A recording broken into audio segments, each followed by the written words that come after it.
Welcome to the course of Human Resource Management.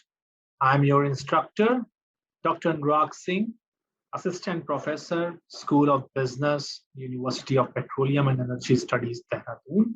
So this is the Unit 1, which will let you to dig deep and to understand the fundamentals of human resource management. So the Unit 1 is on the topic Introduction to Human Resource Management.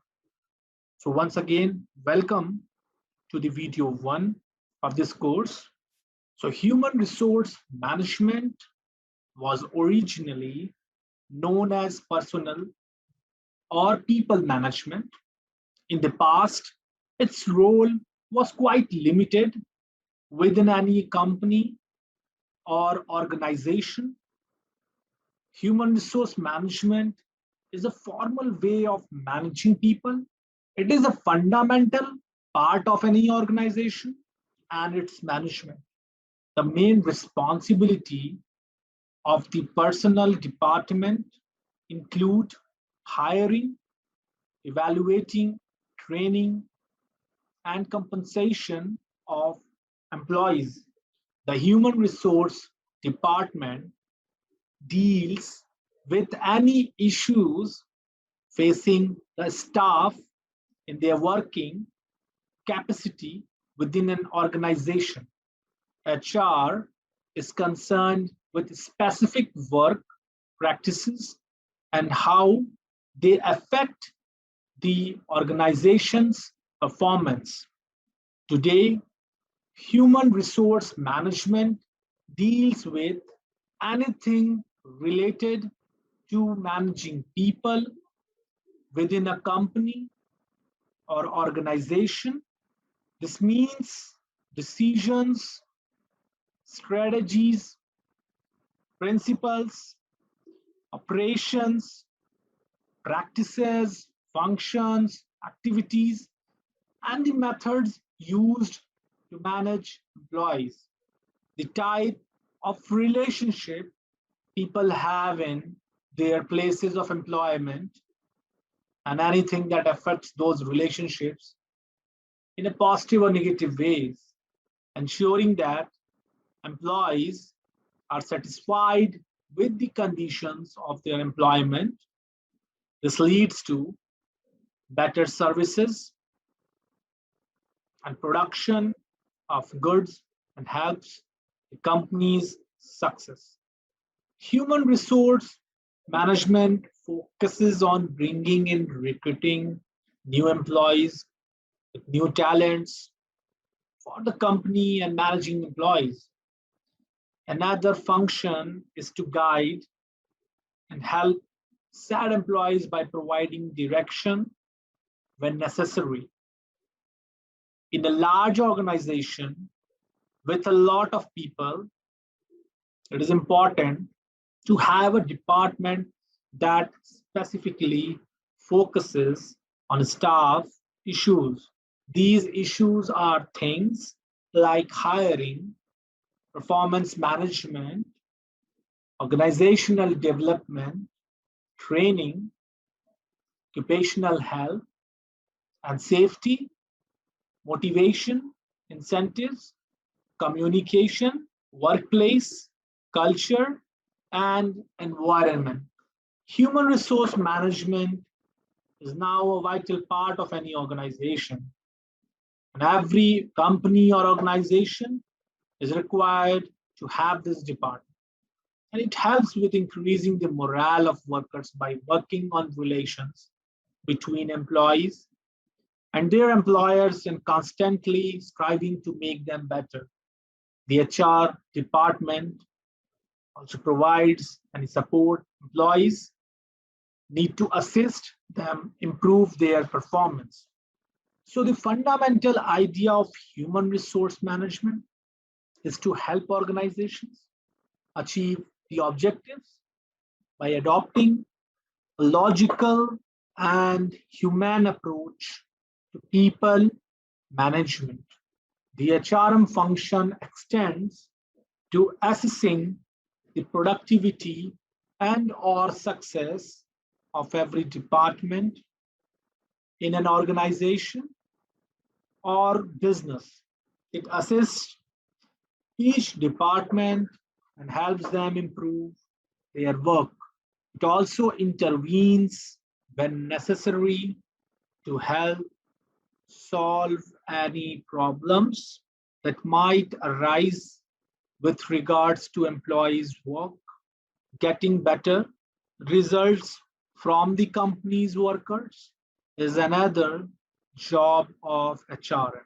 When a business has valuable, rare, or unique human resources, it will always have a competitive advantage over other similar organizations. Below are the criteria used in human resource management. When using these effectively, a company can make an impact in its particular field. So those are value building, rarity, and incomparability, organized workforce, and so on. Organization is the process of identifying and grouping work to be performed, defined, delegating responsibility and authority, and establishing relationship for the purpose of enabling people to work most effectively together in accomplishing objectives. This definition is given by Lewis Allen. So here we can see the definitions of management. Nudes and Donald has given the definition that management is the art of getting things done through and with people in formally organized groups. Whereas the famous Henry Fayol has given the definition of management: to manage is to forecast and to plan, to organize, to command, to coordinate, and to control. So these are the two definitions given by famous writers. What are the different definitions of human resource management? So let's see those definitions. So Mary Parker Follett has rightly defined management as a process of efficiently getting things done with and through other people. It means that management is nothing but managing people at work. The staffing function of management is known as human resource management. Human resource management deals with designing formal systems in an organization to ensure the effective and efficient use of human talent to accomplish organizational goals. And this definition is given by Mathis and Jackson in the year 2005. And Dessler in the year 2003 defines human resource management as a process of acquiring, training, raising, and compensating employees and attending to their labor relations, health and safety, and fairness concerns. So these are the definition of human resource management. So our next video is going to be on importance of human resource management. So now we have a clear understanding on the introduction of human resource management. Now we are able to define the term human resource management. We know why we need human resource management in the organization, why different organization has a separate system of human resource management. Current organizations are very concerned about human resource management. Organizations are very keen to provide various facilities to their employees because human resource management or human resources are the capital for the organization, and they help the organization to grow. So we are done with this video, and see you all in the next video, which is on importance of HRM. I'm your instructor, Dr. Anurag Singh, signing off. Thank you.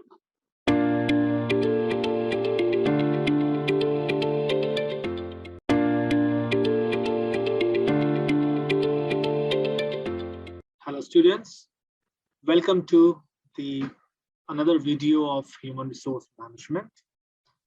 In our last session, in our last video, we had studied the introduction of human resource management and the definitions of human resource management. And now we have a clear understanding on what human resource management is. In our today's lecture, we are going to study unit first, video second, importance of human resource management. I'm your instructor for this course, Dr. Anurag Singh, Assistant Professor, School of Business, University of Petroleum and Energy Studies, Dehradun. Human resource management, which is also called as personnel management or employee relations, are commonly known terms about which we hear in newspapers, media and business industries update. After hearing about such terms, we create an image of managers, officers, workers, and laborers. Here, in an overview and introduction to human resource management, I hope it will help you to understand human resource management in better ways. Through the structured and systematic way of human resource management, HR managers try to place the right people in the right time and at the right places. It is also called art and science that manages all human beings related issues in any organization, firm, or company. So human resource management is all about people in an organization. In different MNCs, multinational companies, HR managers are also called people managers and people enablers. Humans, which is called the most valuable and important asset of any organization, manages under such HR managers. So no doubt, for meeting the strategic goals of the organization through attraction, employees, maintenance, and cost effectiveness, human resource management plays an important role. So the main word fit is very important in the HR department.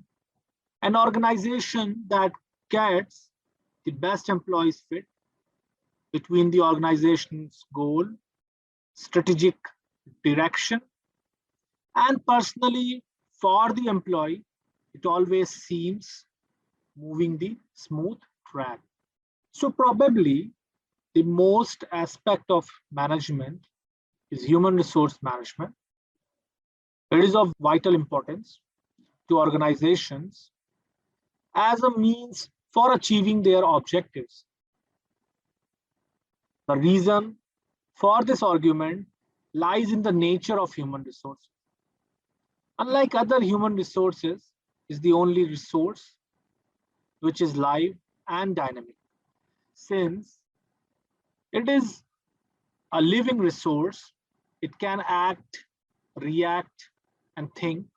It has intellect and emotions that makes it unique. So it is a source of creative energy and thus can control and activate other non-living resources. Successful organizations need information about consumers, where the firm's competitiveness environment supports manager to make decisions, solve and develop competitive strategies, and most of this critical knowledge resides in people who are part of the organization. No set of resources is more vital to an organization success that its human resources, and therefore its management is of much most importance. And there are various research evidences that suggest the strategic importance of human resources for the organization. So human resource management has its great importance in any organization, as HR managers apply the best use of human and other capital assets. Moreover, we may also say human resource is the management of most sensitive and central assets of any organization. So it helps in managing, preparing, and completing all personal policies or programs. And through a systematic and scientific process, HR supplies the best skilled and required workforce to the business and organization. It increases the benefits of any organization through training and development of human resources. Change management is one of the main and necessary factors of organization to develop and compete in the market. So the HR managers prepare and train a workforce for change management. Human resource management motivates people and encourages them to enable short, long-term goals of companies and organizations. It helps in cost reduction through innovative and experimental values in an organization. And for the workers, safety, health, and future benefits, HR plays important role. And so on, workers' career management and reward system with best compensation, all are the responsibilities of HR managers through which they can get the best work and energies for them. So HR managers, line managers are responsible for the management of the human resource in an organization. Managers in all the department need to have knowledge of things such as how to motivate their employees who are working under their direct supervision, how to keep people satisfied with their jobs, how to communicate, how to make teams function effectively, how to design jobs most effectively. So let's discuss about the line managers. Besides HR managers, line managers are also responsible for HR functions. It would not be wrong to say that in fact, every manager in an organization is primarily the manager, the HR manager, obviously. The reason is that line managers have to get things done through proper working under them, and therefore they need to understand the intricacies of people management. Line managers are the people who are directly involved in achieving various organizational objectives, and they are persons who actually implement or carry out various HR functions such as hiring, performance appraisals, capability building, etc. So now we have a clear understanding on the importance of human resource management. We come to know that how the worker safety, health, future benefits are important role, or HR plays an important role in it. We come to know that cost reduction through innovative and experimental values in an organization is an important aspect. We come to know that human resource management motivates people and encourages them to enable short and long-term goals of companies and organization. Now we have a clear understanding that increases the benefit of any organization through training and development of human resources. We are also having a clear understanding that through a systematic and scientific process, HR supplies the best skilled required workforce to the business and organization. It also helps in managing, preparing, and completing all personnel policies and programs. So now we are done with this particular video, and in our next video we are going to study the objectives of human resource management. So I'm your instructor, Dr. Anurag Singh, signing off. Thank you. See you soon.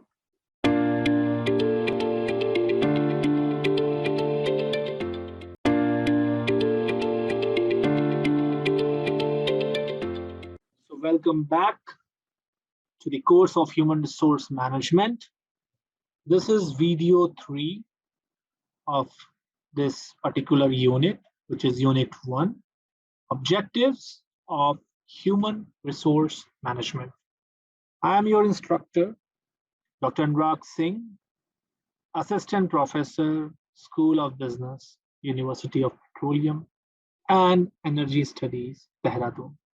So the human resource management's objectives may be influenced by organizational, individual, and social goals objectives. The organizational objectives consists of to earn profit, growth and expansion, to survive in the competition, stability, and diversification, etc. So these objectives can be achieved by human resources of the organization.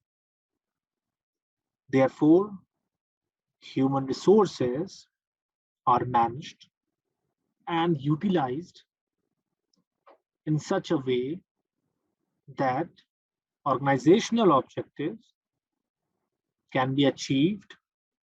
The primary objective of human resource management is to ensure the availability of human resource management or availability of competent and willing workforce to the organization, as well as to meet the needs, aspirations, values, and dignity of individuals, employees, and having due concern for the socio-economic problems of the community and the country.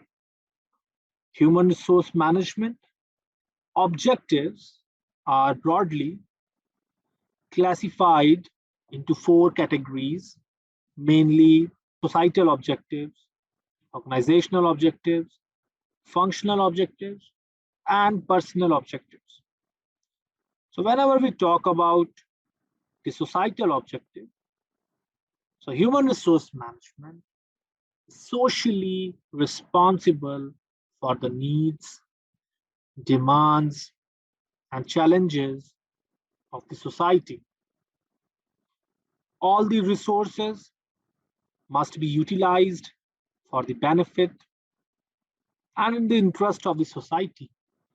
So the human resource management should follow the rules and laws or legal restrictions imposed by the society. It has to develop in healthy relations between union and management.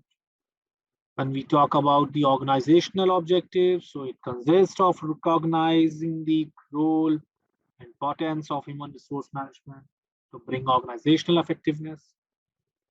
Human resource management has to prepare human resource planning to recruit, select, place, induct, train, and develop the human resources to arrange for performance appraisal and to achieve the organizational objectives like profit, growth, and expansion, survival, diversification, and so on. And when we come to the personal objectives, consist of to assist employees in achieving their personal goals, such as higher wages, salaries, job satisfaction, better working conditions, standard working hours, promotions, motivation, welfare, facilities, or you can say social security, and so on. So these objectives of employees must be met if workers are to be maintained, retained, and motivated. Otherwise, employees may leave the organization and join some other organization. In general, the objectives of human resource management are like to achieve the organizational goals for proper utilization of human resource management, to develop and maintain healthy working relationships among all the employees and to adopt sound, desirable organizational structure, to integrate individual and group goals within an organization, to create opportunities and facilities for individual or group developments according to the growth and development of the organization, to identify and satisfy individual and group needs such as fair wages or salaries, incentives, welfares, facilities, social securities, prestige, recognition, security status, and so on. Also to motivate the employees and keep their morale high, to develop and maintain high relations between management and employees, to develop the human assets continuously through the training and development programs, to contribute in minimization of socio-economic evils such as unemployment problems, unequal distribution of income and wealth, more employment opportunities for women, etc. To provide any opportunity to employee to participate in management, also to provide desirable leadership and lead the working groups, and to provide healthy, hygienic working conditions to the employees. Also to retain the workforce, the most important part is to retain the workforce by maintaining stability of the employment.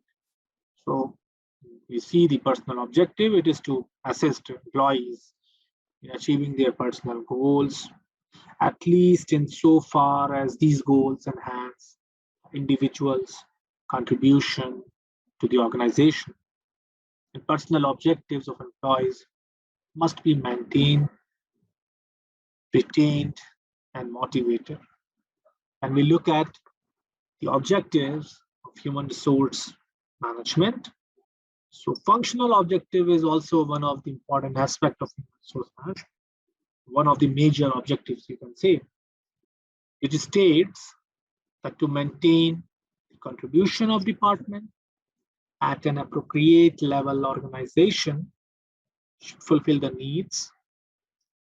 Resources are wasted when human resource management is either more or less sophisticated to suit the organization's demands. Organizational objectives is to recognize the role of human resource management in bringing about organizational effectiveness, whereas the HRM is not an end in itself, but it is only a mean to assist the organization with its primary objectives, organization. And talk about the societal objectives. So to be ethically and socially responsible for the needs and challenges of society while minimizing the negative impact of such demands upon the organization. To use their resources for society benefits in ethical ways may lead to restrictions.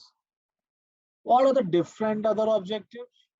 To accomplish the basic organizational goals by creating and utilizing an able and motivated workforce. And it is also to establish and maintain an organizational structure, mutually beneficial working relationships among all the organization's members, coordination between individuals and groups within the organization is necessary to ensure the organization's integration, to provide facilities and opportunities for individual or group development that are compatible with the organization's growth.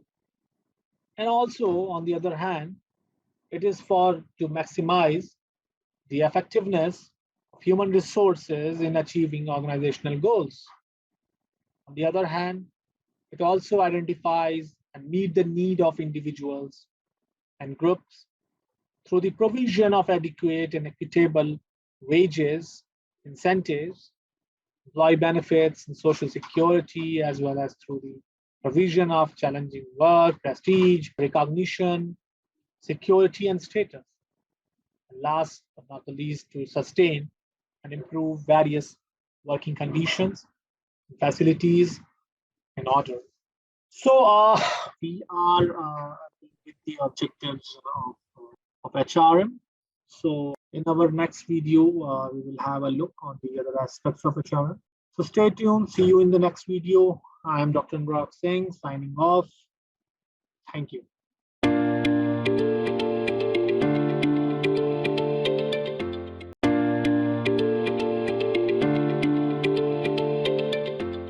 So welcome back, students. Your instructor, Dr. Anurag Singh, Assistant Professor, School of Business, University of Petroleum and Energy Studies, Dehradun. So in our previous video, we have learned the objectives of human resource management. And in this video, which is the last one for this unit, functions of human resource management. So we will learn different functions of human resource management. So human resource management is at all level of organization.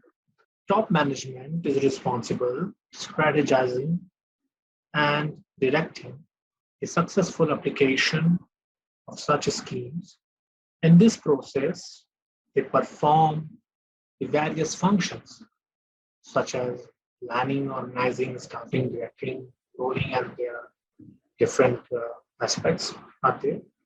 So when they do planning, planning is the first and basic function of management, and everything depends on the plan.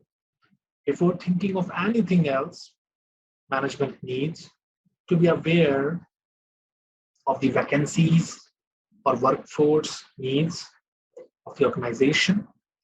After that, they are very much required to formulate a strategy to meet future requirements. Organizing is the purpose of human resources to bring together the available human resources and physical resources with the organization. A manager sets a framework for operative tasks along with organizing everything related to HR and the organization. Human resource managers should be well aware that organizing is a process of creating and organizing everything in a proper way to avoid any confusion and conflict.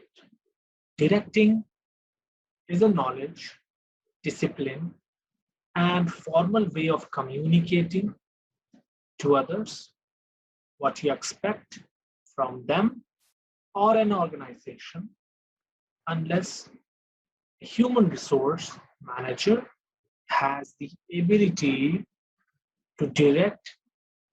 A human resource manager cannot be said to be full-fledged when the HR manager has the right guidance, capabilities, and the managers instruct the team to act accordingly and provides appropriate guidance to meet the organizational objective. On the other hand, human resource managers must have full knowledge of handling matters, which we call as controlling, related to human resources, as they must be fully capable of thinking and deciding what should be done and what should not be done. They also need to know how employees should be treated, how not.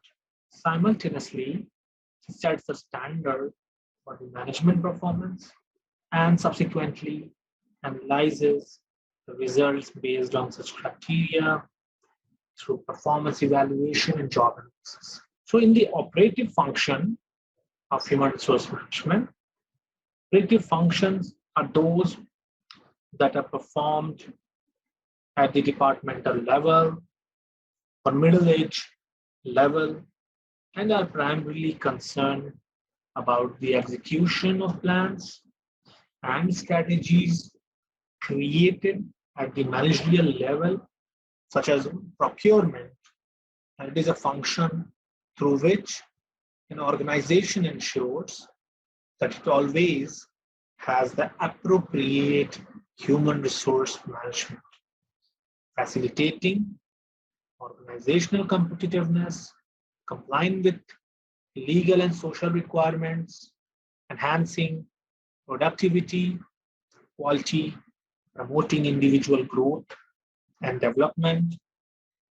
Also, acquisition of human resources is the primary function of a manager. This includes all requirements of personnel, recruitment, selection, suitable candidate, an appointment to the right place of the workforce, an estimation of orientation.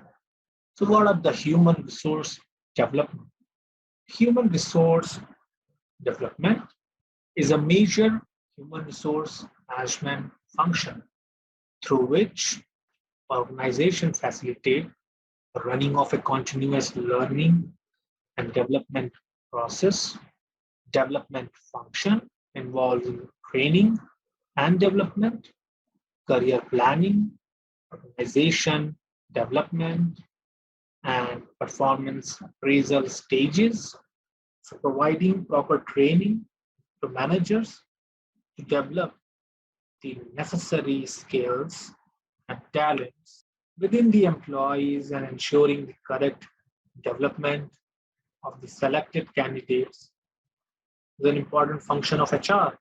Overall, the success of an organization depends on how well employees have trained for the job and their growth opportunities within the organization. The role of HR is to ensure that new employees acquire company-specific knowledge and skills so that they can perform their tasks efficiently. This increases the overall efficiency and productivity of the workforce, resulting in better business as well as greater profitability for the company. So beside HR managers, line managers are also responsible for HR functions. It would not be wrong to say that in fact every manager in an organization is primarily the HR manager. The reason is that line managers have to get things done through people working under them, And therefore, they need to understand the intricacies of people management. Line managers are the people who are directly involved in achieving various organizational objectives. They are persons who actually implement, carry out various HR functions such as hiring, performance, appraisals, capability building, etc. Then the part of providing compensation and benefit. So rewarding people for their contribution is a major procurement function or operative function of human resource management. A well thought out compensation system provides employees with adequate and equitable rewards for their contribution towards meeting of organizational goals. Compensation includes the total of all rewards provided to the employees for their contribution, and the reward may be one or a combination of pay, benefits, and financial rewards. Then we have maintenance function. So in maintenance function, an organization ensures employees' commitment and loyalty to the organization. Maintenance activities include health, safety, communications, employee assistance programs, among others. Here, employee and labor relations and the separation function is designed to ensure that people quit the organization with a good note.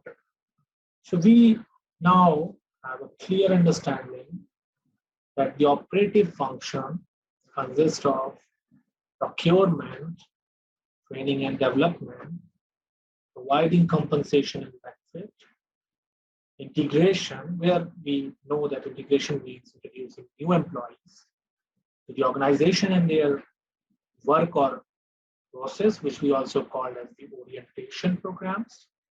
And this includes motivating employees through various financial and non-financial incentives, providing job satisfactions, dealing with employees, compliance, through formal grievance procedures, collective bargaining, labor participation in management, conflict resolution, development of sound human resource relations, employee consultations, improving quality of work life.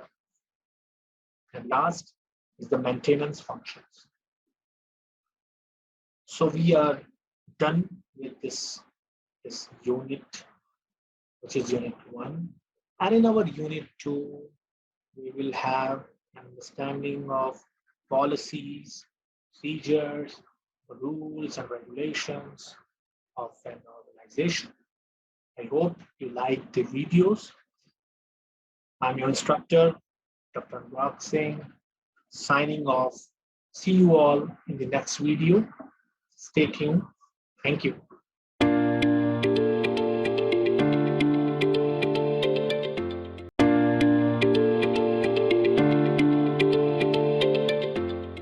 Hello, students. Welcome to the course Human Resource Management. I'm your instructor, Dr. Anurag Singh, Assistant Professor of School of Business, University of Petroleum and Energy Studies. So we have already gone through the introduction of human resource management in our first unit. Today, we are going to start human resource policies, which is a very important aspect of human resource management. So in this unit 2, this is the first video of unit 2, Introduction to HR Policies. So in this unit, what will be takeaways for you? So after completing this unit, you will be able to differentiate policies from objectives, programs, and procedures. You will able to understand the HR policies and procedures. and you will know the consideration in developing HR policy. So let's start with the introduction of this unit. So a policy is a predetermined, established guidelines towards the attainment of accepted goals. So policy comes out after a long discussions by the higher authorities, after looking at the scenarios, and the guidelines are given towards the attainment of accepted goals and objectives. So, such guidelines facilitate properly designed efforts to accomplish the strategic intent. Policy is not a strategy or tactics.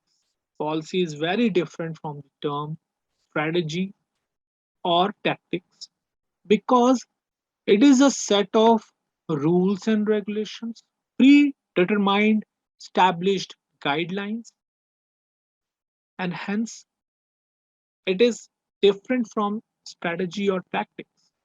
Strategy is a proposed course of action to exert far reaching impact on the ability of the enterprise to attain its goals. Strategy relates to the means. Let's move towards the second slide, which is going to discuss differentiation of policy from objective. More importantly, programs and procedures. Policy can be differentiated from objective, programs, and procedures. So, yes, it is different from these three words: objectives, programs, and procedures. So, policy relates to the fundamental framework of principles and rules which are used as reference information for decision making and providing a constant pattern of decisions and structured thought process. So it gives a thought, it gives a discipline to the people, it gives a scope to the people and limit people within that policy. So it is something which is called as set standards, whereas objectives are specific goals or aims, preferably in quantitative terms. Yes, when it is in quantitative terms, then it is measurable. So we have to see that an objective should be measurable. If you are able to measure things, you will be able to control that thing. But whereas policy is something which is mostly in the qualitative terms. So objectives can be considered as something which an individual or group seeks to accomplish. Hence, an objective is something to accomplish, while a policy is a guide to accomplish it. Let's move towards the other slide. So now we are moving ahead in differentiating objectives, programs, and procedures. So previously we in previous slide we discussed the differentiation between the policies and objectives. And now in this slide, we are going to differentiate policy from programs and procedures. So policy is different from procedure, definitely, as procedure defines the manner or way of accomplishing something. That is, it is the process and method, while policy forms part of framework of general principles. A procedure necessarily indicates how to do something and direct employees towards the accomplishment of goals. Now we will differentiate the policy from programs. The policies are also differentiated from programs. Programs are developed on the basis of policies with a view to implementing them, and accordingly, programs involve one additional step beyond policies to simplify the decisions. The execution of programs leads to specific actions that need to be taken, including associated practices and procedure. So we can see that policy is an eternal part of human resource management. And we can also see that policy is something which is different from objectives, from programs, and from procedures. Policy gives direction to us, it let us know how to move forward, and it let us guide towards the attainment of goals. Now we will discuss few more points on this. The policies in the management of HR cover a wide variety of subjects, and a comprehensive coverage of policies embrace any action or decision taken by either employees or management in relation to the working environment, the rights and responsibilities of employees, and management, and the action of both parties. So, obviously, policies embrace actions and decisions, it guides us, it reduces the conflict in the organization. When we have a set standard of policies, then in that case, there is a clarity of things. Thus, one policy may be a statement of standards for employee attendance, and another statement of management obligation in grievance administration. One policy may explain conditions under which loans will be granted, whereas another may indicate conditions under which an employee is subjected to discharge. So when we talk about statement of standards for employees attendance, or if we will talk statement of standards for employees, then there are different things which we can see in human resource management. We can see these standards of statement can be for performance appraisal, can be for performance measurement, either it is leave rules, either it is work hours of the employees.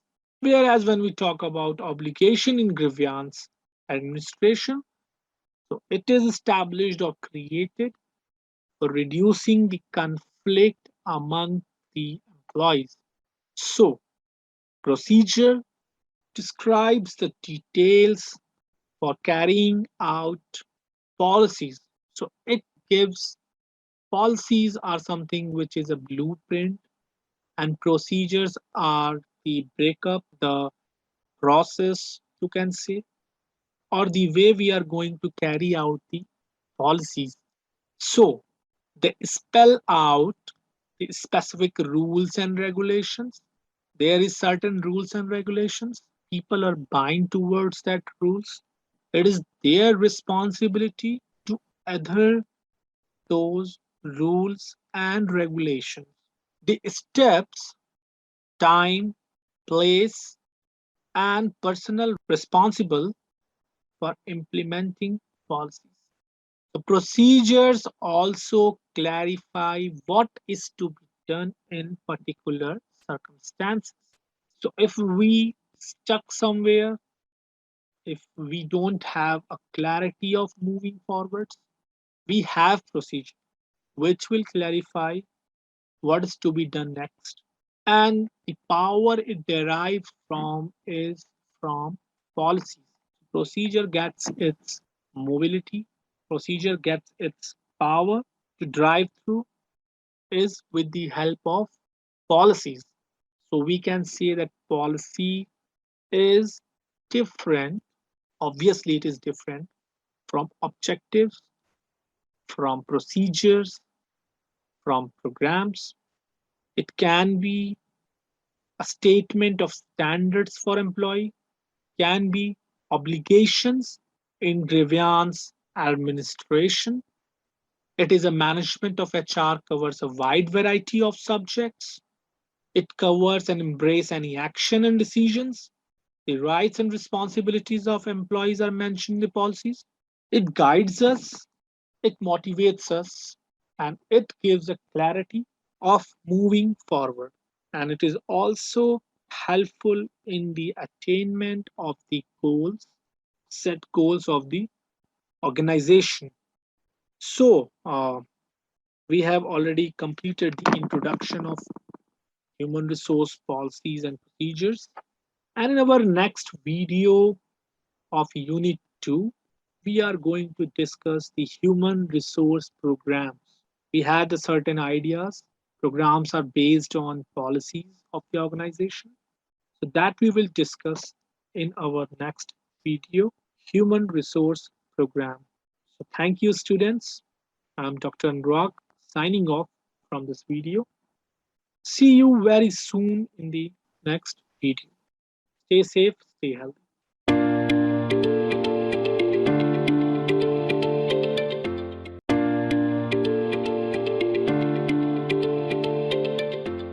Hello, students. Welcome back to the course of Human Resource Management. I'm your instructor, Dr. Anurag Singh, Assistant Professor, School of Business, University of Petroleum and Energy Studies, Dehradun. In our previous video, we have discussed about the introduction to human resource policies. We differentiated between objectives, procedures, and we defined that how policy leads to the accomplishment of goals and how we attain goals with the help of policies.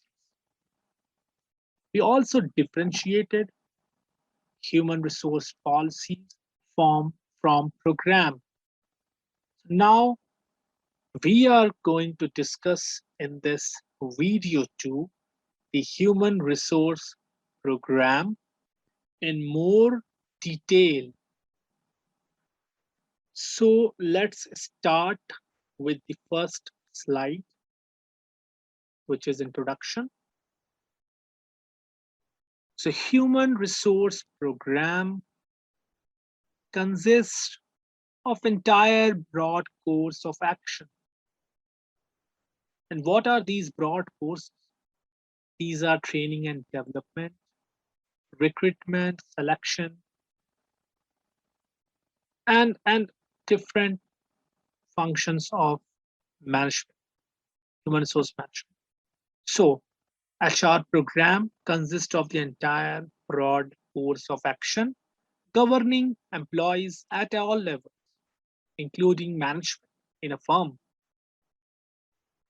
So like any other program of management, it can be thought of a stable plan of action that continues over an extensive period of time. So we can say that it is a continuous process or human resource program, or conducting or looking at the human resource program is a continuous or an extensive process. It is the end product of philosophy, values that can be ethical, concepts which can be considered as core or functional, principles defining the standards, policies, sets of rules and regulations, and procedures which help all these in attaining the objectives or goals of the organization. So let's move ahead. There are different universal elements in an HR program. We will have a discussion one by one on these elements. The first one is employment, selection, and job change. Comprises of human resource planning that we conduct at the initial stage, looking at the demand and supply of human resources in the organization. On the basis of it, we move towards the recruitment, which is a positive process. We attract good number of people, the eligible people towards our organization. We conduct interview, we conduct the process, and then we select the most suitable candidate. It also leads towards the orientation of the employees. Whereas when we talk about job change, something, it is something related to the transfer or promotion within an organization, depending on the lateral and horizontal movement of an employee from his current position. Then we have training and develop. Training and development are two different things. Training is for short term, learning some new skills or updating or upgrading your existing skills. Whereas development is a knowledge process, it is a learning process, a long term process, I must say, mostly for the managerial people. So they learn things over a period of time through their experience. And also, the management or human resource department is responsible for conducting these training and development for the employees on time to time basis. Examples of development is management development program, or example of any training is a machinery skill training program. Then communication. So HR creates a communication channel within the organization, how the departments will coordinate with each other and how they are going to coordinate on certain issues. Then we have grievances and discipline program, in which we train our employees, we give them the knowledge on reducing how to reduce the conflict among each other. On the other hand, if there is a conflict between the employee and the employer, so there is a certain procedure in which an employee can complain to the employer. And also, if you have a dispute with your immediate manager, supervisor, or colleagues, you can raise the concern through the grievance policy. And whenever we talk about discipline, it means that you should not bully your colleagues. You should not bully a female employee of yours. You should not harass any employee under your supervision. So these are to facilitate the employees on the knowledge of grievances and discipline in the organization. Wages and salaries are, these programs are made for people to motivate because it is a part of compensation and how you are going to do the equal distribution of salary. An employee should work equally in any organization. the salary must be given in equality. Then we have health and safety, which fulfills the social security norms. In many countries, almost every country promotes this. It is a mandatory thing in many countries.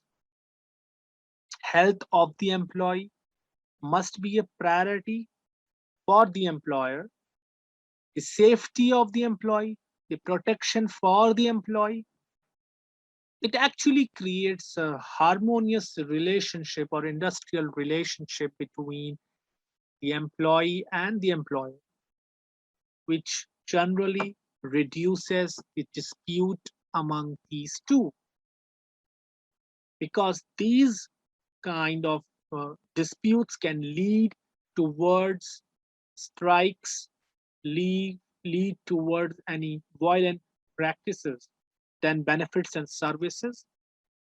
So these benefits and services are the traveling allowance that you are providing to your employer, the fringe benefits, the tierness allowances, the services like if you are providing them transportation facilities. All these comes in the benefits and services. Then we have labor relations programs in which we try to create a harmonious relationship between the employee and the employer. So establishing a standard which includes collective bargaining, which includes fair negotiation between these two, will actually bring satisfaction between the employee and the employer. Then we have research. And yes, research is also important to make things better in the organization, to make the procedure well in the organization. So the universal elements in human resource programs are employment, selection and job change, training and development, communication, grievances and discipline, wages and salary, health and safety, benefits and services, labor relations, and research. So let's move towards the other slide, that is consideration in developing HR policies. So policies provide a clear idea of what management and employees can expect. Therefore, policies promote consistency and fairness of action under conditions that are similar in character and eliminate any bias in employee related decisions.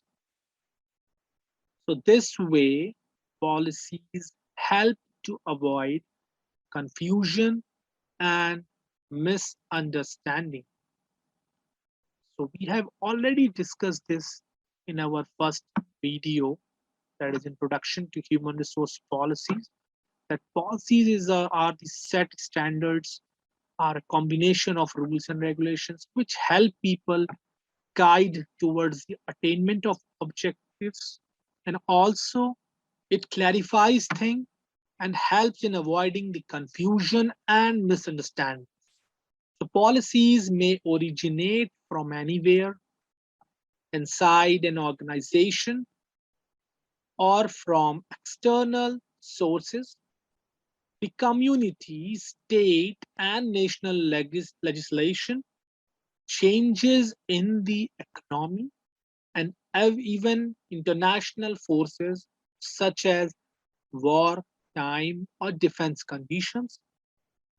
Internally, policies have their inception in employees' suggestions or complaints, in collective bargaining, and at any level of management. be in staff or line. So the approval of new or changed HR policies. So we have already discussed in the previous slide, if there is any change of legal structure or if there is a change in government policies, we have to upgrade ourselves. If there is a change in technology, we have to upgrade ourselves. So policy is something which keeps on changing depending on the nature and situation of business environment. So the approval of new or changed HR policies ultimately comes from top management. However, the responsibility for administration rests with the line. An effective HR department recommends policies and policy changes that it considers appropriate for the benefit of the organization. The HR department also has to assist in communicating policies to those who should know about them. There are many ways of communicating the policies, like standing orders, house journals, circulars, or through a documented policy manual. HR department interprets policies, exercises control over policy administration, and periodically review the same in order to ensure fairness and uniformity. Then we have to understand that in formulating policies, the first consideration is the objective or purpose behind it. Operationally, it is also necessary to consider the economic costs and benefits in relation to the size and complexity of the organization. Then comes the need for determining the acceptability of policy to the management and employees. This depends to a great extent on their administrative feasibility and fairness to employees. Unions have a tremendous impact on policy formulation. They seek certain policies, they seek to alter management policies. Example, in overtime payment. And they cause concerns without unions to change policy as a defense against unions. And some unions influence on policy administration appears to a beneficial, whereas some is harmful to employees' relations.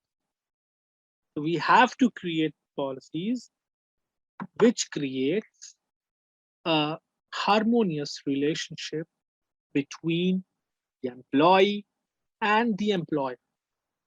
So developing HR policies, keeping in the mind of the changing environment, changing business environment, legal status in the country, structure in the country, government, changing the government and their ideology is always good for any organization to sustain. So we thoroughly discussed this thing and we had a good understanding on HR programs, how we look and change policies, what consideration we need to be given for the HR programs are the part of this unit. video 2. So in our next video, we are going to discuss the guidelines for the policy formulation. A set guidelines will definitely help people to develop standard policies. So thank you very much. I'm your instructor, Dr. Anurag Singh. See you in the next video. Signing off. Stay safe, stay healthy. Thank you.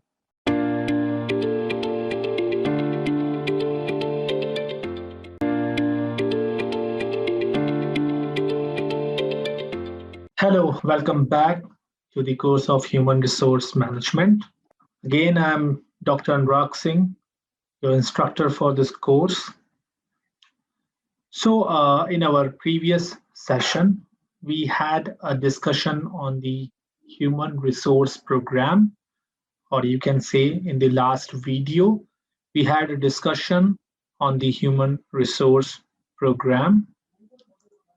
Today, moving a step forward, welcome to the new video, which is video 3, Guidelines for Policy Formulation.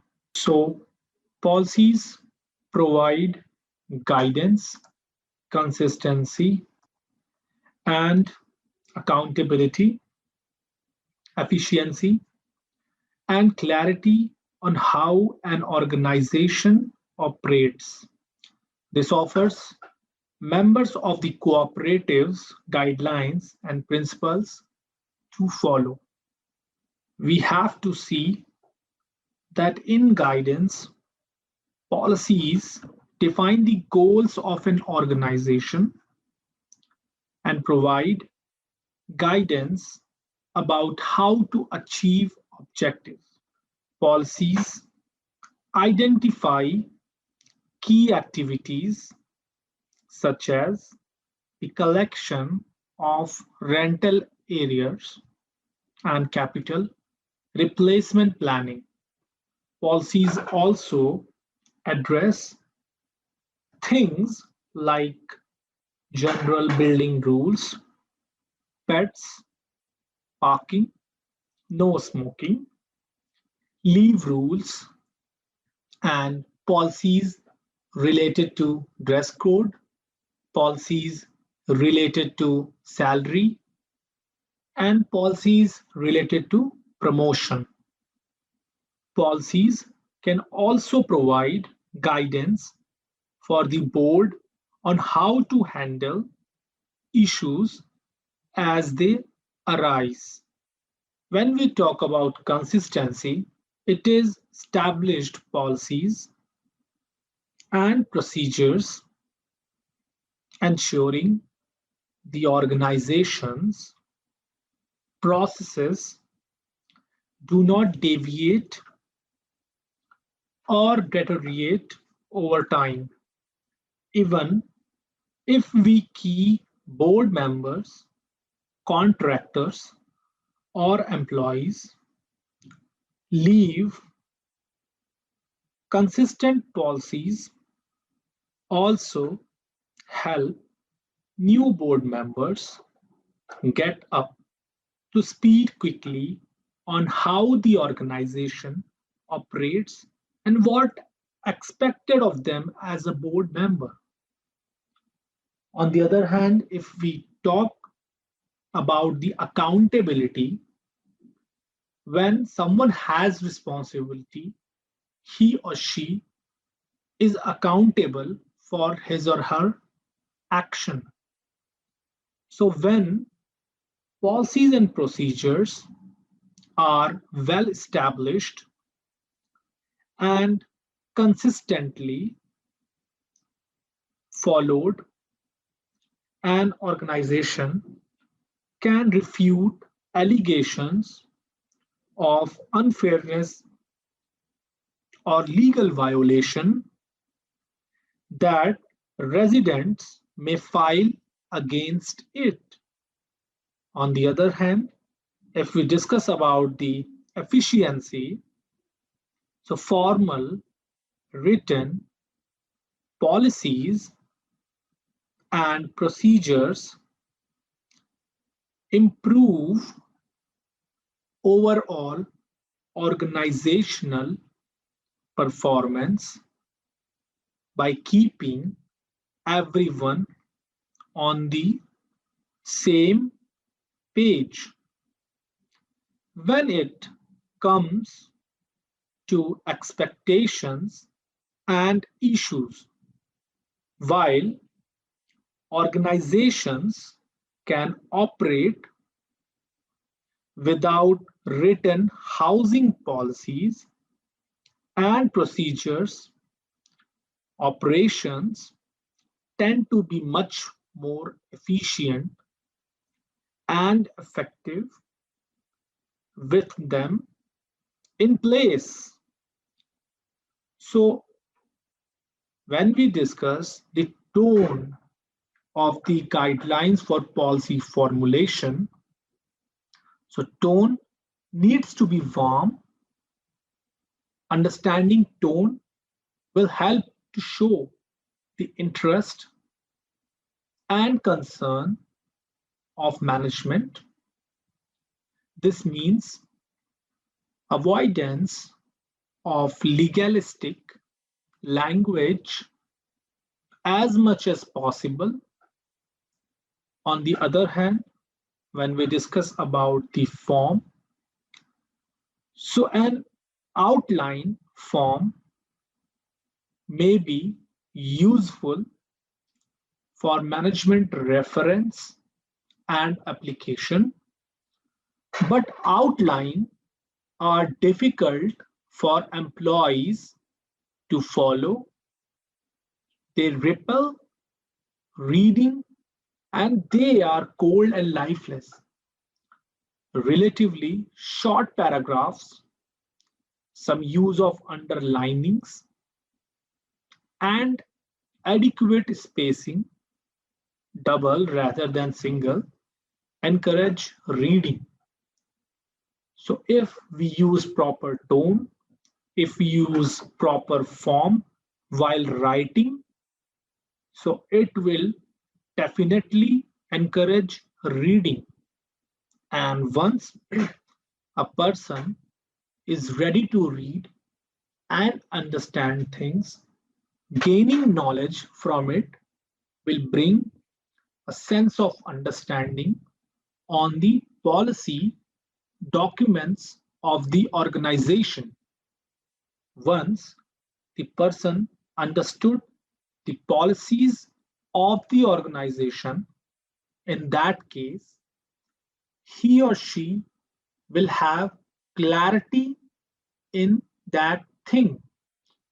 This will reduce the confusion of the person, and it will also reduce the conflict arises within the organization. When everyone is 100% clear about what needs to be done, how it needs to be done, and who's responsible for doing it, it leads to smooth operations. So, short sentences are better than long ones, linked together with whereas, provided, etc. As simple sentences are easier to read and comprehend than complex or compound sentences. Although policy formulation is a very important aspect in human resource management. Policy is something which needs to be concise, which needs to be anything which ensures the compliance and are essential part of any organization. Together, policies and procedures provide a roadmap for the day-to-day operations, and they ensure compliances with laws and regulations, give guidance for decision making, and streamline internal processes. However, policies and procedures won't do your organization any good if your employees don't follow them. Employees don't always like the idea of having to follow the rules, but policy implementation is not just a matter of arbitrarily forcing employees to do things they don't want to do. So consistency in processes and structures is required. When everyone is following policies and procedures, your organization can run smoothly. Management structures and teams operate as they are meant to, and mistakes and hiccups in process can be quickly identified and addressed. So when your staff is following policies and procedures, your organization will use time and resources more efficiently. You will be able to grow and achieve your goals as an organization. Consistently in practice is also right for employee individuals, and they know what they are responsible for, what's expected of them, and what they can expect from their supervisors and co-workers. This frees them up to do their job with confidence and excellence. When employees follow procedures, they perform tasks correctly and provide consistent customer service. This enhances the quality of your organization's products and services, and in turn improves your company's reputation. Employees can know they are fulfilling their roles and take pride in their work. So clarity should be in short sentences are better than long ones linked together with whereas, provided, etc. as simple sentences are easier to read and comprehend than complex or compound sentences. So we have completed this video, and in our next video, that will be the final video of this session, of this unit. So see you in the next video. Thank you.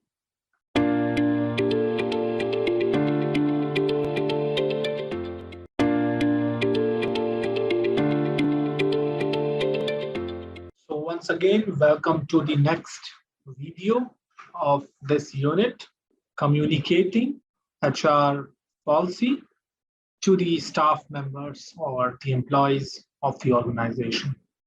This is video 4. And again, I'm your instructor for this course, Dr. Anurag Singh, Assistant Professor, School of Business, University of Petroleum and Energy Studies. So let's start the sessions.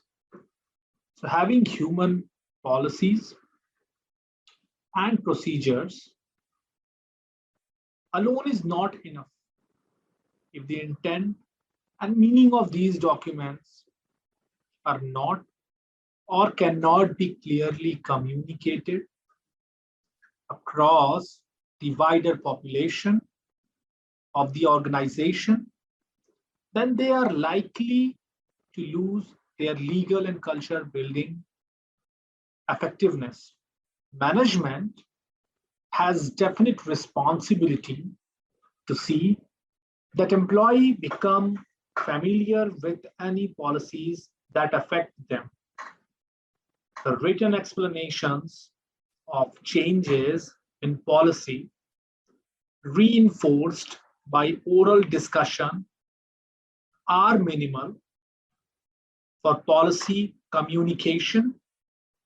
All of the written media found in the organizations may be used, including employee handbooks, bulletin boards, company periodicals, etc.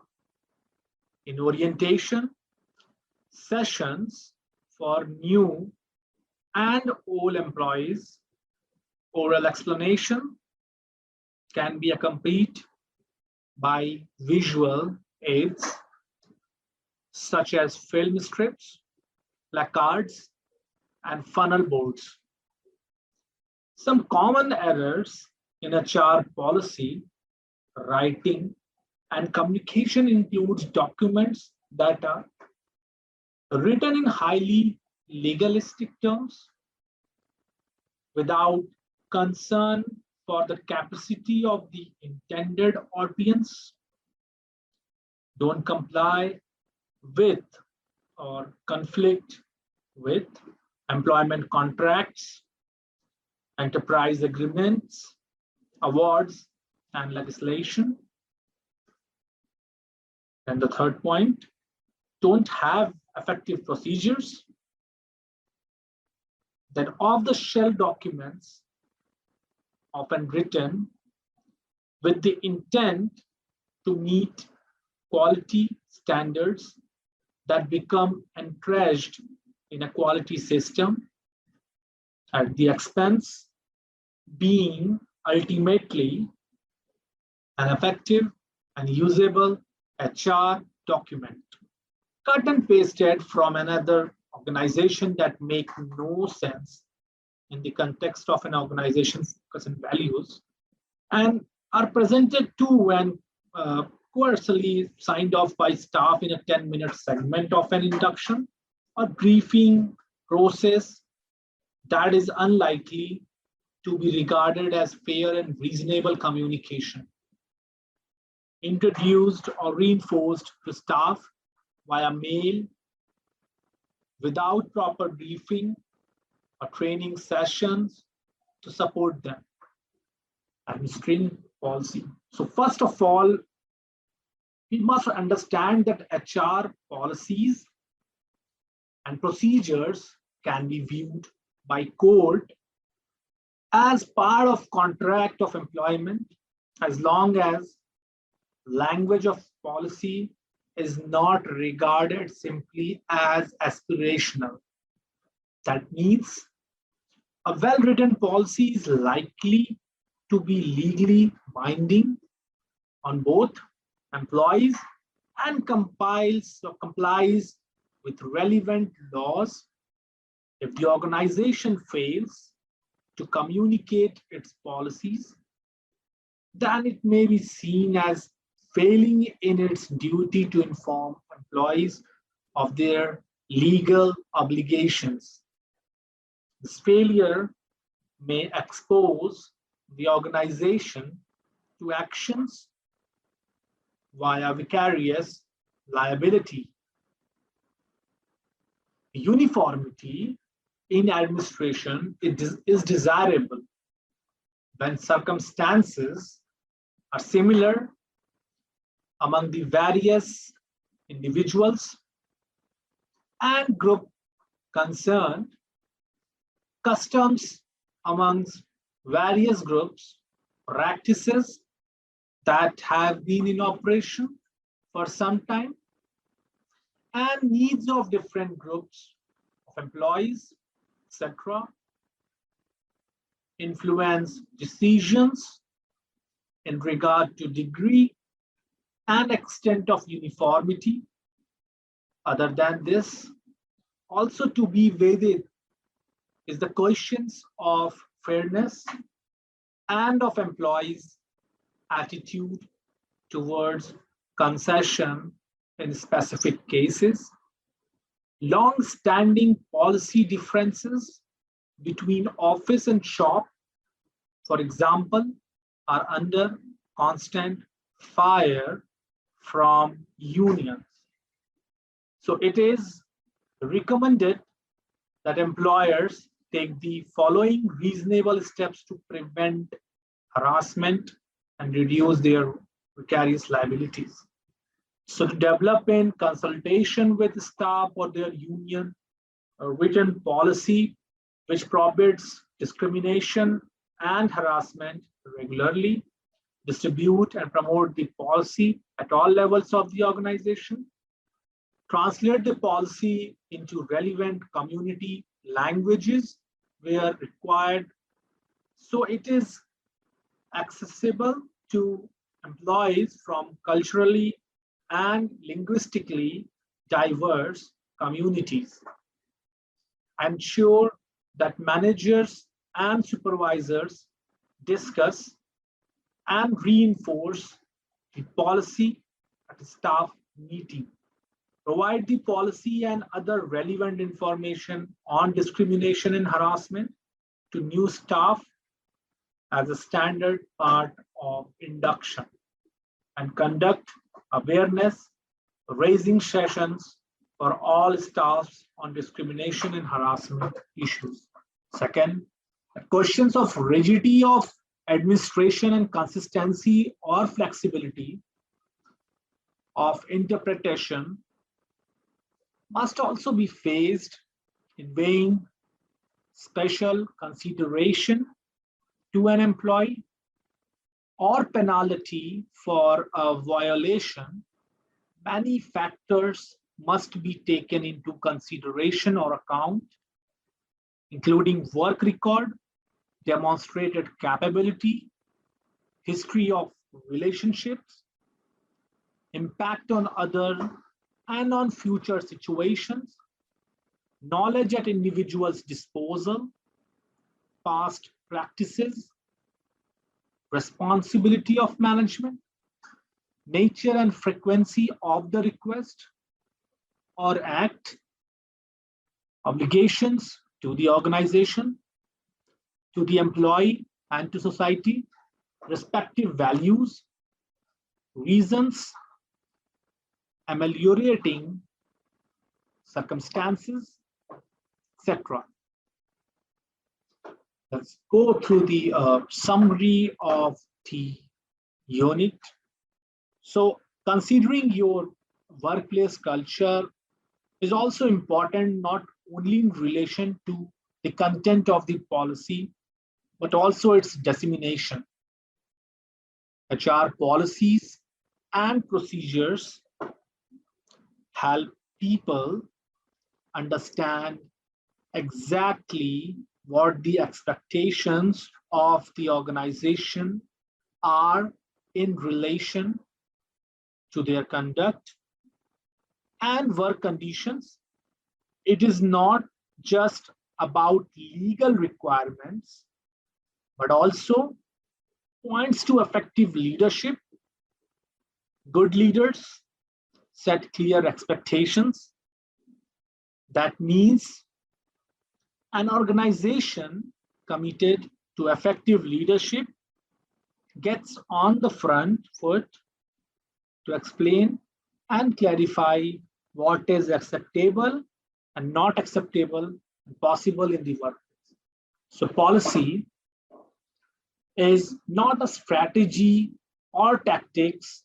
Strategy is proposed course of action to exert far-reaching impact on the ability of the enterprise to attain its goals. Policies in the management of HR cover a wide variety of subjects, a comprehensive coverage of policies, embrace any action or decision taken by either employees or management in relation to the working environment, the rights and responsibilities of employees and management, and the action of both parties. So we are done with this unit. I'm signing off. See you all in the next video of Unit 3. Thank you, everyone. Have a great day.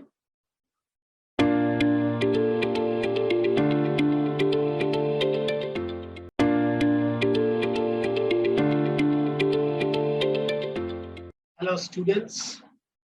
Welcome back to the course of Human Resource Management. I'm your instructor, Dr. Anurag Singh, Assistant Professor, School of Business, University of Petroleum and Energy Studies, Dehradun. So in our previous video, we had a discussion on the Human Resource Program, the rules and regulations in the organization, the policies, procedures in the organization. In this video, we are going to start with the Unit 3, HR as line manager. So human resource is not a revenue producing department, but it's an essential component of any viable or sustainable business. For an example, HR helps the company sustain its operation. Generally, human resource departments are composed of several functional areas, each with a staff who are specialists in their fields. And these functional areas are employee, labor relations, compensations and benefits, employee training and development, recruiting, talent acquisition, and health and safety. Line managers in the HR department supervise these specialists and report to an HR manager or a director. So the responsibilities of an HR line manager vary according to the functional areas and job duties. HR managers sometimes do the role of line manager, the staff expert, and even an integrator coordinating various personal activities. Viewed broadly, all managers are HR managers, as they are involved in activities like selecting, compensating, training and development of employees. So modern firms have the HR departments headed by a person with requisite qualifications in behavioral sciences, because the role of HR manager is to control people, is to manage people within the organization, to understand their behavior in the organization. And that's why understanding the behavioral science is an important aspect. Line managers have the final responsibility for achieving the organization's goals. They also have the authority to direct the work of subordinates. Staff managers usually help and advise line managers in achieving organizational goals.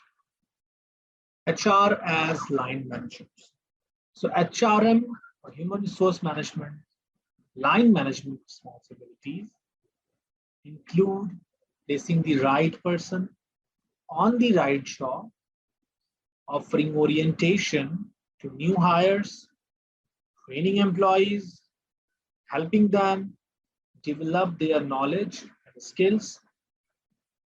Other than this, it also includes improving performance of each person, gaining creative cooperations, and developing smooth working relationships, explaining firms' policies and procedures, taking steps to control labor cost, protecting employees' health, and undertaking appropriate safety measures, boosting the morale of employees, etc. So, what are the roles of human resource managers? So, human resource managers use line authority that include right to make decisions, direct others' work, and give orders so as to carry out the above activities. However, human resource managers by nature are staff experts. They are there to assist and advise line managers in areas like recruiting, selecting, training, and compensation. Depending on the staff qualifications and HR department size, the employees' relations and labor relations functions might be combined because the skills sets required to work in these areas are similar.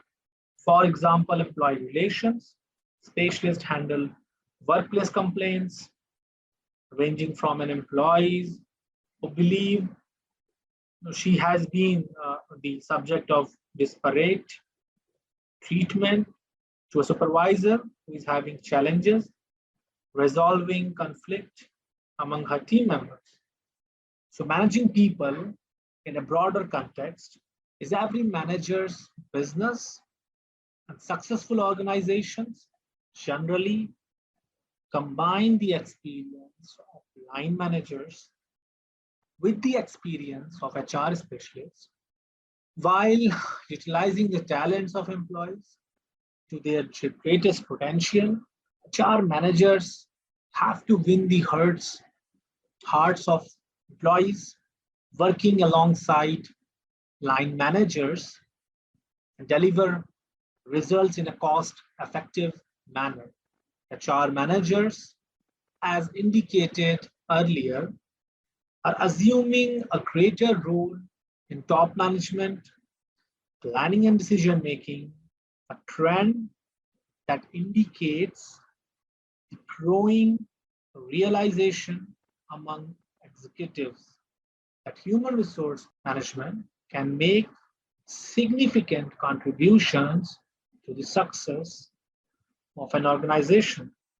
So, human resource specialists, on the other hand, traditionally work for the companies with a union workforce. They are responsible for administrating the human resource contracts and interpreting the clauses in the agreement, participating in negotiations and managing the grievance process. So the line managers for human resources usually reports complaints and grievances on the aggregate level and participates in strategic planning to improve employee and employer relationship. So there are different functions that we can see. HR manager performs as a line manager. So now we are able to understand the performance or different performance functions that an HR manager performs as a line manager. So see you all in the next video. We are done with this video 1 of the unit 3. See you all in the next video. I'm your instructor, Dr. Anurag Singh, signing off. Thank you.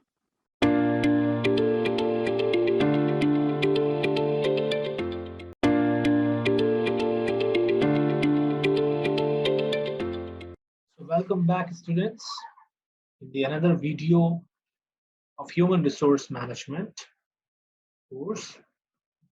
So in our last video, we have studied the HR related as a line manager. I'm your host, or I'm your instructor, Dr. Anurag Singh, Assistant Professor, School of Business, University of Petroleum and Energy Studies, Dehradun. Today, we are going to see the management functions. This is the video 2 of your unit 3. So let's start. Management, in some form or another, is integral part of living and is essential wherever human efforts are to be undertaken to achieve desired objectives. The basic ingredients of management are always play. So whether we manage our lives or business, to facilitate easy understanding, the function of human resource managers may be broadly divided into 2 categories: managerial functions and operative functions. So management is a set of principles relating to the functions of planning, organizing, directing, and controlling, and the applications of these principles in harnessing physical, financial, human, and informational resources efficiently and effectively to achieve organizational goals. So, management is essential for any organized life and necessary to run all types of organizations. Managing life means getting things done to achieve life's objectives, and managing an organization means getting things done with and through other people to achieve its objectives.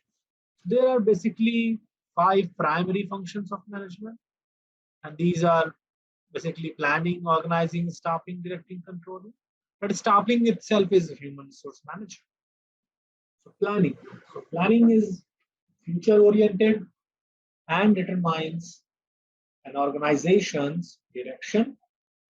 It is a rational and systematic way of making decisions today that will affect the future of the company.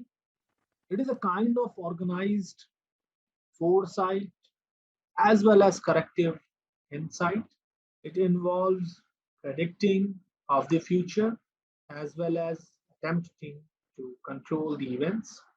And it involves the ability to foresee the effects of current actions in the long run in the future. So planning is the continuous process of making present entrepreneurial decisions systematically and with best possible knowledge of their futurity.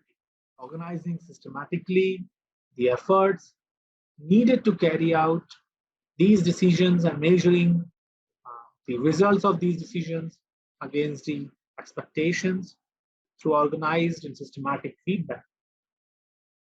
This function deals with the determination of future course of action so as to achieve the desired results. Planning of personnel today prevent crisis that may come tomorrow. So here the personnel manager is expected to determine the personnel program regarding recruitment, selection, and training of employees. And the second function is organizing. Organizing requires a formal structure of authority and the direction and flow of such authority through which work subdivisions are defined, arranged, and coordinated so that each part relates to the other part in a united and coherent manner so as to attain the prescribed objectives. So Henry Fayol said to organize a business is to provide it with everything useful for its functioning, raw material, tools, capitals, and personnel. So the function of Organizing is primarily concerned with proper grouping of personal activities, assigning of different groups of activities to different individuals, and delegations of authority, creation of a proper structural framework is his primary task. Organizing, in fact, is considered to be the wool of the entire management fabric and hence cannot afford to be ignored. This involves supervising and guiding the personnel. So now we are at the directing function of the management. We cannot take the staffing function because human resource itself is staffing. So directing function is concerned with leadership, communication, motivation, and supervision so that employees perform their activities in the most efficient manner possible in order to achieve the desired goals. This involves supervising, guiding the personnel to execute plans. Direction is essential, as without direction, there is no destination. Many a time, the success of the organization depends on the direction of things rather than their design. Direction then consists of motivation and leadership. A personnel manager must be as an effective leader who can create winning teams while achieving results. The personnel manager must invariably take care of the concerns and expectations of employees at all levels. And we have controlling. So controlling function of personnel management comprises measuring the employee's performance, correcting negative deviation, and assurance of an efficient accomplishment of plans. It makes individuals aware of their performance through review reports, records, and personal audit programs.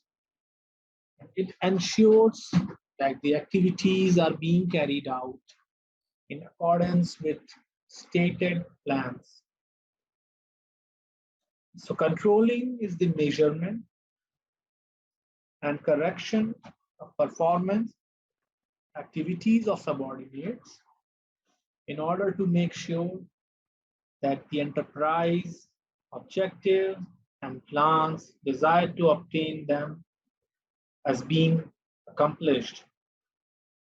Function of control consists of those activities that are undertaken to ensure that the event do not deviate from the pre-arranged plans.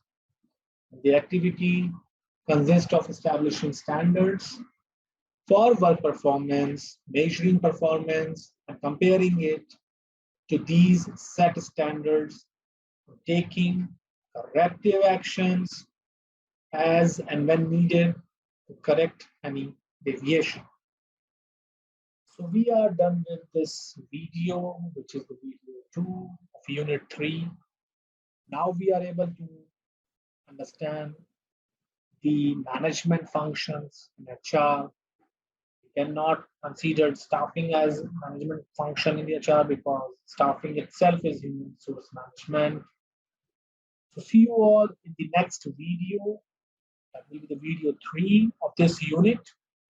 I'm your instructor, Dr. Anurag Singh, Assistant Professor, School of Business, University of Petroleum and Energy Studies, Dehradun. Signing off. Thank you, everyone. Stay safe, stay healthy.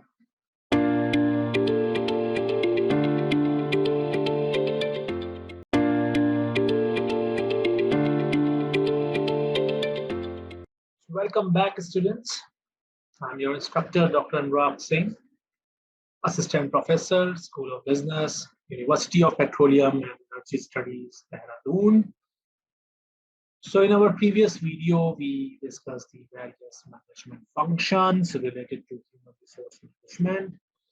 And today we are going to learn the operative functions. We had a bit of discussion on the operative functions in our previous unit, but this is more advanced. We will dig deep, we will learn more about this operative function. So this is the video 3 of unit 3. Let's start. So the operative functions of human resource management are related to specific activities of personnel management, that is employment, development, compensation, and industrial relations. These functions are to be performed in conjunction with managerial functions. Procurement function is the first operative function of personnel management, and it is concerned with procuring and employing people who possess necessary skill, knowledge, and aptitude. Under its purview come job analysis, manpower planning, which is also called as human resource planning or personnel planning, recruitment, which is a positive process in which we attract number of people or good number of people or good people towards your organization. Selection, a negative process in which you select the right number of candidates for the job that you are offering. Placement, and now placing the person to a certain position, conducting their orientation, induction, and internal mobility.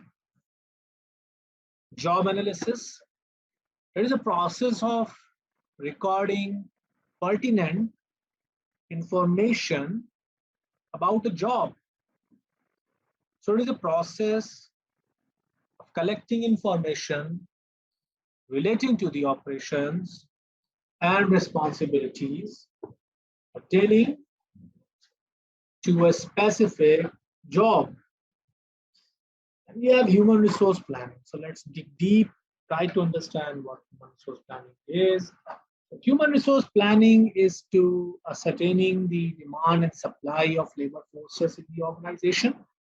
Human resource planning is something which is a process of forecasting the current and future needs of the organization and the requirement of the organization, and determining is how the existing human resource capacity of the organization can be utilized to fulfill these requirements. It thus focuses on the basic economic concept of demand and supply in context to human resource capacity of the organization.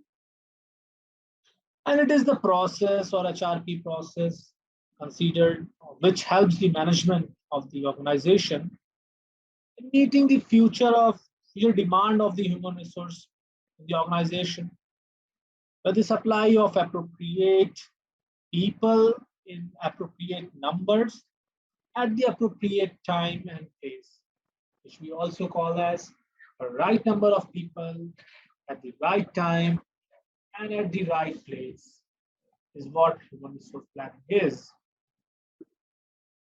In fact, with the elements of strategies and long-term objectives of the organization being widely associated with human resource planning, and these days, human resource planning has now become strategic human resource planning. So though human resource planning may sound quite simple, a process of managing the in terms of human resource requirement of the organization. And yet the actual activity may involve the HR manager to face many roadblocks owing to the effect of the current workforce in the organization, pressure to meet business objectives and prevailing workforce market condition. So it is a process of determining and assuring that the organization will have an adequate number of qualified persons available at proper times, performing jobs which would meet their needs and provide satisfaction for the individuals involved into it. And the next slide, which states, which defines recruitment. Recruitment is a positive process in which we show a positive image of our company. We try to attract good number of people to our organization. It is the process of searching for prospective employees and stimulating them to apply for jobs in the organization. So we have, for example, seen many advertisements in the newspaper. Every company, whenever they take out jobs, they show a very good image of their company. And that's why they try to attract wonderful talent and the skills for the job that they are offering. Selection is considered as a negative process. Why it is so? It is the process of ascertaining qualification, experience, skill, and knowledge of an applicant with a view to appraising his/her suitability to the job in question. So in selection, what we do, once we attract good number of people, a good number of talented people towards the organization, once they apply for the job, afterwards you select the best out of them, and that's why it is called a negative process, because you are selecting only few out of them. That's why selection is negative process. Placement. Placement is placing the personnel that is hired on the job, okay, to a certain role or responsibilities that he's going to acquire, and right man or right candidate at the right place. So it is the process that ensures 360-degree fit, matching the employee's qualifications, experience, skills, and interest with the job on offer. It is the personnel manager's responsibility to position the right candidate at the right level. Induction and orientation. So induction and orientation are techniques by which a new employee is rehabilitated in his new surroundings and introduced to the practices, policies, and people. He must be acquainted with the principles which define and drive the organization, its mission statement, and values which form its backbone. Then internal mobility, so the movement of employees from one job to another, which is also called as transfers and promotions, is called internal mobility. Some employees leave an organization due to various reasons, leading to resignation, retirement, and even termination. These movements are known as external mobility in the best interest of an organization and its employees, and such job changes should be guided by well-conceived principles and policies. Development is there. So training is a continuous process by which employees learn skills, knowledge, abilities, and attitudes to further organizational and personal goals. Executive development, it is a systematic process of developing managerial skills and capabilities through appropriate programs. Career planning and development, so it is the planning of one's career and implementation of career plans by means of education, training, job search, and acquisition of work experiences. It includes succession planning, which implies in identifying, developing, and tracking key individuals for executive positions. Human resource development aims at developing the complete organization. For that, it creates a climate that enables every employee to develop and use his capabilities in order to further both individuals and organizational goals. So we are done with this video of Unit 3. So see you all in the next video of Unit 3. I'm your instructor, Dr. Anurag Singh, signing off. See you soon. Thank you.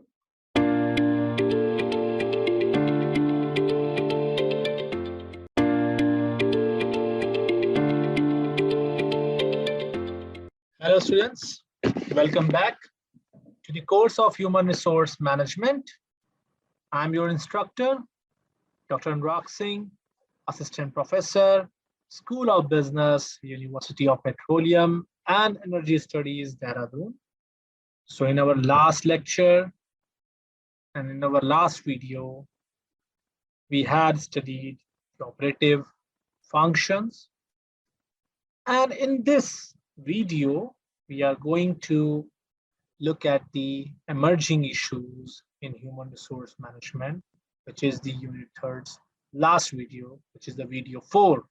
So let's start with the introduction. So India has observed many challenges in its political, social, and economical structure since independence. However, the most prominent ones were introduced by new economic policy in the year 1991. These changes have resulted in bureaucratization.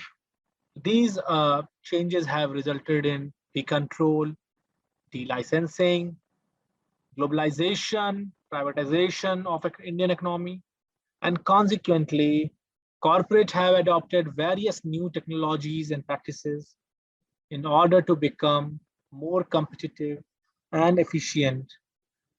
The companies that once considered specialization, job description, and price as core of their action were initiated, emphasizing on speed, integration, job flexibility, and value.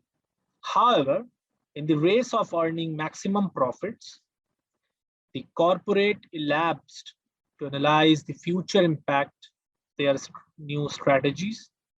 And these corporates are facing many negative consequences of their activities, which are not only risky for employers, but for employees also. And further, the dynamic external and internal organization environment is also adding fuel into it. And it all has resulted in emergence various corporate issues in present scenario. Due to the limited scope, human resource management issues of an organization needs to be identified. So effective management of human resources depends on refining human resource management practices changing conditions, and hence there is a need to look at other important issues that can motivate people to give their best in a dynamic and ever-changing environment. Personal records. So personal records such as papers, files, cards, cassettes, and films are maintained to have tangible record of what is actually happening in an organization and to formulate appropriate HR policies and programs based on historical records, actual experience, and future trends from time to time basis. Human resource audit refers to an examination and evaluation of policies, procedures, and practices to determine the effectiveness of human resource management. Personal audit measures the effectiveness of personal programs and practices and determine what should or should not be done in future. Now, that is the human resource audit for us. Human resource research. So it is the process of evaluating the effectiveness of human resource policies and practices, as well as developing more appropriate ones. And then we have human resource accounting. So it is a measurement of the cost and value of human resources to the organization. Human resource management is said to be effective if its value and contribution in any organization is more than its cost.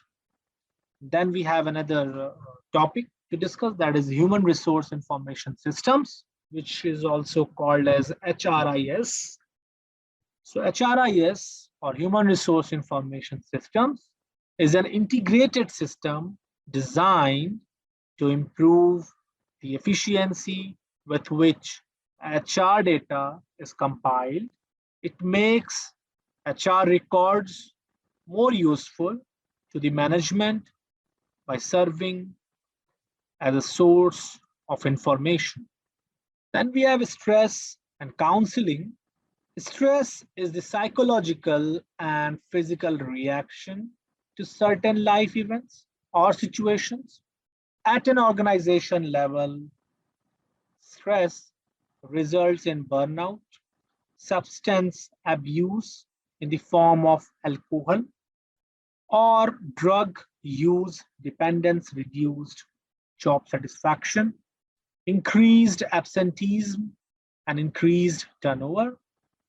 Companies, therefore, are closely looking at what should be done to promote the physical and mental well-being of employees through proper counseling and employee development programs. Then we have international human resource management. So international business is an important to almost every business today. And so firms must increasingly be managed with a clear global focus. This, of course, poses many challenges before managers, including coordinating production, sales, and financial operations on a worldwide basis. International human resource management places greater emphasis on a number of responsibilities and functions such as relocation, orientation, and training services to help employees adapt to a new and different environment outside their own country. So human resource challenges or human resource management challenges among themselves are complex in nature, and their management is still a biggest challenge for today's corporate. Human resource management is that branch of management which is responsible on a staff basis for concentrating on those aspects of relationship of management to employees and employees to employees and with the development of the individual and the group. The objective is to attain the maximum individual development, desirable working relationship between employers and employees, and an effective molding of human resources as contrasted with physical resources. So further, being the only active assets of an organization, the human resources have become the valuable key of success to achieve the competitive advantage. So we are done with this unit and we are now able to understand what are the different issues and challenges in the field of human resource management. What are the challenges that is faced by the human resource managers on a day-to-day basis? And in this manner, we will proceed further for our next video. That will be our unit 4. So we are done with the unit 3. Thank you, everyone. Thank you for your patience hearing. See you all in the next video. I'm Dr. Anurag Singh, your instructor, signing off. See you soon.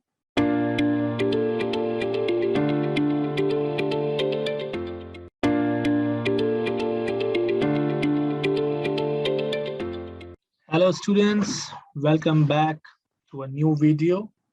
That is the unit 4 of your course, Human Resource Management.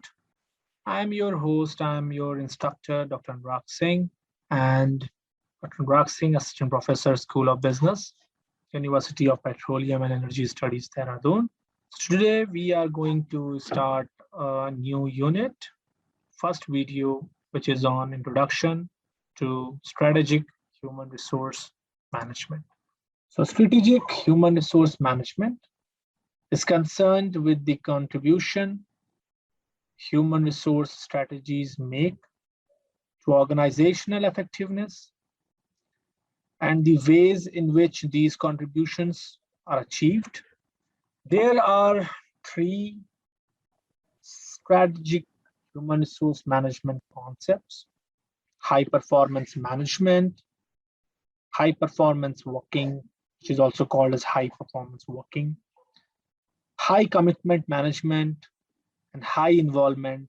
Strategic human resource management, in simple words, is the process of identifying and executing the company's or organization's mission by matching properly its capabilities with the requirements or with the demands of its environment.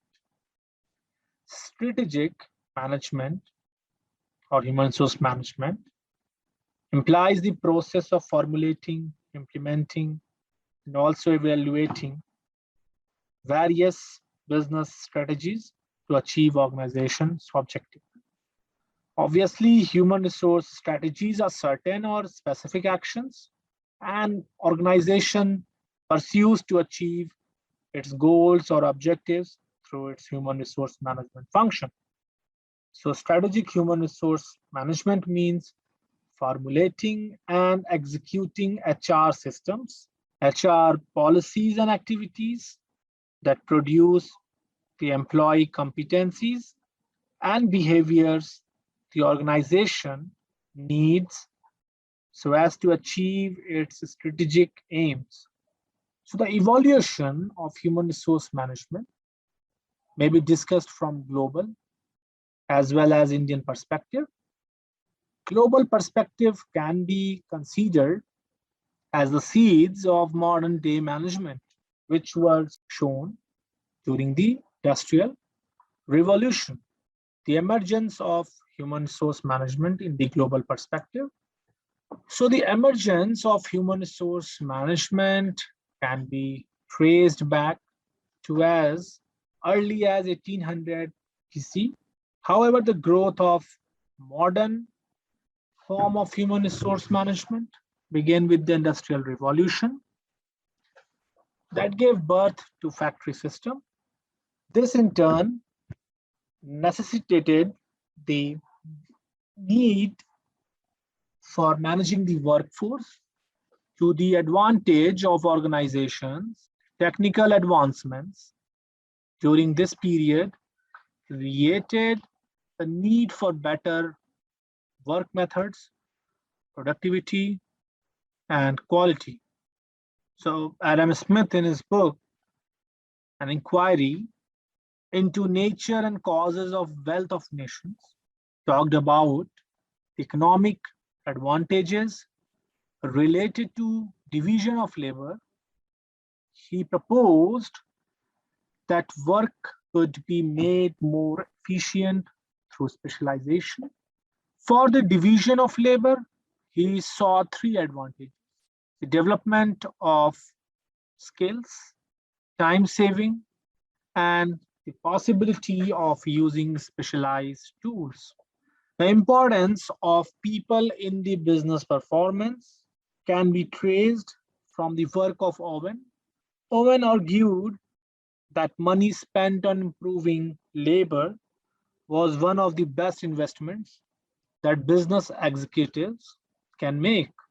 He was 100 years ahead of his time when he introduced the concept of regulated working hours and workers' welfare. And Babbage expanded upon the division of labor in his work and concluded that it allows a more careful matching of people skills and physical abilities with specific tasks. The landmark revolution came in the field of management and human resource management when Taylor is attempted to formalize the process methods and workers' experiences and take it skills into objective rules and formula. However, the path-breaking studies that revolutionized the people's management practices were conducted from 1927 to 1932 by Mayo and his associates to study the relationship between productivity and the working environment. The evolution and development of HRM has interrelationship with that of management. Now the Rao classification. So Rao classifies the evolution of human resource management into 5 stages of development, and they are Industrial Revolution era, Scientific Management era, Trade Unionism, Human Relations Movement, and Human Resource approaches. So whenever we talk about strategic human resource management, it is concerned with the contributions human resources strategies make to organizational effectiveness and the ways in which these contributions are achieved. There are 3 strategic human resource concepts that we have already discussed. That is high performance management, high performance working, high commitment management, and high involvement. So human resource or strategic human resource management is an approach to making decisions on the intentions and plans of the organization concerning the employment relationship and its recruitment, training, development, performance management, record and employee relations, strategies, policies, and practices. So we done with the introduction to strategic human resource management. We discussed the evolution of human resource management initially just to have a clear understanding of what strategic human resource management is. So this is the video 1, which is now over, and I will be going to see you in the video 2nd of this unit. I'm your instructor, Dr. Anurag. Thank you for your patience hearing. We'll see you in the next video. Till then, bye-bye. Take care.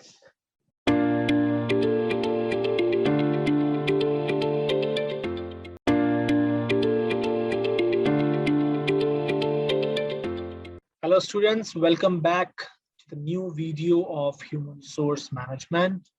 This is the second video of your Unit 4. That is the history of Human Resource Management. I'm your instructor, Dr. Anurag Singh, Assistant Professor, School of Business, University of Petroleum and Energy Studies, Tehran. So let's start with this video. So the history of human resource management begins around the end of the 19th century, when welfare officers, sometimes called as welfare secretaries, came into being. They were women and involved with the protection of women and girls. Their creation was a reaction to the harshness of industrial conditions, pressures arising from the extension of the franchise, influence of trade unions and the labor movement, campaigning of enlightened employers, often Quakers, for what was called industrial betterment.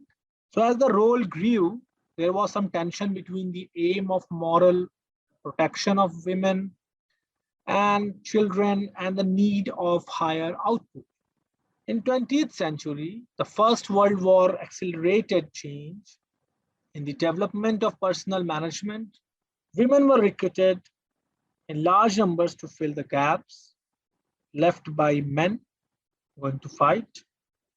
This meant reaching agreement with trade unions, often after bitter disputes, about dilution, accepting unskilled women into craftsman job, and changing management.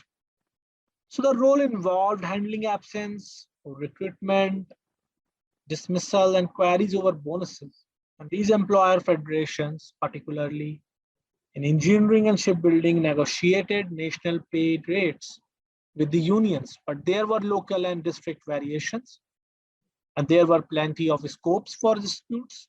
So during the 1930s, the economy was beginning to pick up, and big corporations in these newer sectors saw value in improving employees' benefits as a way of recruiting, retaining, motivating employees. But older industries such as textiles, mining, and shipbuilding were hit by the worldwide recession. So these sectors did not adopt new technologies, and seeing no, you can say, need to do so because they had no difficulty in recruiting laborers. And by 1945, the employment management and welfare work had become integrated under the broad term personnel management. Experience of the war had shown that output and productivity could be influenced by the personnel function in wartime. Had been largely that of implementing the rules demanded by large-scale, state-owned governed production. As a result, the image of an emerging profession was very much a bureaucratic one. Following the development of poor industrial relations during the 1960s, a Royal Commission under Lord Donovan was set up reporting in 1968. And it was critical of both employers and unions. Personnel managers were criticized for lacking negotiation skills and failing plan industrial relations strategies. So at least in part, Donovan suggested that these deficiencies were a consequence of management failure to give personnel management sufficiently high priority. So the human relations movement led to wide-scale implementation of behavioral science techniques in industry, and this movement further paved the way for human resource approach to manage people. And the human resource approach believes that every employee is unique, possesses a source of latent energy, which if used properly can create a competitive advantage for the organization. Tyson categorizes the evolution of human resource management into 9 stages of development. These stages are early history of personnel management up to 1940, which gave birth to welfare movement and today's well-known Institute Chartered Institute of Personnel Development, which is also called a CIPD. And First World War era in the year 1914 to 1918. The First World War brought a step change in the development of personnel management. Concepts like workers' committee, compulsory arbitration, and consultative committees came into existence. Growth of employment management, labor managers, timekeepers, and wage clerks came into being in large factories. Early personnel departments in the year 1920 to 1939. As the complexities of business increased, a need was felt to have separate personnel departments with industrial relation policies for managing people effectively. The department was entrusted to assist the organizational staffing and employee control, matters like absenteeism, with the intention of improving out. So the Second World War era, which is from 1939 to 1945, the Second World War further influenced the functions of human resource management to a greater extent. The scope of personnel management was expanded to all factories. The people who were personnel functionaries were exempted from working in force. So the industrial relations and personnel management, which is from the period of 1945 to 1968. So with the increasing role of personnel department, they were made responsible for ensuring smooth industrial relations between employers and employees. And post 1945, industrial relations witnessed enormous growth in numbers. Companies started to formulate their own industrial relation policies, and that were in tune with their investment plans and overall strategy. National economic policy, legislation, and personnel techniques, which is from the period of 1969 to 1979. Post-World War, Britain came up with a lot of legislation on economic policies, which influenced the corporate house in a number of ways. And in 1970s, staffing planning became more sophisticated. So the new era of people management from 1979 to 1997, following the recession of early 80s, organizations started talking about equality improvements. Flexible working practices came into existence. And in 1997 onwards, subsequently, increasing competition forced the organization to take a strategic approach to management. And as a result, there has been growing interest in the strategic management, which further compelled the sub-functions of the organizations to redefine their role in the strategic management process. And human resource management was no exception to this. And the stages clearly outline that how the field of human resource management was evolved over a period of time. So we have successfully understood the history of human resource management and how the human resource management evolved over a period of time. And we are done with this video, and see you all in the next video. Thank you, everyone. Thank you for your patience hearing. See you all soon.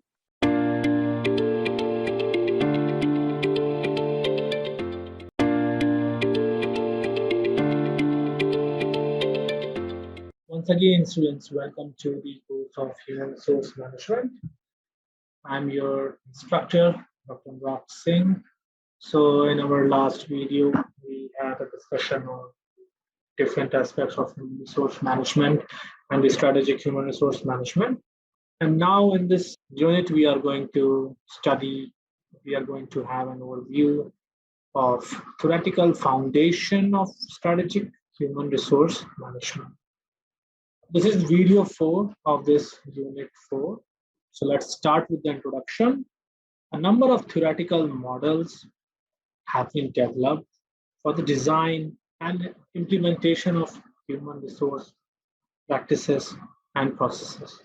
There are general named as universalistic, the contingency, configurational, or as best practice, best fit, and configurational and particular models, namely high performance management, high commitment management, and high involvement management. As emphasized by Armstrong and Barron, the best practice approach focuses on adopting a set of universally effective HR practices, whereas the best fit focuses on situational factors, as there cannot be any universal prescription for HRM policies and practices. So the configurational approach is concerned with adopting a set or bundle of HR practices rather than any single HR program or policy. McDuffie, Richardson, and Thompson concluded that a firm with bundle of HR practices should have a higher level of fit with its corporate strategy.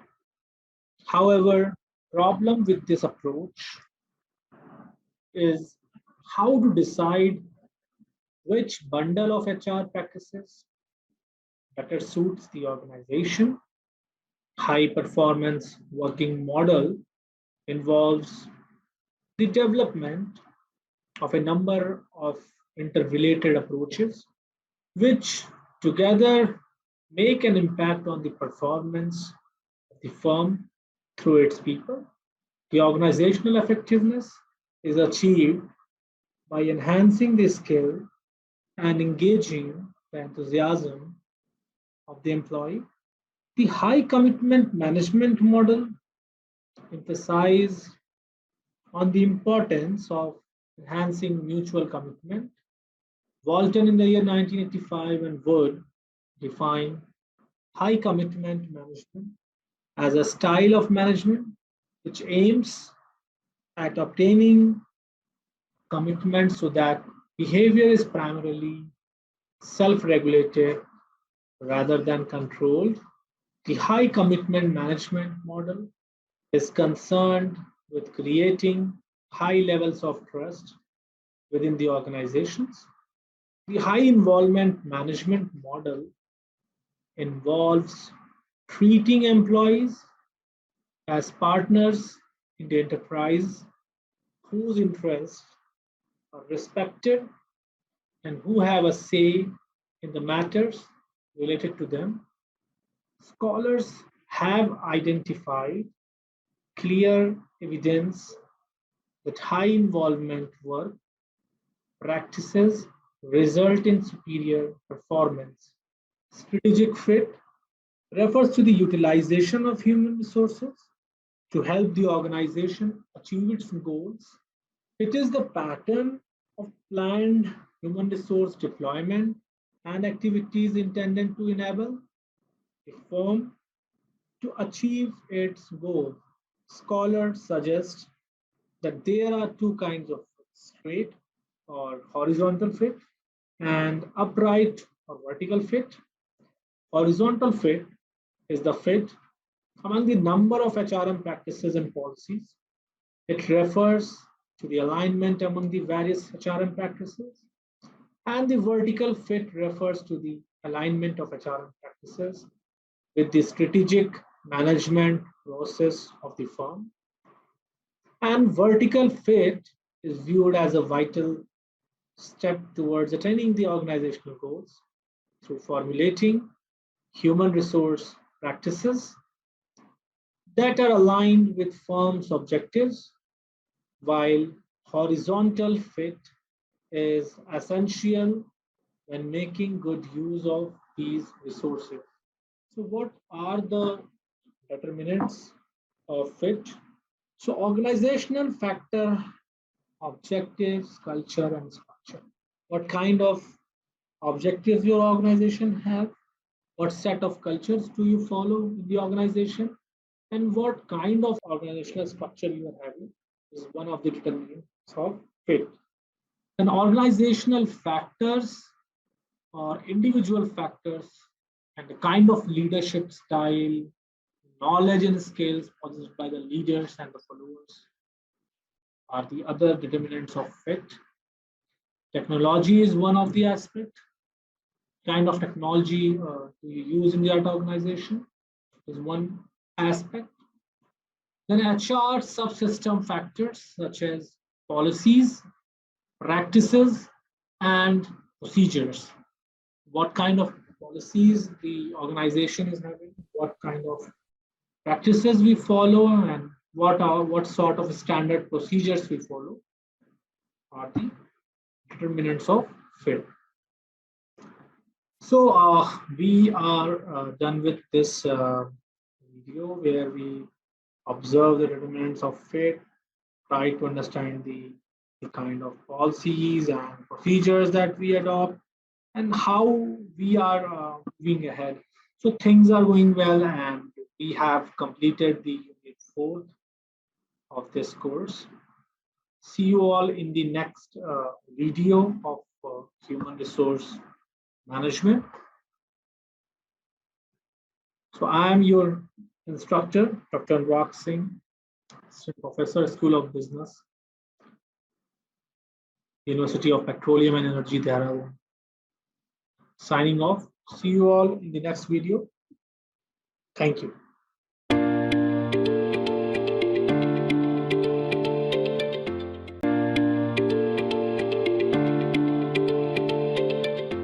Welcome back, students, in your unit 5, which is on job analysis.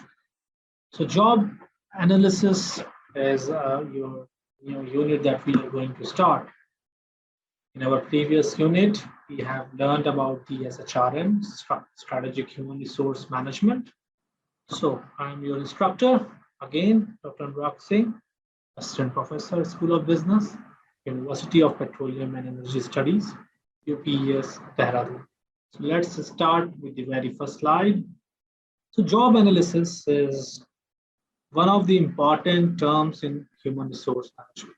It is a way to determine the nature of the job and the duties employee has to perform. It also provides information about what kind of people should be hired for a particular job profile.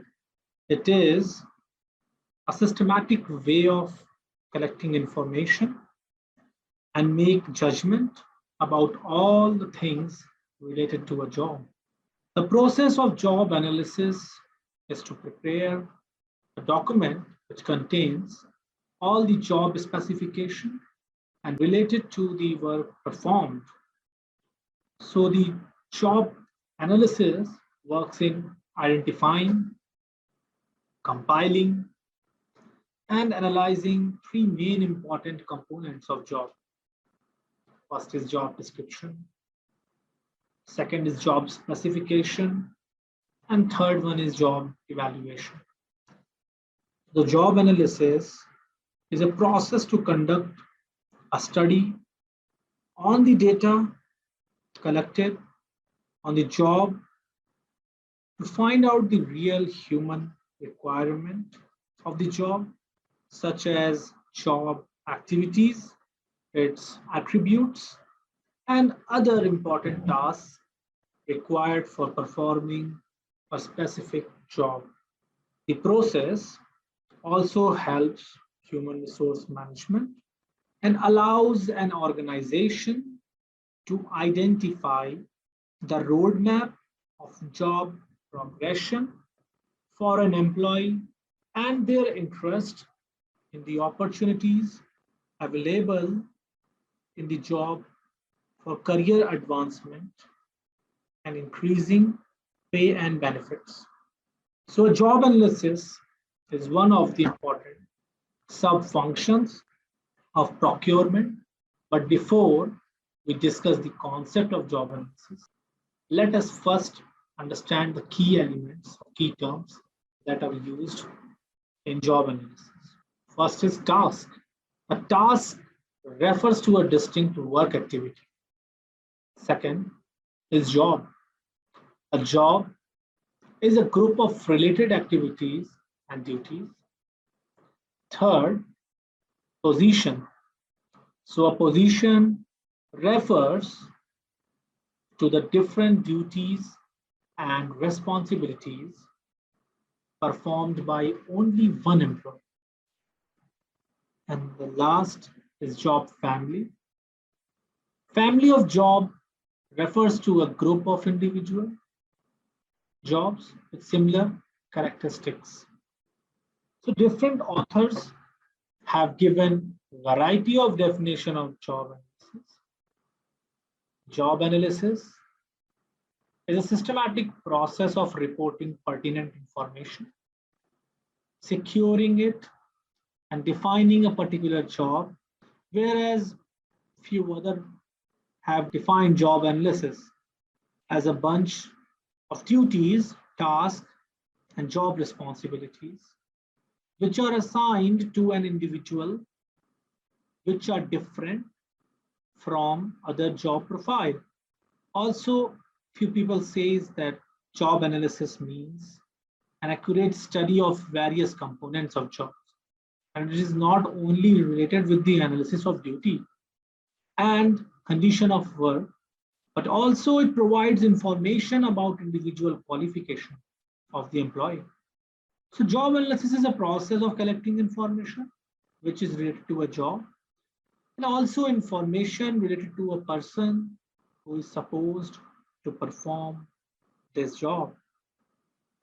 It includes education skill and training required for the employee and duties, responsibilities of the employee. So job analysis gathers information about work activities, what, how, why, when they are performed, human behaviors, what are the expectations, requirements of machines, tools, equipments, and services to be used, performance standards, which are related to the job duty, job context, such as the working conditions of the job, human requirement like knowledge, skills, education, experience.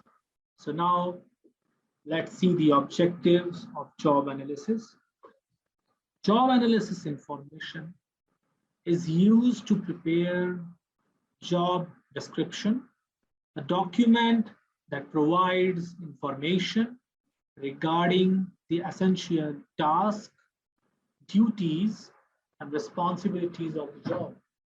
Job specification, on the other hand, document that outlines the minimum acceptable qualifications a person should possess to perform a job. So when any employee joins the organization, it is imperative on the part of the employee to have information about the job assigned to him or her. Every job is different in terms of responsibility, difficulties, skills, knowledge required to perform the job. The job analysis in human resource management provides clarity about different components of the job and the circumstances in which the job should be performed. It is a study, a collection of information related to the operation and responsibility associated with the job. So there are three important components of job analysis: job description, job specification. The job analysis process in HRM helps to identify the requirement of job, describe the suitability of a person who is supposed to perform the job. Information of job analysis is used in order to prepare job description and specification. It is also utilized to design organization structure proper recruitment device, and selection methods, along with compensation offered for the job. So further, the performance appraisal, training and development facilities, career path, counseling, and health conditions are also determined based on the job analysis.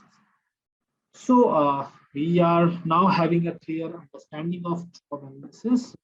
So this video is over and we will meet in the other video. I'm your instructor, Dr. Anurag Singh, signing off. See you all in the next video. Thank you.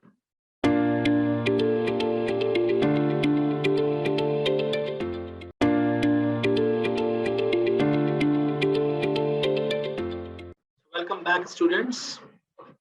So we are in the another video of human resource management. In our last video, it was the video 1 of the unit 6, job analysis. So in this video, we are going to study the process of job analysis. So I am your instructor, Dr. Anurag Singh, Assistant Professor, School of Business, University of Petroleum and Energy Studies, Kerala. The job analysis is a systematic process of gathering complete information about the job, duties and responsibilities required to perform a specific job.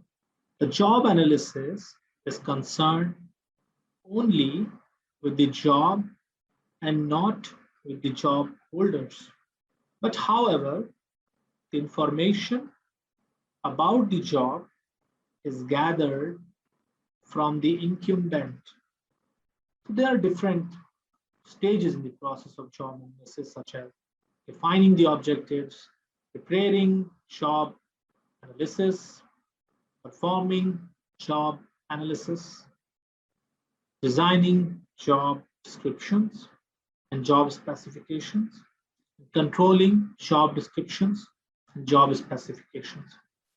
So the process of job analysis consists of some steps given on the screen.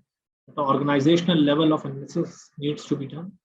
So this one step states that in the job analysis, it involves study of the organization. The organizational level analysis sets the direction and the scope of further analysis. The study of organizational behavior, organizational objectives and strategies help analysts understand the correlationship between jobs and the various kinds of requirements. The second step is obtaining information about jobs.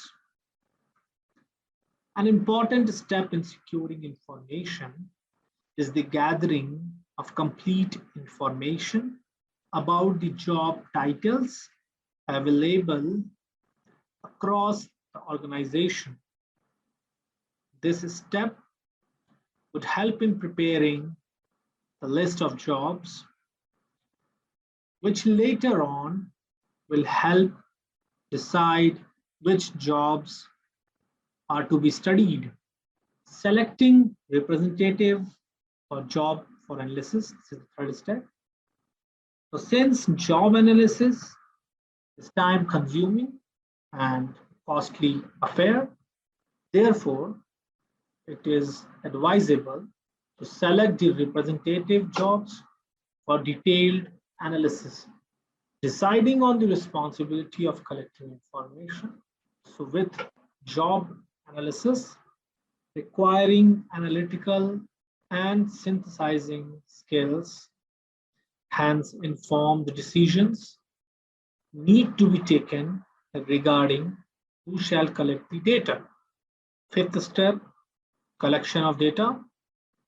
So after deciding who would collect the data, the appropriate data collection method needs to be finalized.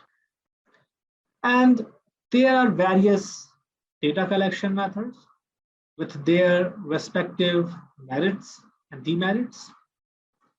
So depending upon numerous factors, such as financial commitments, ability of the analyst, etc., combination of methods may be employed. So sixth step is developing job description. So let's see how we develop the job description. The information collected in the previous step, that is the collection of data, is used in preparing job description. So the job description is a document that provides information regarding the essential tasks, duties, and responsibilities of the job. Preparing job specification. So the final step, the process of job analysis, is to prepare the job specification. So the job specification is the characteristics required or needed for a job from an individual. A job specification is a document that outlines the minimum acceptable qualifications, abilities, physical as well as mental, skills, experiences a person should possess to perform a job. So let's move towards the next slide. What are the key decisions while performing job analysis? Would include selection of jobs to study, number one. Number two, determination of information to collect tasks, responsibilities, skill requirements. And third one is identification of sources of data, employees, supervisors, managers, and methods of data collection, interviews, questionnaires, observation, diaries and records, verification of data, other employees, supervisors, managers, and last one is writing job analysis report. So writing report or reporting the information collected or gathered or defined needs to be applied in a job analysis report. So in this manner, we have gone through the detailed description, the process of job analysis, that we first define the objectives, we prepare job analysis, perform job analysis, and we design the most important thing, that is job description and job specification, and controlling job descriptions and job specifications. So these are the different process of job analysis. I'm very much sure that you are now having a clear understanding of what job analysis is, what is the process of job analysis. So I'm signing off. I'm Dr. Anurag Singh, your instructor, signing off. See you all in the next video of human resource management. Till then, stay tuned. Bye-bye. Welcome back, students. I'm your instructor, Dr. Anurag Singh, Assistant Professor, School of Business, University of Petroleum and Energy Studies, Dehradun. So in our last video, we have discussed about the process of job analysis. In this video, we are going to discuss the various methods of job analysis. So job analysis is the process of determining and recording all the pertinent information about a specific job, including the task involved, the knowledge and skill set required to perform the job, and the responsibilities attached to the job, and also the abilities required to perform the job successfully. Job analysis differentiates one job from the other in an organization and is based on observation and study. It is also referred to as job review or job classification. Job analysis provides a basic foundation for many of the HR activities. The analysis involves compiling a detailed, involves examining the knowledge qualification or employment, and compiling involves a detailed description of tasks, determining the relationship of the job to technology and to other jobs, examining the knowledge, qualifications, or employment standards, accountabilities, and other incumbent requirements. In short, job analysis is a recording of all activities involved in a job and skill, knowledge, requirements of the performance of the job. So they help in evaluating candidate against the requirement of the job and selecting the most stable one. Similarly, job analysis provides inputs for training. While training employees for a particular position, the parameters on which employees need to be trained can be obtained from job analysis. So job analysis also helps management in evaluating the relative worth of a job, which is also called as job evaluation, obviously. So which would be one of the basic inputs in designing the compensation system.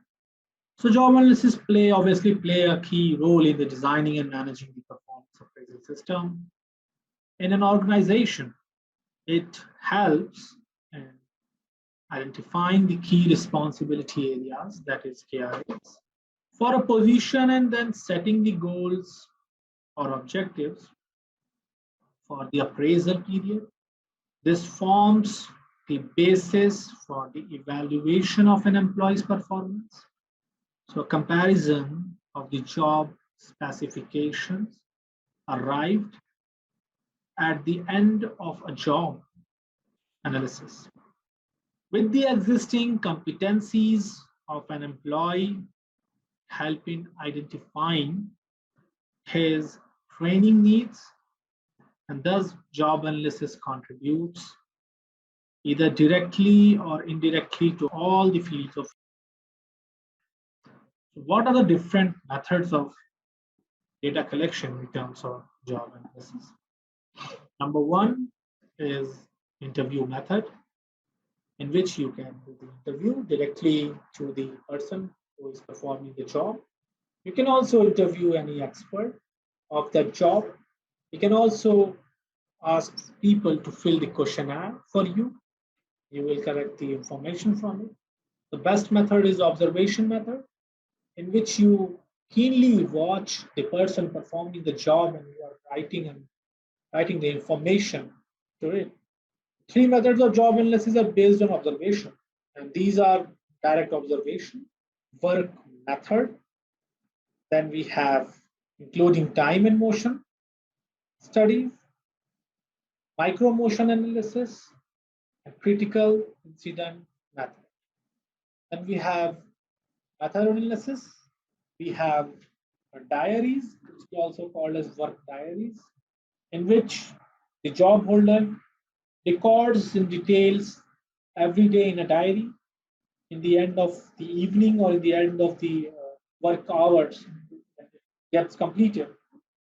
Equipment-based method, job performance method is also one of the methods where when an HR performs the job by himself and tries to collect the information out of it. And in this method, basically the job analysis actually perform the job in question and thus receives first-hand experience of contextual factors on the job, including physical hazards, social demands, and emotional pressures, mental requirements.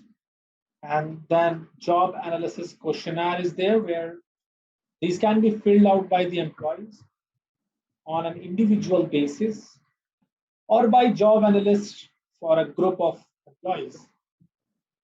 So those were the different methods of data collection. Now the sources of information. So for understanding and analyzing a job information can be obtained from all who are involved in that job. Information may be collected from job holders, supervisors, managers, customers, job analysts, and in the end, human resource managers. You can see that again, that for understanding and analyzing a job information can be obtained from all who are involved in that job. Information may be collected from job holders who are working in the organization, supervisors, managers, customers, job analysts, and human resource managers. So let's move towards the next slide. Now the job description. So we had a clear understanding of the job description in the previous video. Let's discuss it again. So job description is a written statement of what the worker actually does, how she does it, and what the job's working conditions are. A typical job description includes the job identification. Job identification includes job title, a name of job, preparation date, when the description was written, prepares by who wrote the description, location of the job, information regarding salary, pay scales, and then job summary. So the summary of the job describes the general nature of the job and lists the major functions or activities, be specific, not other duties. These are the methods of job analysis.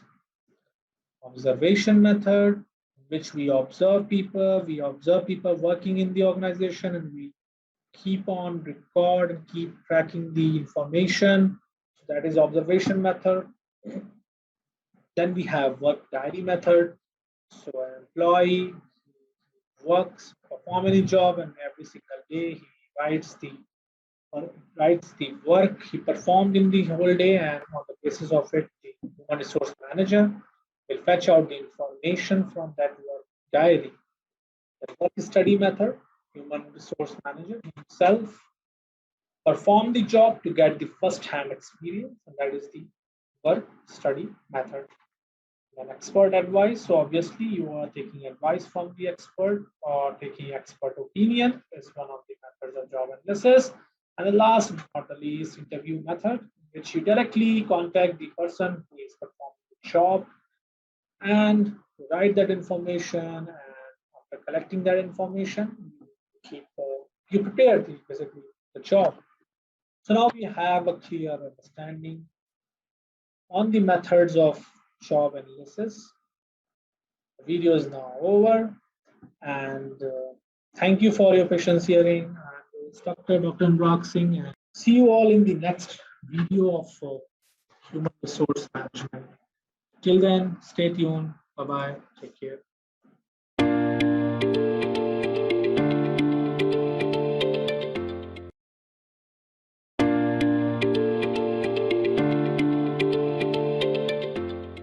Hello, students.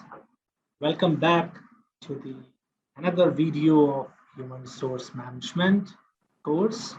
And today, in this video, we discuss the uses and issues of job analysis, and also the problem that occurs with job analysis. So the most important thing that we had in our discussion in our last video was the method of the job analysis. I'm your instructor again, Dr. Anurag Singh, Assistant Professor, School of Business, University of Petroleum and Energy Studies, UPES Dehradun. Start the video 4, which is the last video of this unit 6. So uses of job analysis basically. So let's go through it. The job analysis information is used for various purposes. So these include validation of hiring procedures, defining or deciding the employment procedures, deciding the appropriate recruitment and selection criteria, identifying the relevant training needs, and conduct salary surveys. So these are the different uses of job analysis, where we see that validation of hiring procedure is an important aspect. Decide employment procedure, that is very useful with the help of job analysis. Deciding the appropriate recruitment and selection criteria, identifying relevant training needs, conduct salary survey. Let's see the issues of with job analysis. So no process can be entirely and fully serve the purpose. Job analysis is no exception to it. The process involves a variety of methods, tools, plans, and a lot of human effort. And where people are involved, nothing can be 100% accurate. However, they may be appropriate considering various factors, including organizational requirements, time, effort, and financial resources, obviously. So since the entire job analysis process, methods and tools are designed by humans only, and they tend to have practical issues associated with them. Human brain suffers with some limitation thereof, or therefore everything created, designed, or developed by humans to have some or other constraints. If we come to the subject, even the process of job analysis has a lot of practical problems associated with it. Though the process can be effective, appropriate, practical, efficient, and focused, but it can be costly, time consuming, and disruptive for employees at the same time. It is because there are some typical problems that are encountered by a job analyst while carrying out the process. So let's discuss them and understand how the process of job analysis can be made more effective by treating them carefully. So if we discuss that there are lack of management support, there are lack of cooperation from employees, inability to identify the need of job analysis, biasness of the job analyst, using single data source. Sometimes the job analysis information becomes questionable, and various errors may creep in while carrying out the analysis. Some of the reasons for low accuracy of the information are low motivation on the part of job analysts, impression management, demand effects, job stereotypes, fear or inability of job holder to articulate the information. Extraneous factors may also affect the analysis. On the other hand, lack of commitment of the top management is one thing.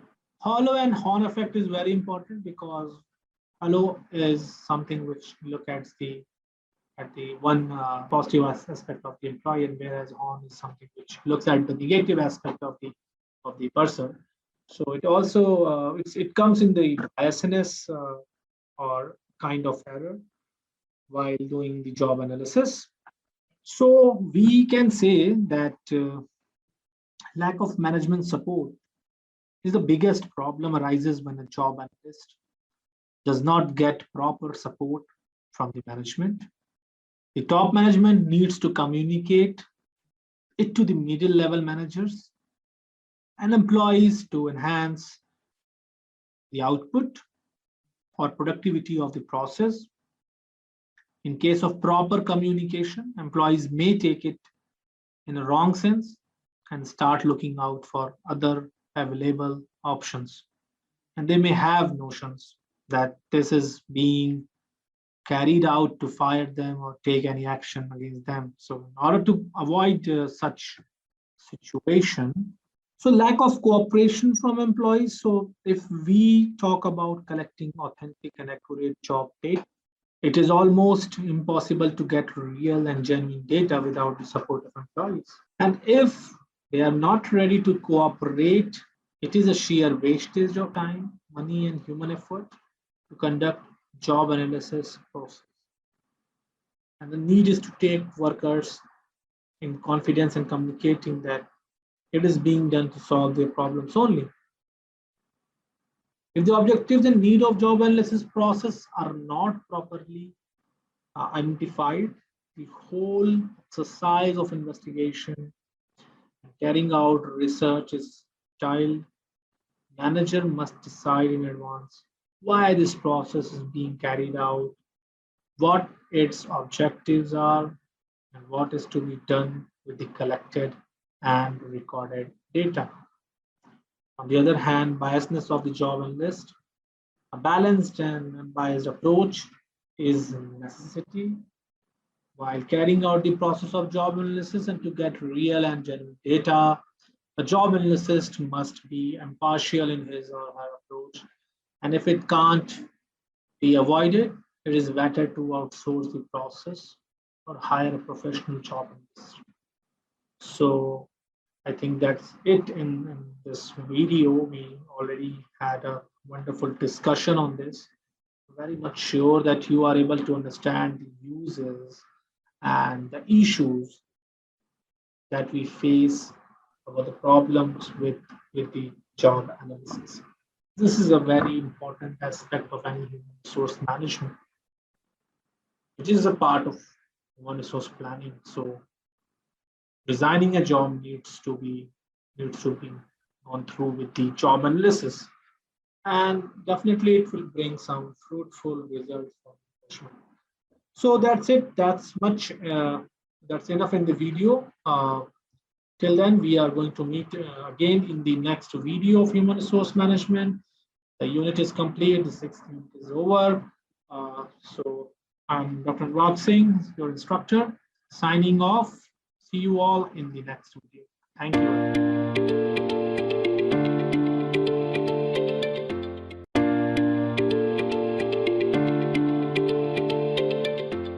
Okay, everyone, welcome back to the course of Human Resource Management.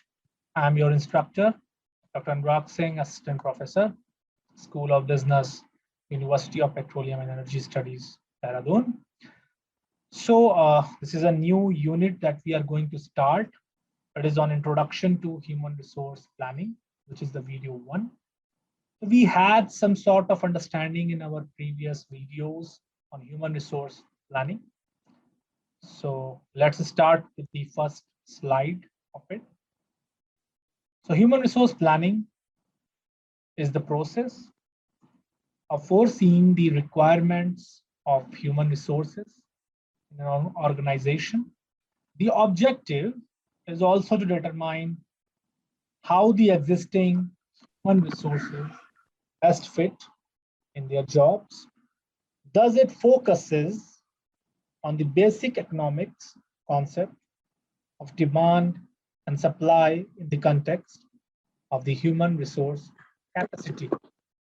So ascertaining the demand and supply of the labor forces for the organization and looking at the current and future needs of the manpower for the organization. So manpower planning is also called as human resource planning and personnel planning. It is the process of estimating or projecting the number of personnel required for a project with different skill set over a predefined period of time. Human resource planning also includes the details like how and when will new employees be acquired.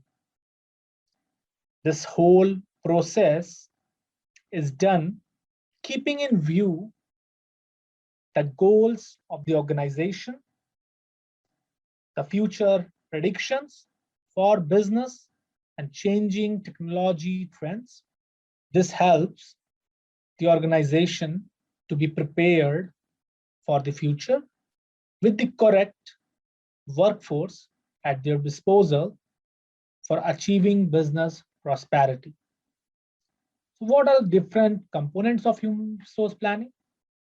So current human resource supply is one of the components, which involves a comprehensive study of human resource strength in the organization with respect to the numbers, skills, talents, competencies, qualifications, experiences, age, tenures, performance, ratings, designations, grades, compensations, benefits, etc. And at this stage, a consultant may organize extensive interviews with the managers to understand the critical HR issues they face and basic workforce issues they face as crucial for business process. Then the other component is future HR demand.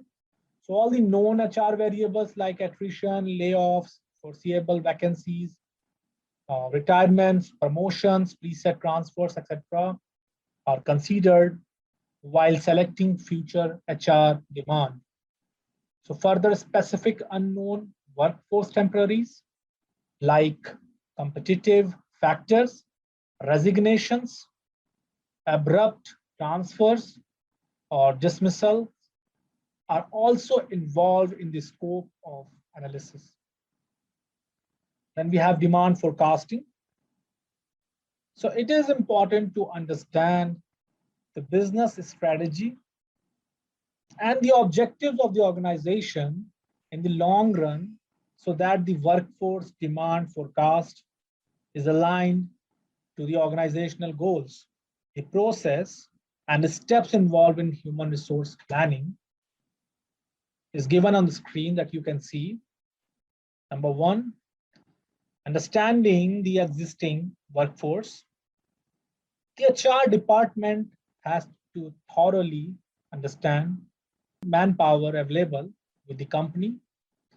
They should examine the background, skill set, qualification, location, etc. of the entire workforce so that they have a good idea regarding the pool of talent available with the company.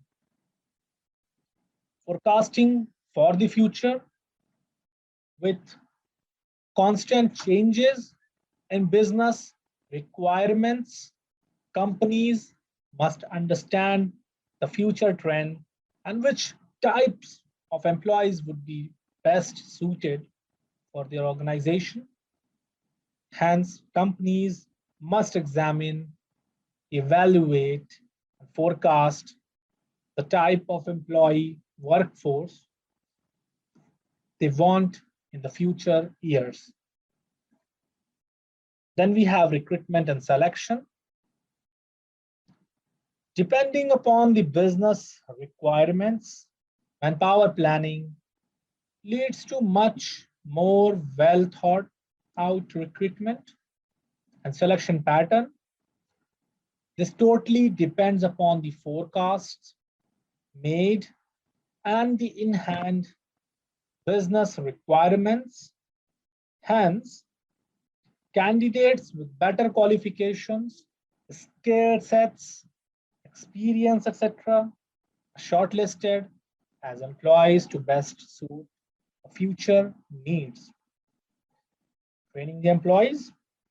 So employees who are a part of the organization are trained to have the best skills, knowledge, and understanding about the current job as well as the future requirements. So now the importance of human resource planning. With constantly changing business requirements, technological advancement, etc., the skills and knowledge of employees tend to become obsolete over a period of time. Further, if a business is growing, then the workforce needs to be expanded. If the company wants to have its business at different locations, different business domains, etc., if a company fails to prepare beforehand, it can lead to creation of issues in the future, which can collapse the business model for a company. Hence, timely preparations of human resource planning would always help a positive growth in the business. So human resource planning is the most important managerial function of an organization. It ensures three main things: adequate supply of human resources, proper quality of human resources, and last is the effective utilization of human resources. What are the major concerns of human resource planning? So some of the concerns areas related to human resource planning involve: human resource planning must incorporate the human resource needs in the light of organizational goals. Human resource planning must be directed towards clear and well-defined objectives. Human resource plan must ensure that it has the right number and right kind of people at the right time to do work for which they are most suitable. Human resource planning should take into account the principles of periodical reconsideration related to new developments and extending the plan to cover the changes during the given long period. Human resource planning should pave way for an effective motivational process. Adequate flexibility must be maintained in human resource planning to suit the changing needs of the organization. So now we have a clear understanding on what human resource planning is, how it works, and what is the process of our human resource planning, what are its importance.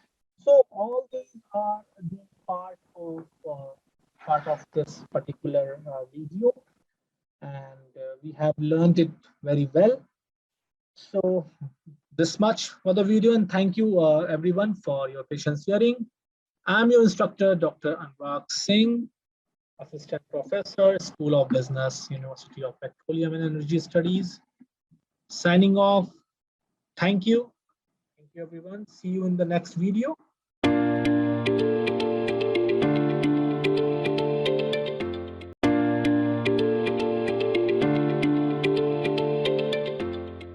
Welcome back, students, in another video of human resource management. So in our previous video, we have studied on the human resource planning. We tried to get an understanding or have an understanding of human resource planning, and we learned the process of human resource planning. So welcome to this new video, which is on need of human resource planning. the major need for human resource planning. I am your instructor, Dr. Anurag Singh, Assistant Professor, School of Business, University of Petroleum and Energy Studies, UPS Dehradun. So let's start with the very first slide. So human resource planning is viewed as foreseeing the human resource needs of an organization and providing of human resources. So the first need is replacement of persons. So a good number of employees are to be replaced in the undertaking because of retirement, old age, death, etc. So there will be a need to prepare and train persons for taking up vacant jobs in an enterprise. So a large number of persons are to be replaced in the organization because of retirement, old age, death, etc. And there will be a need to prepare persons for taking up new position in such contingencies that we have labor turnover. So there is always labor turnover in every organization. The degree of labor turnover may vary from concern to concern, but it cannot be eliminated altogether. There will be a need to recruit new persons to take up the positions of those who have left the organization. If the concern is able to forecast turnover rate precisely, then advanced efforts are made to recruit and train persons so that work does not suffer for want of workers. So labor turnover takes place in all enterprises. However, the degree of, you can say the labor's turnover may vary from company to company, but it cannot eliminate it altogether. So there is always a need to recruit. So if the undertaking is able to foresee turnover rate properly, then efforts in advance are made to recruit and train employees so that work does not suffer for want of employees. Expansion of plan. So whenever there is a proposal to expand or diversify the enterprise, more employees will be needed to occupy new jobs in such situations. And the human resource planning is necessary for it. So whenever there is a plan to expand or diversify the concern, then more persons will be required to take up new positions. And then human resource planning becomes essential under these situations. Then technological changes. So with research and new inventions, technological changes are coming rapidly. And there may be a need to give fresh training to personnel. In addition, there may also be a need to infuse fresh blood into the enterprise. Human resource planning will be helpful in coping to the new demands of the enterprise. So businesses constantly work under changing technological environments. And there may be a need to give fresh training to personnel. In addition, there may also be a need to infuse fresh blood into the organization. So human resource planning will help in meeting the new demands of the organization. Then assessing the needs, which is also called as the assessing future requirements. So human resource planning is also needed to assess whether there is any shortage or surplus employees in the undertaking. And if there is a less number of employees than needed, it will be badly affect the work And on the other hand, if more persons are working than needed, then it will increase labor cost, etc. And human resource planning ensures the employment of right employees. So human resource planning is also required to determine whether there is any shortage or surplus of persons in the organization. And if there are less persons than required, it will adversely affect the work. And on the other hand, if more persons are employed than the requirement, then it will increase labor cost, etc.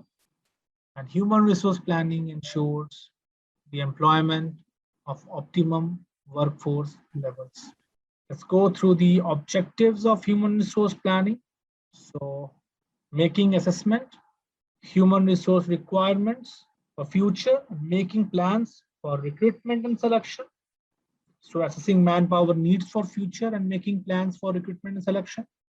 Assessing skills, needs in future or future for the organization. Then determining training and development needs of the organization. Anticipating surplus or shortage of staff and avoiding unnecessary detention or dismissals. Controlling wage and salary cost. Ensuring optimum use of human resource in the organization. Helping the organization to cope with the technological development and modernization.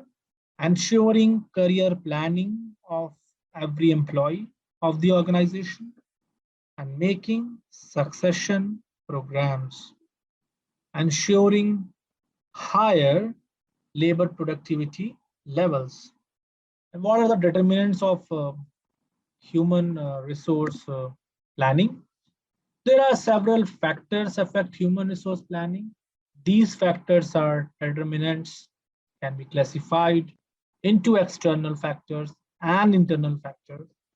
So the external factors are the government policies and policies of government like labor policy, industrial relations policy, policy towards reserving certain jobs and for different communities, and sons of the soil, etc., affect the human resource planning.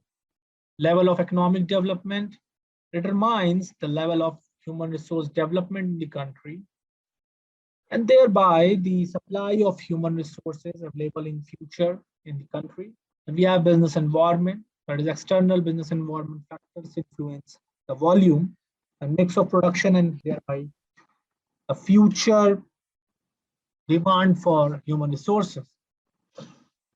We have level of technology, so that determines the kind of human resource required. Then we have international factors like the demand and supply of human resources, various countries. Internal factors are companies' policies and strategies, where company policies and strategies like those relating to expansion, diversification, alliances, determine the human resource demand in terms of quality and quantity. Human resource policies of the company, like those related to quality of human resources, compensation level, quality of work life influences human resource plans. And last, job analysis. So fundamentally, human resource plan is based on job analysis, job description, and job classification that determines the kind of employee required. So that's all for this video.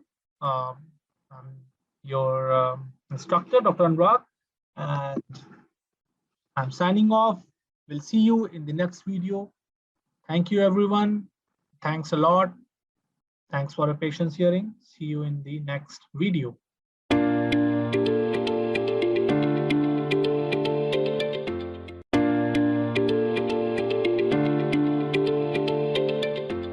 Hello, students. Welcome back to the another video of human resource management. In our last session, in our last video, we had a wonderful discussion on the process of human resource planning. And in today's video, we are going to discuss the methods of human resource planning.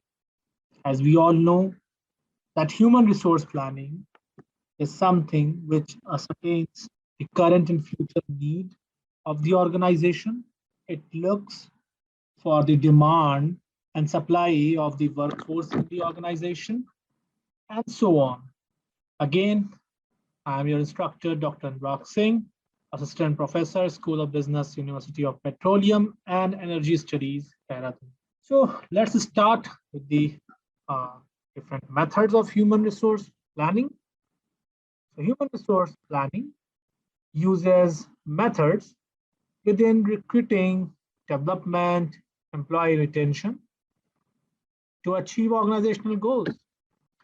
Workforce analysis or the human resource analysis allows human resources to compare the current workforce to future employment needs.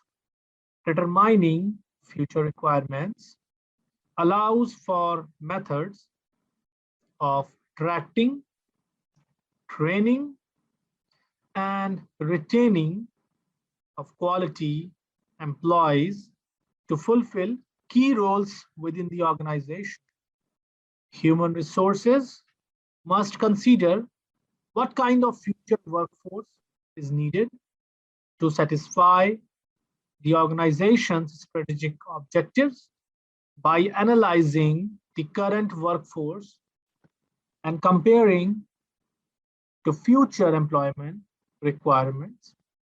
It can discover what gaps or surpluses exist, and this information allows human resources to prepare plans that adjust the workforce as needed.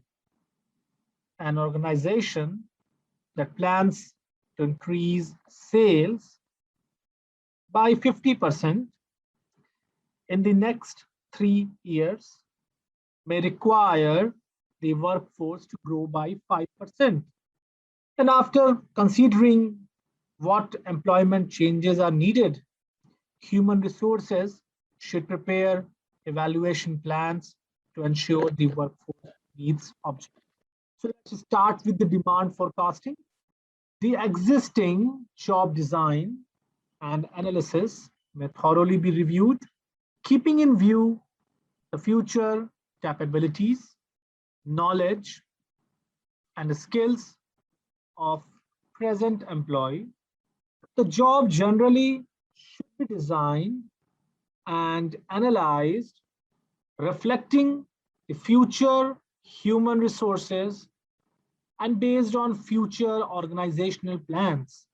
The factors for manpower requirement on demand side can be analyzed by making demand forecasting. Demand forecasting is the process of estimating the future requirements of manpower by function and by level of skills. It has been observed that demand assessment for operative personnel is not a problem, but projection regarding supervisory and managerial levels is difficult. Two kinds of forecasting techniques are commonly used to determine the organization's projected demand for human resources. These are judgmental forecast and statistical projection. So let's see what is a judgmental forecast. So judgmental forecast are also known as the conventional method. These forecasts are based on the judgment of those managers and executives who have intensive and extensive knowledge of human resource requirement. Judgmental forecast could be of two types: managerial estimate. Under this method, the managers and supervisors are well acquainted with the workload, efficiency, and ability of employees. Think about their future workload, future capabilities of employees, and decide on the number of type of human resources to be required. An estimate of staffing needs is done by the lower level managers who make estimates and pass them up for further revision. Then we have Delphi method. A survey approach can be adopted with the Delphi method or technique. The Delphi process requires a large number of experts who take turns to present their forecast, statement, and underlying assumptions to the others, who then make revisions in their forecast. Face-to-face contact among the experts is avoided. And we have statistical projection. Some forecasting techniques are based on statistical methods, and some of them are in the screen. You can see ratio trend analysis, econometric model, work study technique. So in ratio trend model, it is a kind of analysis which is carried out by studying the past ratios and based on that forecasting ratios for the future. The components of internal environment changes are considered while forecasting the future ratios. Activity level forecasts are used to determine the direct human resource requirements, and this method depends on the availability of past records and the internal environmental changes that are likely to occur in future. Then we have econometric model. Under the econometric model, the previous data is analyzed and the relationship between different variables in a mathematical formula is developed. Here, the different variables affecting the human resource requirement are identified. The mathematical formula so developed is then applied to the forecast of movements in the identified variables to arrive at prospective human resource requirements. Work study techniques. Work study techniques are generally used to study work measurements, parameters, and under the workload analysis, the volume of workload in the coming years is analyzed, and these techniques are more suitable where the volume of work is easily measurable. And if the planners forecast expansion in the operations, additional operational workers may be required. If the organization decides to reduce its operations in a particular area, there may be decreased demands for the workers. If there is likely to be no change, present demand for workers will continue. The work study method also takes into account the productivity pattern for the present and future, internal mobility of the workers like promotion, transfer, external mobility of workers like retirement, deaths, voluntary retirements, etc. And we have supply forecast. So supply forecast is concerned with the human resources requirements from within and outside the organization. The first step of forecasting the future supply of human resources is to obtain the data and information about the present human resource inventory. The supply forecasting includes parameters like human resource audits, employee wastage, changes due to internal promotion, and changes due to working conditions.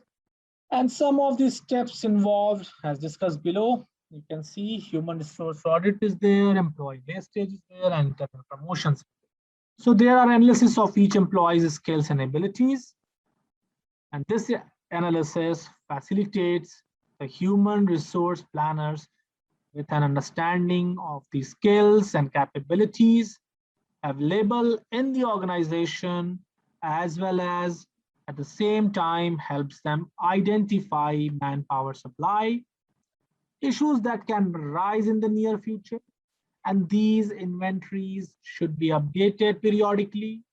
Otherwise, it can lead to present employee being ignored from job openings within the organization. And then employee wastage. So second step of supply forecasting is estimation of future losses of concerning each department and the entire organization.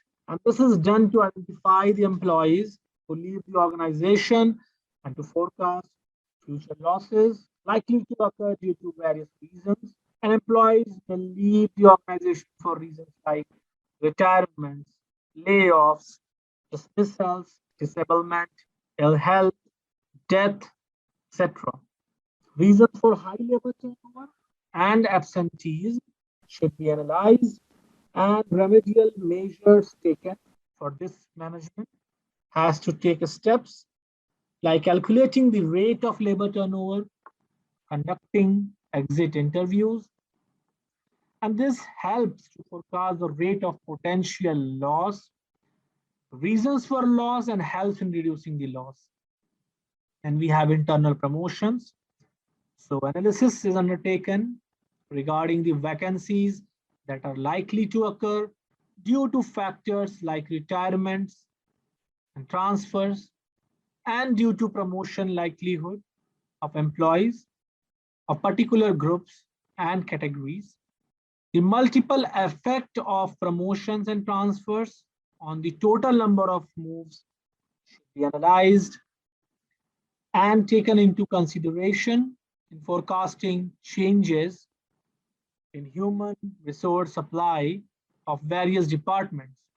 So for example, if the personnel officers are promoted as personnel managers, the two or more employees will also get promotion.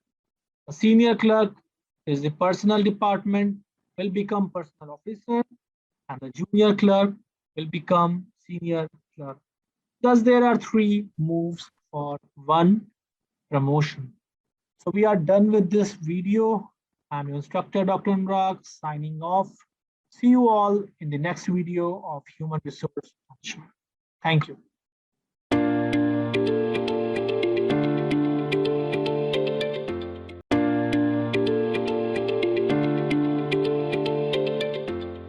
So welcome back, students. In our last session, in our last video, we had a discussion on methods of human resource planning. We now know that human resource planning is very essential for any organization. It requires a lot of effort in planning regarding your human resources. And so today we are going to discuss the strategies of human resource planners. Again, I'm your instructor, Dr. Anurag Singh, Assistant Professor, School of Business, University of Petroleum and Energy Studies, Dehradun. So welcome back to a new video. Let's start. So when we talk about the human resource planners, they should collect, maintain, and interpret relevant information regarding human resources. They should periodically report manpower objectives, its requirements, existing employment, and allied features of manpower. They should develop procedures and techniques to determine the requirements of different types of manpower over a period of time from the standpoint of organizations' goals. They should develop measures of manpower utilization as a component of forecast to access manpower requirements. So let's move towards the next slide. But before that, we should have to understand that utilizing the manpower and putting the right man at the right job is a very important aspect of for any organization.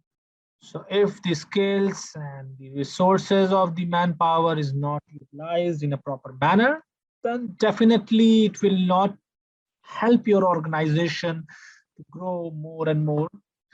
So for growing your organization, for making it wonderful organization, you have to keep a view, you have to keep a track of your human resources skills so that you can utilize that for the growth of the organization. So they should employ suitable techniques leading to effective allocation of work with a view to improving manpower utilization. And they should conduct research to determine factors hampering the contribution of individuals and groups to the organization with a view to modifying or removing these handicaps. They should develop and employ methods of economic assessment of human resources, reflecting its features as income generator and cost, as well as also accordingly improving the quality of decisions that affect the manpower. Now let's discuss the various limitations and demerits of human resource planning. So manpower planning is not always successful. And some of the main issues that crop up are given in the slide that you can see. Accuracy of forecast, integration with organizational plans, period of HR planning, proper organization, support of top management, and then involvement of operating executives.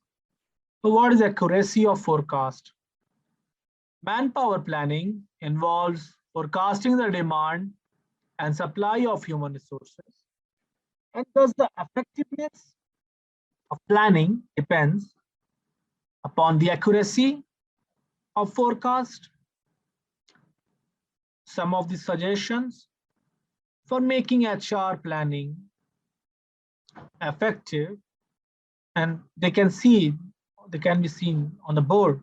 The integration with organizational plans, that is human resource planning must be balanced with organizational plans, and it must be based on the organizational objectives and plans.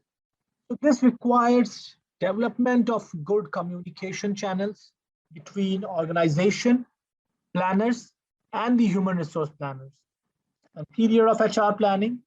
So period of the planning should be appropriate to the needs and circumstances of the entire enterprise in question, the size and structure of the enterprise, as well as the anticipated changes must be taken into consideration. Proper organization. So to be effective, the planning function should be properly organized, and if possible, within the human resource department, a separate cell or committee should be established to provide adequate focus and to coordinate planning work at various levels. Then we have support of top management and involvement of operative executives. So to be effective in long run, manpower planning must have full support of the top management. The support from top management is essential to ensure the necessary resources and cooperation and support for the success of the plan. Involvement of operating executive, on the other hand, is not a function of manpower planners only. To be effective, so human resource planning is not a function of manpower planners only. And to be effective, it requires active participation and coordinated efforts on the part of operating executives. And such participations will help to improve the understanding of process and thereby reduce resistance. An efficient and reliable information system. So to facilitate human resource planning, an adequate database must be developed for human resources and balanced approach.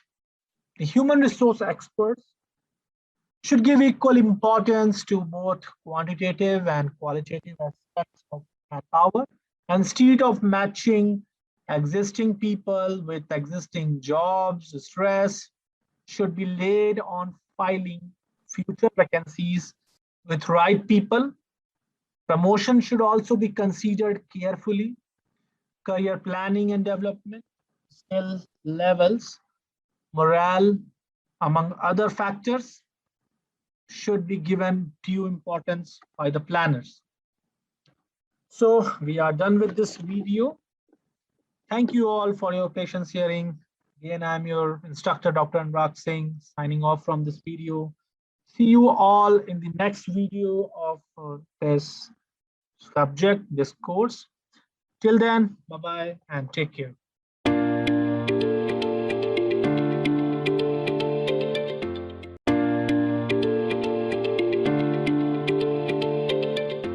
Again, welcome to the new video of human resource management. So we are going to start a new unit of this course, that is recruitment. So let's start.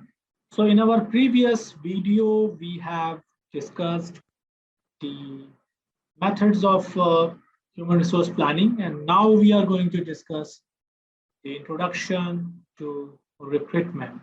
This is the video one for us.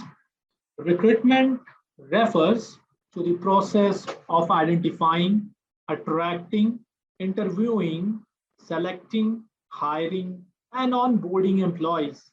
In other words, it involves everything from the identification of a staff need to filling it, depending on the size of an organization. Recruitment is the responsibility of a range of workers. So the larger organization may have entire teams of recruiters, while others, only a single recruiter is there. In a small outfit, the hiring manager may be responsible for recruiting. In addition, many organizations outsource recruiting to outside firms.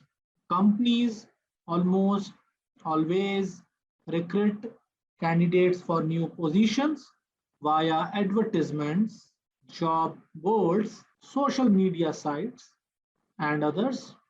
Many companies utilize recruiting software to more effectively and efficiently source top candidates.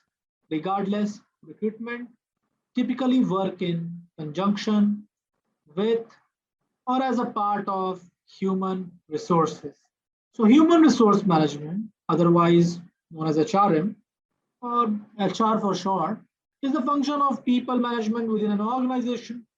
So HR is responsible for facilitating the overall goals of the organization through effective administration of human capital, focusing on employees as the company's most important asset, and so on. Recruitment is the first step in building an organization human capital at a high level. The goals are to locate and hire the best candidates on time and on budget. So the output of human resource planning helps in figuring out the number and kind of employees needed at different positions. Job analysis details the knowledge, skills, aptitude, and other characteristics which are expected of the candidate. Job description, which result from job analysis, specifies tasks, activities, and responsibilities inherent in a job. The information collected from these two HR processes is fed into the recruitment process. Let's move towards the next slide. So what is the definition of recruitment? Recruitment can be defined as the process of generating a pool of qualified candidates for a particular job. The firm must announce job availability to the market and attract qualified candidates to apply. The firm may seek applicants from inside the organization, outside the organization, or both. So in simple words, recruitment is a process of generating pool of qualified candidates for a job. And some definition of recruitment are: it is a process of searching for prospective employees and stimulating and encouraging them to apply for jobs in the organization, which is given by Filippo D. Recruiting is the discovering of potential candidates for actual or anticipated organizational vacancies. It is a linking activity, bringing together those with the jobs to fill and those seeking jobs. Is given by David. And then Yoder has given Yelling Yoder. So recruitment is the process to discover the sources of manpower, to meet the requirements of staffing, schedule, and to employ effective measures for attracting that manpower in adequate numbers so as to facilitate effective selection of an efficient workforce. These are the basic definitions of recruitment. So we have the features of recruitment now on the screen. So it is a positive in nature as it relates to gathering of more and more number of applications for the given job or numbers. And it is to be seen as a group of planned activities rather than one single task. It represents the first contact that the organization has with the potential employees. Recruitment is the first step in the human resource management where the organization for the first time come in contact with the job market. Its objective is to create or develop a pool of applications in a desired or favorable hiring ratio so that there are enough applications to search the right candidates from. It tries to find out the source of manpower which can be used in accordance with the strategic goals of the organization. So it also tries to locate and find the potential applicants and then stimulate them to apply for the given vacancy. This function requires continuous contact, the organization and the job market so as to ensure that organization keeps getting the human resource when required. What are the significance of recruitment? Then recruitment is very important function in the entire process of manpower procurement. As now, most of the jobs are getting specialized and super specialized, and there is a huge demand and requirement of people who can handle these specialized jobs. Nowadays, organizations require more and more skilled people in specialized areas. In this scenario, a worker who neither has the requisite skills nor is motivated enough to carry out the assigned activities and will turn out to be more of a liability for the organization. Hence, it becomes important to be able to find the right person to occupy specified positions in the organization. Recruitment serves the important purpose of creating a pool of candidates or qualified candidates from which potential employees would be selected, and hence recruitment process has become one of the most important functions and it needs to be effective for the success of the organization. So recruitment is the first contact that a company makes with the potential employees. The process encourages more and more people to apply for the given job, and that results in receiving quick quality responses. So in effective Poor recruitment process has a negative consequences. When the recruitment fails to generate sufficient number of qualified applicants, it negatively affects the selection process as there are not many people to select from. This will require the beefing of the selection standards. Lower selection standards also means more money needs to be spent on training and supervision. And in addition to that, when recruitment is ineffective, the management generally increases the entry level pay scales so as to attract qualified candidates and meet the talent needs of the organization. So this destroys a traditional wage and salary relationship in the organization. So we are done with this video of recruitment. I hope you have enjoyed the lecture. So thank you everyone. And I'm Dr. Anurag Singh, again your instructor, signing off. Thank you and see you all in the next video.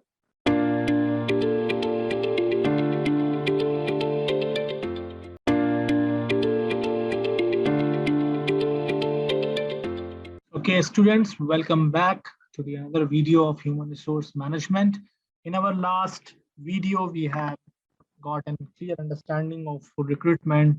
We are able to introduce recruitment, that what it is. And in today's class, we are going to look at the factors that affect recruitment. So this is unit 8, video 2, factor affecting recruitment. I'm your instructor, Dr. Anurag Singh, Assistant Professor, School of Business, University of Petroleum and Energy Studies, Tehran. So the recruitment function of the organization is direct or indirect ways affected by a mix of various internal and external forces. And the internal forces are the factors that can be controlled by the organization. And the external forces are those factors which cannot be controlled by the organization. So what are the different external factors? One is socioeconomic factors, then we have supply and demand factors, we have employment labor rates, then we have labor market conditions, reservation systems, market competitions, information system.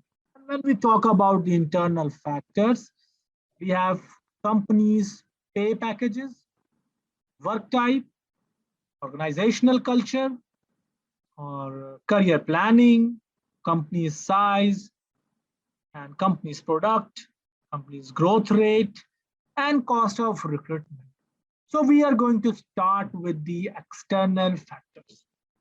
So let's see what are the supply and demand factors. Supply and demand are one of the most important external factors affecting recruitment. And if the demand of particular skill in the labor market is high as compared to its supply, then strong recruiting efforts would be needed to hire people with those skill sets. For example, there was a time when people with IT skills were much in demand. However, the supply of that skill set was not easily available. Therefore, it required intense recruitment efforts to hire those people. And we have unemployment rate. So the unemployment rate in a given area also influences the recruitment efforts of an organization working in that particular area. When the employment rates are high, the recruitment process can be simpler because the people are actively looking for jobs. Even unsolicited applications keep pouring in, and the increased size of labor pool provides good opportunity to the organization to attract qualified candidates. But if the unemployment rates drop, the recruiting efforts would have to be increased so as to invite eligible applications. So labor market, another factor affecting recruitment, is the labor market conditions of the local area For most of the non-managerial supervisory and even middle management positions, the local labor market conditions matter a lot. However, for recruitment of higher positions like executive and professional positions, the conditions of the labor market in the country are more important as compared to the local labor market. Political and legal consideration is there. So these considerations are to be taken into account while recruiting. So for example, in India, we have reservations in jobs for minorities, for backward classes, and for the category candidates. So this is a political decision, and hence the organization have a recruitment policy which gives preferences to people who belong to the above mentioned sections of the society. Then we have sons of soil. So some organizations give preference to sons of soil.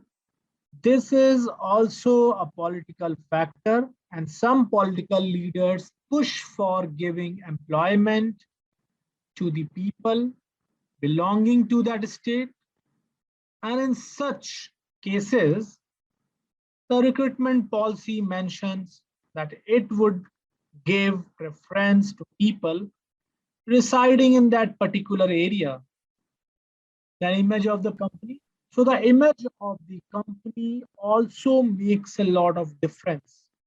If it is a reputed company, many prospective candidates are interested in getting a job there. Therefore, a slight recruitment effort can result in large number of applications. On the other hand, if the company's image is not good, then intensive efforts will be needed to attract qualified prospective employees. And there are internal factors such as recruitment policies, human resource programming, size of the company, cost of the recruitment, and growth and expansion of the firm. So most of the organizations have a policy on recruitment which specifies the imperatives to be followed while recruiting. So when the policy prefers internal candidates, that is given preferences to their own employees, the recruitment exercise is designed differently. While in case of preference being given to external candidates, that is people not employed within the organization, the entire recruitment exercise is designed differently. Human resource programming, another internal factor which greatly determines the success of the recruiting program, is whether that company has carried out human resource planning or not. And since attracting qualified prospective employees in sufficient numbers takes time, the alternative regarding appropriate source need to be identified and evaluated. And once the alternative has been identified and recruiting plans are properly made, the recruitment efforts become more effective as the results of HRP are fled into recruitment plans, and HRP has direct impact on the recruitment exercise. Then we have size of the company. The size of the company has considerable influence on the recruitment process. The organization with hundreds of thousands of employees will find it easier to recruit people as compared to the organization which is much smaller in size. And we have cost of recruitment. So another important factor affecting recruitment is the cost of recruitment. So recruiting costs are calculated for new hire, and nowadays these figures are really huge as there is an allocated budget for recruitment exercise and the recruiter has to be within budget. The recruitment exercise has to be designed accordingly. Careful human resource planning can definitely minimize cost of recruitment. Then growth and expansion of the firm. So lastly, an organization which is in growth and expansion phase, will have to recruit actively and more often than the organization, which is in a declining phase. So we are done with this video, and we have completed factors affecting recruitment or recruitment policies. See you all in the next video. Thank you.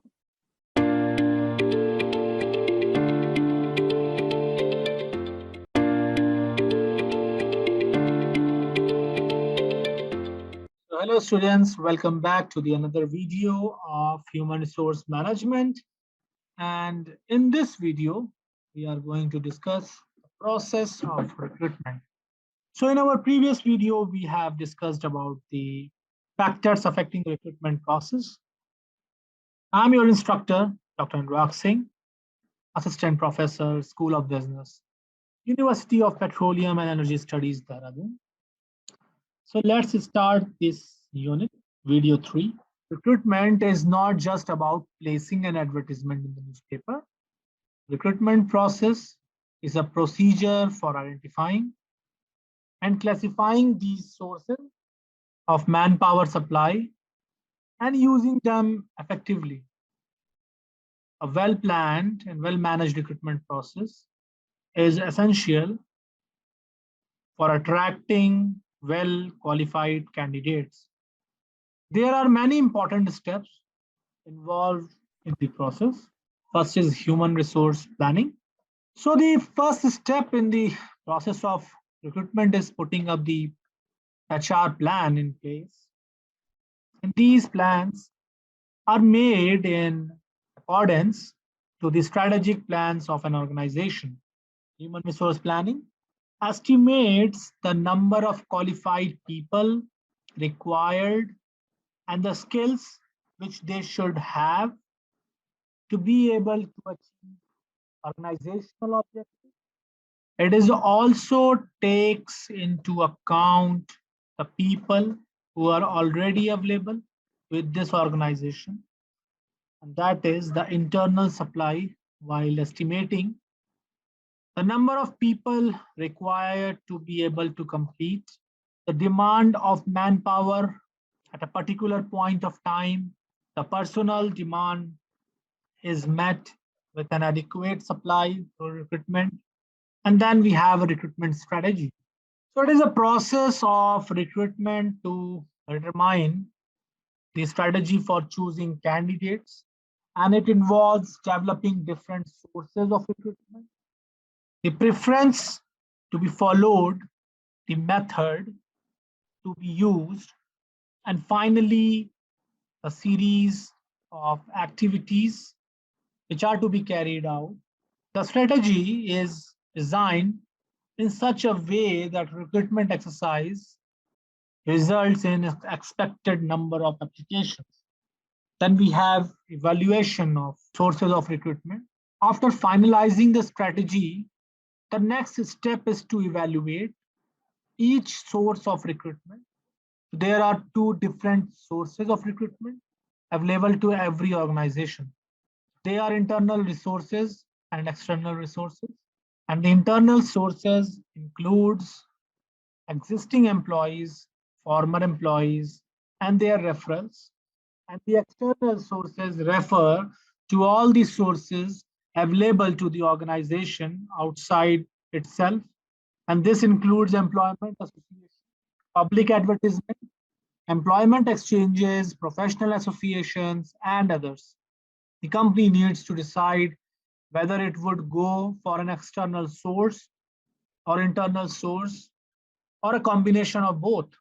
Implementation of recruitment methods and strategies. Once everything has been put on paper and is evaluated, the stage comes for implementation of these strategies. Whatever the organization decides about the source of recruitment, it carries out the plans in accordance to the relevant laws and regulations of the land. Then we have feedback and control. So since recruitment is a continuous process, it is important to evaluate the recruitment activity for its effectiveness and find out the problem areas, if any. The effectiveness of recruitment is reflected by the number of relevant applications received. If recruitment drive results in large number of applications, it can be considered to be effective. But if the recruitment results in smaller number of applications or poor quality of applications, then in such cases, recruitment is considered ineffective. So these shortcomings, once identified, can be corrected in the next recruitment cycle. An efficient recruitment process is an organization specific sourcing model that aims to find the right fit for the right job and at the right time. It is a step approach to bringing in talented people who can help the company grow. So we are done with this video. We had a good understanding on the process of recruitment. So now we all are able to look at the various things that contribute to the process of recruitment, that is internal and external processes.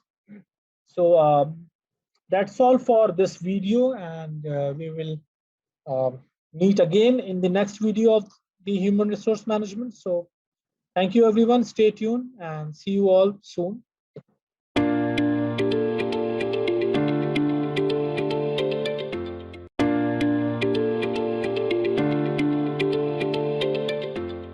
Welcome students in the another video of human resource management. I'm your instructor, Dr. Anurag Singh. And again, we are going to discuss the other part of recruitment. And in our last video, we discussed the different process of recruitment and different things come into the process of recruitment. So let's start and let's see what we got in this. So in today's video, which is video 4, we are going to discuss the different sources of recruitment. So it is important for an organization to develop various sources of recruitment. And when the organization is able to create a sufficiently large pool of candidates, it can adopt a rigorous stand in the selection process. However, there is no single combination of resources or methods followed by all the firms. So depending upon their requirements, budget, policy, and external factors present in the environment, the firms choose different sources of recruiting candidates. So what are these sources? The two major sources used for recruitment are internal sources and external sources. When an organization asks its currently employed people to apply for the given vacancies, it is known as internal recruitment. The internal sources of recruitment includes present employees, their referrals, formal employees, and in some cases, even formal applicants. People working within the organization can be recruited to different positions within the organization itself. And these are the cases of promotion to higher positions or transfer to different positions. When the present employees are promoted to higher level within the same organization, it builds up their morale and also motivates other competent individuals who are ambitious and looking forward to go higher. Then promotions. So promotions are also a way to improve public relations. They improve the chances of making correct selection decisions as the information regarding the selected individuals Performance is already available with the organization. However, promotions can sometimes be dysfunctional as they may result in inbreeding, which is not good for the organization.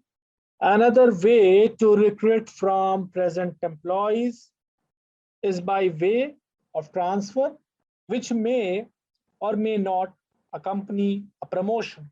Transfer provide employees with a broader perspective of the organization, which ultimately makes them ready for bigger responsibilities in the future. Then we have employee referral. So many organizations use employee referrals as a source of internal recruitment.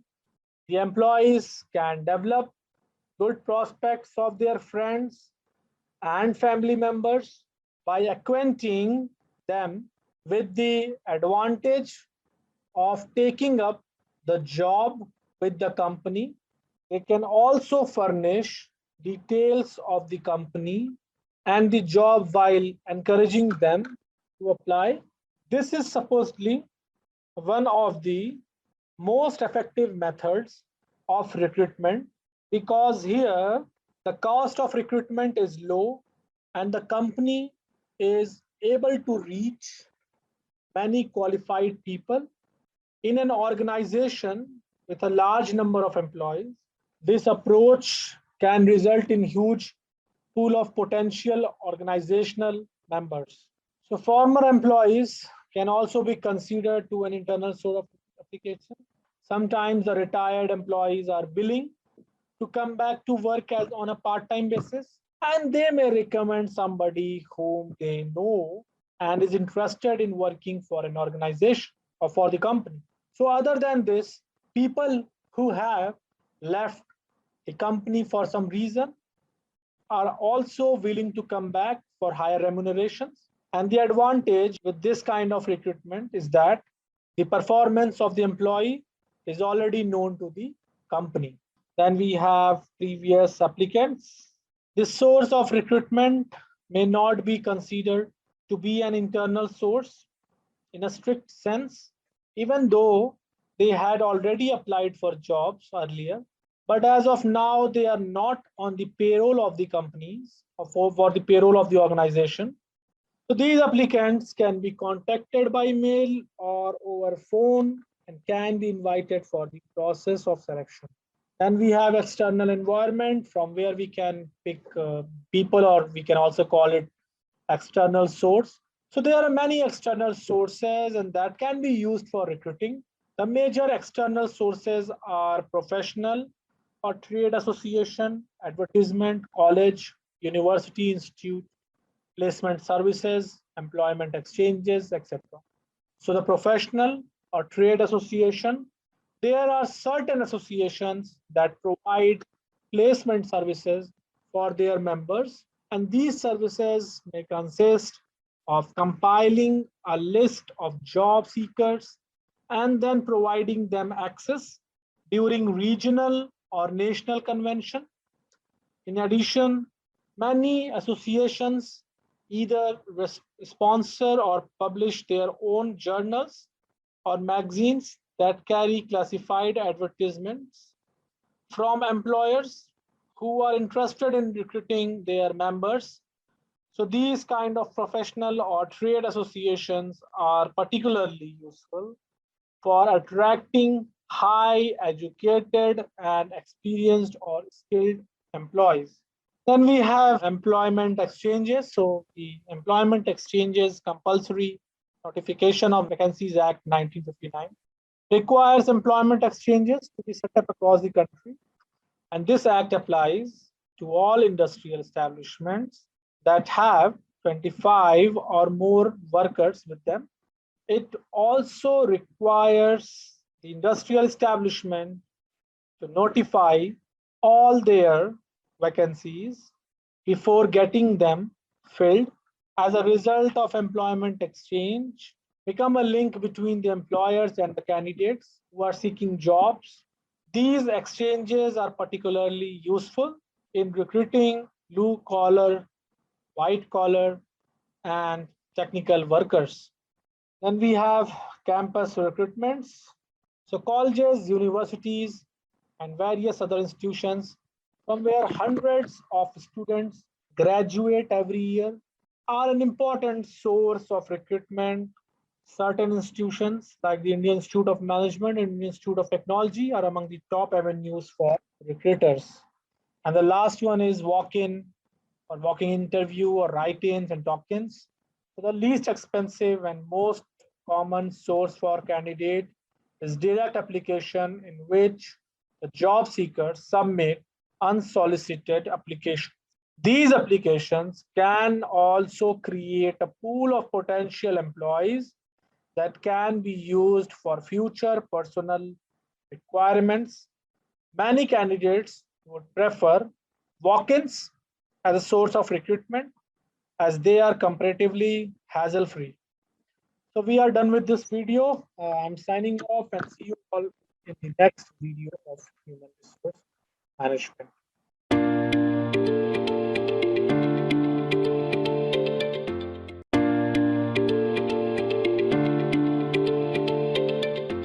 Hello students, welcome back to another video of human resource management.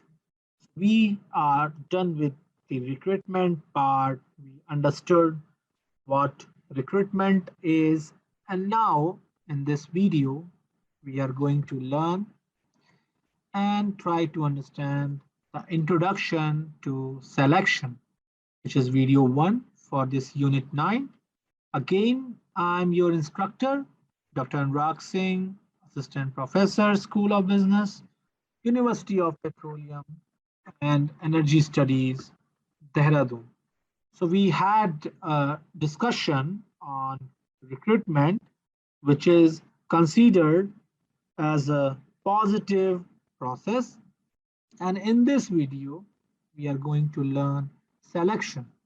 So selection of employees is a critical process. And in the times when war for talent has become increasingly intense, it is essential that organizations come up with an effective selection process. Wrong selection or hiring a wrong person in the organization causes a huge loss of money, time, and effort of an employee who in the first place was not suitable for the position occupied by him. Training such an employee may or may not improve the situation. Replacing this employee will again incur time and money, but firing employees regularly for the reasons of mismatch between the person and job would result in lowering the morale of rest of the workforce. We have the definition of selection. Selection involves steps leading to employment of a person who possesses the ability and qualifications to perform the jobs which have fallen vacant in the organization. Recruitment aims at developing and maintaining adequate pools of applicants which can fulfill an organization's need for a workforce. It helps in increasing the selection ratio as well as enables the management to select suitable employees.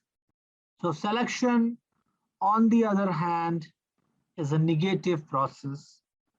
As I have already told you this in the previous video in recruitment, as it involves rejecting or elimination of unsuitable applicants and reducing the number of applicants at each stage of the selection process. Let's move towards the next slide. Significance of scientific selection.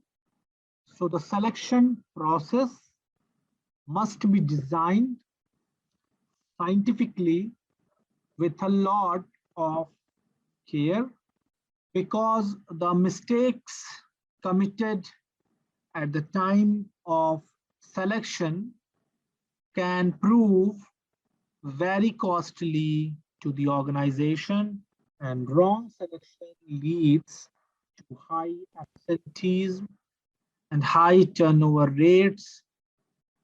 When an unsuitable candidate occupies a position, the efficiency of the organization also dips down, as these persons tend to avoid work and may absent themselves more often. In many cases, unsuitable employees tend to leave jobs on their own, which leads to waste of time, energy, and money, which was spent in hiring these employees. So the training cost incurred on such employees also goes waste. And the selection process should be designed in such a manner that all relevant information regarding the application is made available. The candidate is selected after he clears all these steps. Applicant should never be overqualified, not underqualified, but in both cases, he can leave the organization at any point of time. So that's it for this video. And we are now having a clear understanding on the selection process. See you all in the next video. I'm your instructor, Dr. Anurag. Thank you. Bye-bye.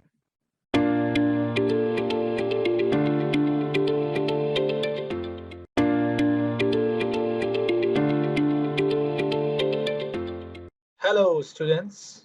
Welcome back to another video of human resource management.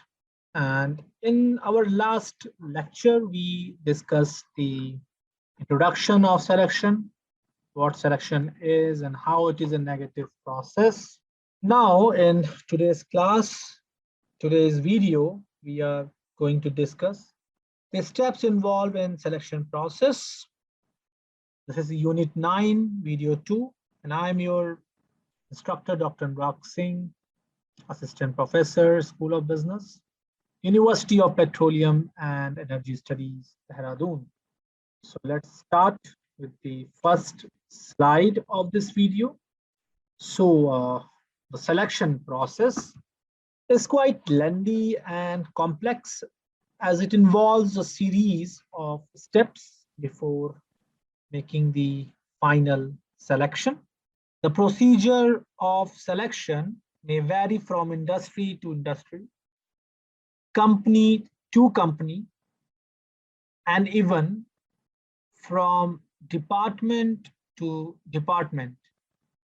Every organization design its selection process, keeping in mind the urgency of hiring people and the prerequisites for the job vacancy. So the sequence of the steps is not fixed.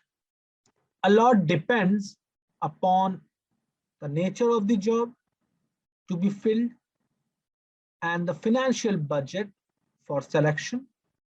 The major steps followed in the selection process are basically primary interview, receiving applicants or applications, which is also called as application blank, then screening of applications, which is one thing, but afterwards we moved towards the employment test, Then we conduct an interview, which we also call as employment interview. Then we go for reference checking. We check the references of the person, okay, just to understand the characteristics of a person, what are his behavior and what is his behavior in his previous organizations, how much or how responsive he was in his previous organization. Then we have medical examination, and obviously then we have job offers. But whenever we see the employment test, there are different kinds of tests that we conduct: aptitude test, intelligence test, objective based test, essay test.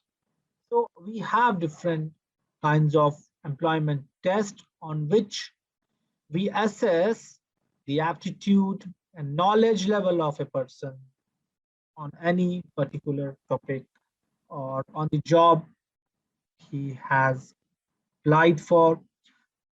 So you can have a look on all these steps of selection process, and then we will move forward. Okay, so I hope that you have all gone through all the steps of selection process, and you must have tried memorizing all these steps because it is an important thing to remember. So let's move ahead towards the next slide. So here is the picture of it. So when a person's application is rejected, when a person can be rejected or when it will become negative for him. So he may be rejected at the preliminary interview. He may be rejected at the application blank stage or at the screening of the applications. He may be rejected at the employment test. He may be rejected at the employment interview.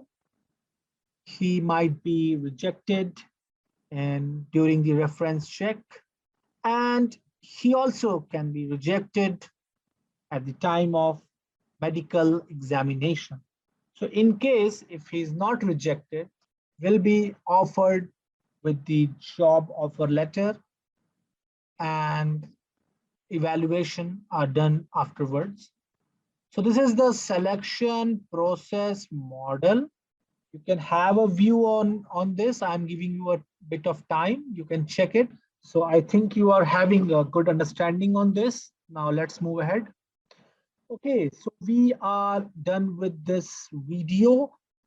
We are now having a very good and clear understanding on the selection process. We are now having a clear understanding that a person have a preliminary interview through the telephonic conversation.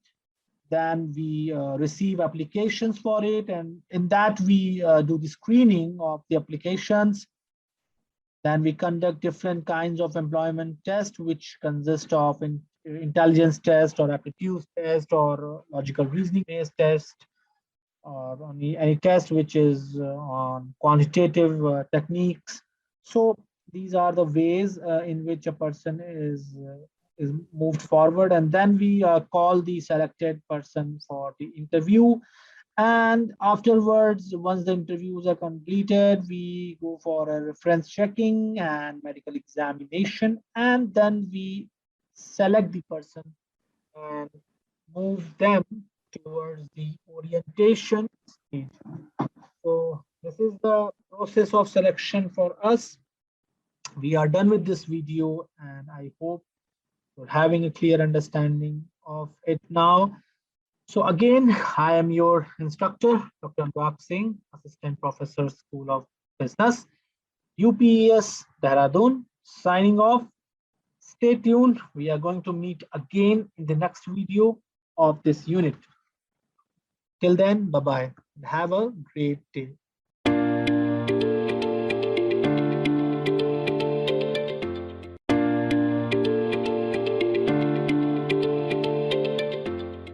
Okay, students, welcome back to the new video of human resource management. And in our previous video, we had a thorough discussion on the process of selection. We had a clear understanding of the selection now, and we are able to understand that what are the different process involved in the selection. So in this unit, which is unit 9, we are going to do this video 3, and which is on significance of selection. So again, I am your instructor, Dr. Anurag Singh, for this course, Assistant Professor, School of Business, University of Petroleum and Energy Studies, Dehradun. So let's start with the very first slide. Significance of selection process. Well, selection is an important process because hiring good resources can help increase the overall performance of the organization. In contrast, so if that is bad hire with a bad selection process, then the work will be affected and the cost incurred for replacing that bad resource will be high. And the purpose of selection is to choose the most suitable candidate who can meet the requirements of the jobs in an organization. In contrast, if there is bad hire, the bad selection process, then the work will be affected and the cost incurred for replacing that bad resources will be high. So I've already discussed this.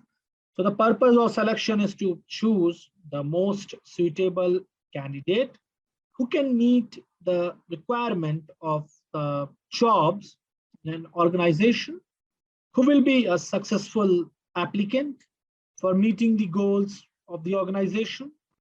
It is important to evaluate various attributes of each candidate, such as their qualifications, skills, experiences, and after the elimination of candidates who are not suitable for the vacant positions are in the process of selection. So the organization has to follow a proper selection process or procedure, and as a huge amount of money is spent for hiring a right candidate for the position. And if a selection is wrong, then the cost incurred in induction and training a wrong candidate will be a huge loss to the employer in terms of money, effort, and also time. Hence, selection is a very important, and the process should be perfect for the betterment of the organization. So let's see it in the point wise that number 1 is investment in good people by way of good selection provides high rate of return to the organization. Selection involves certain behavioral aspects of individuals and must be according to the behavioral specifications of the organization. Today, managers are in great difficulties, and hence good selection of new entrants. The caliber of the workforce of an organization determines its strength and performance. An organization goes on investing on their staff, and it should not go waste. Hence, good selection is needed for any organization. So selection is an important aspect for the organization due to some reasons are there, which you can see on your board on your screen. So it helps in identifying the right candidates for the organization. It analyzes the performance of work in each candidate. It helps in avoiding false negatives and false positives of the candidates. So that's it for this video. We are done this video, and now we are able to understand the significance or importance of the selection process. Again, I am instructor, Dr. Anurag Singh, signing off. See you all in the next video of human resource management.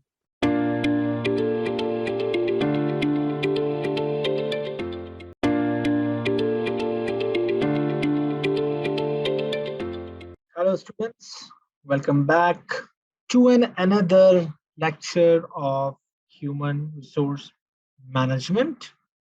So in our last session, last video, we had a good discussion on the topic significance of selection. Now we have a wonderful understanding on the selection, that what it is and how to move ahead with the selection process.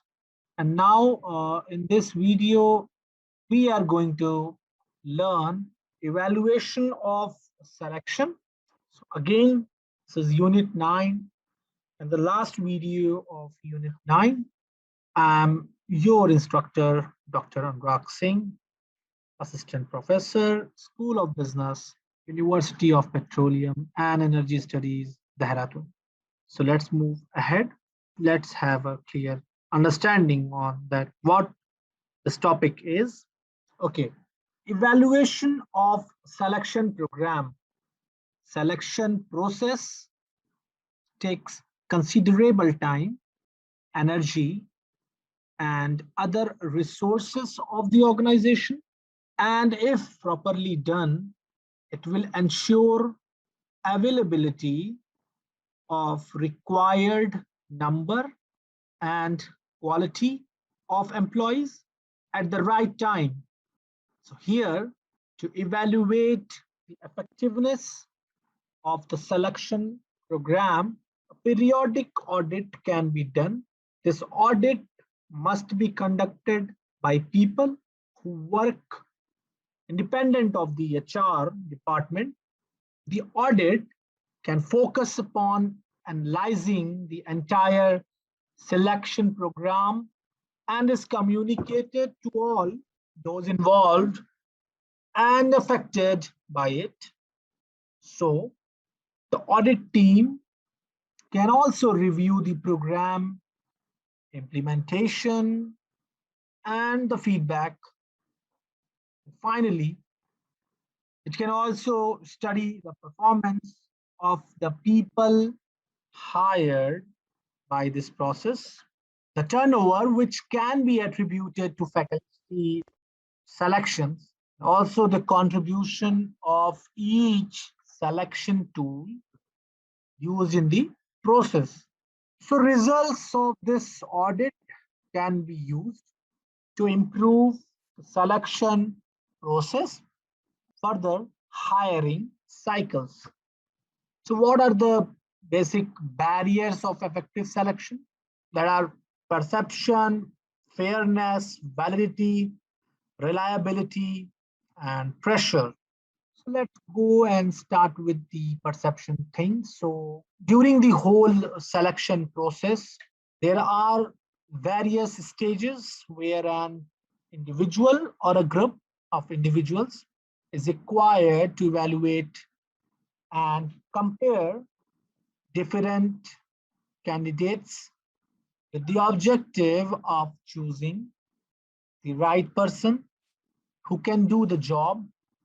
But inevitably, people perception is influenced by their own experiences, interest, attitudes, and other perceptual sets.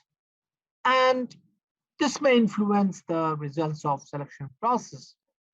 On the other hand, when we talk about the fairness is all about not being discriminant, understanding and giving equal opportunity to the people.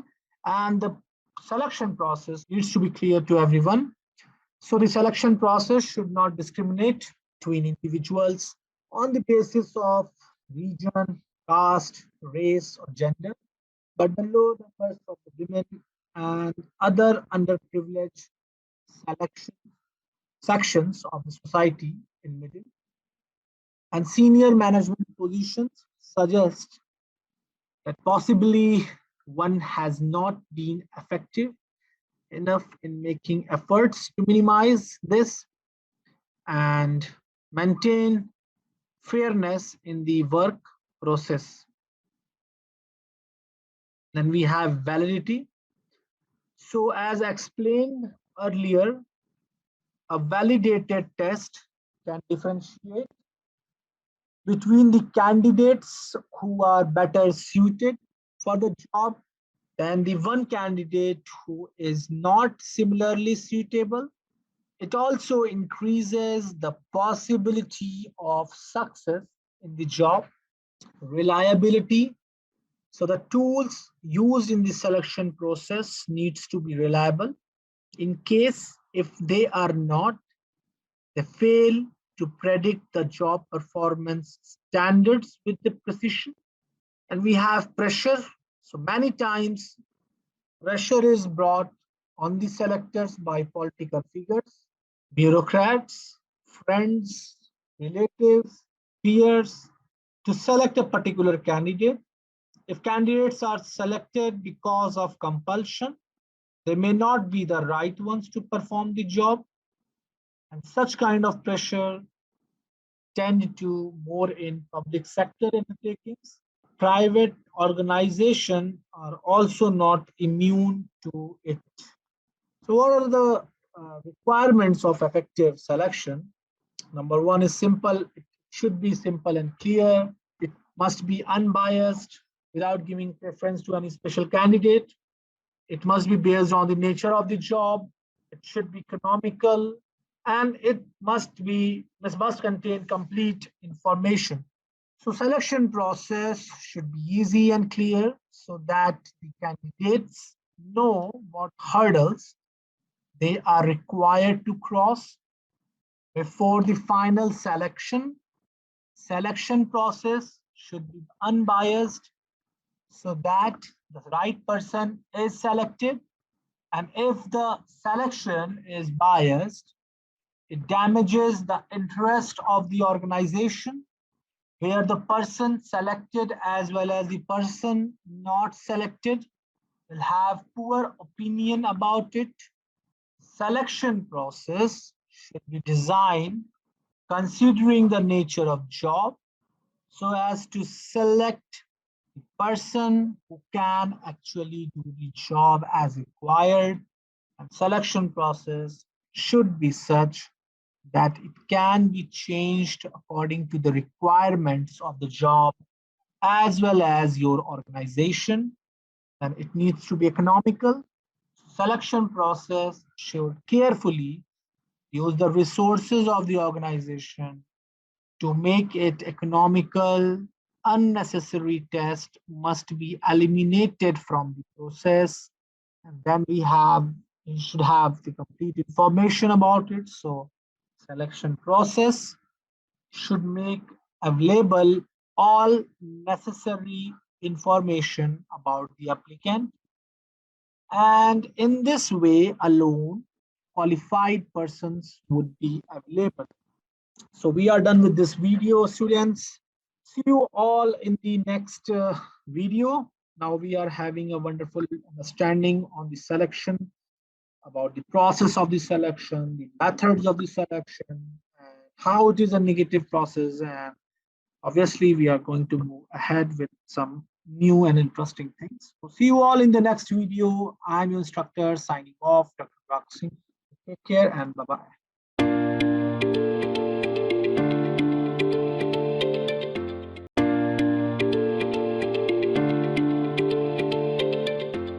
Hello students, welcome back to another video of human resource management.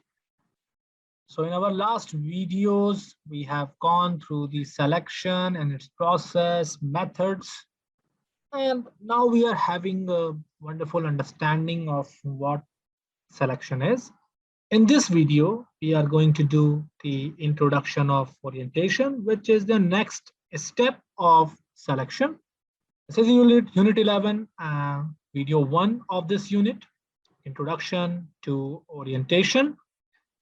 I'm your instructor again, Dr. Anurag Singh, Assistant Professor, School of Business, University of Petroleum and Energy Studies, Dehradun. So let's start this session with the first slide of this PPT. Orientation.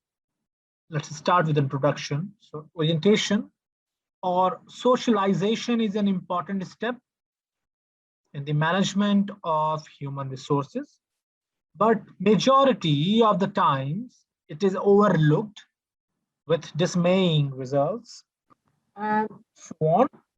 Having an orientation reduces the confusion of the person, and it helps him to adapt the environment of the organization.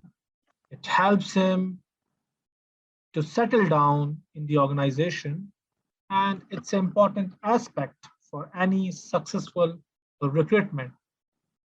So when a new employee joins the organization, he or she needs information regarding the organization, its systems, and the job, so as to be able to function effectively and comfortably in the new position.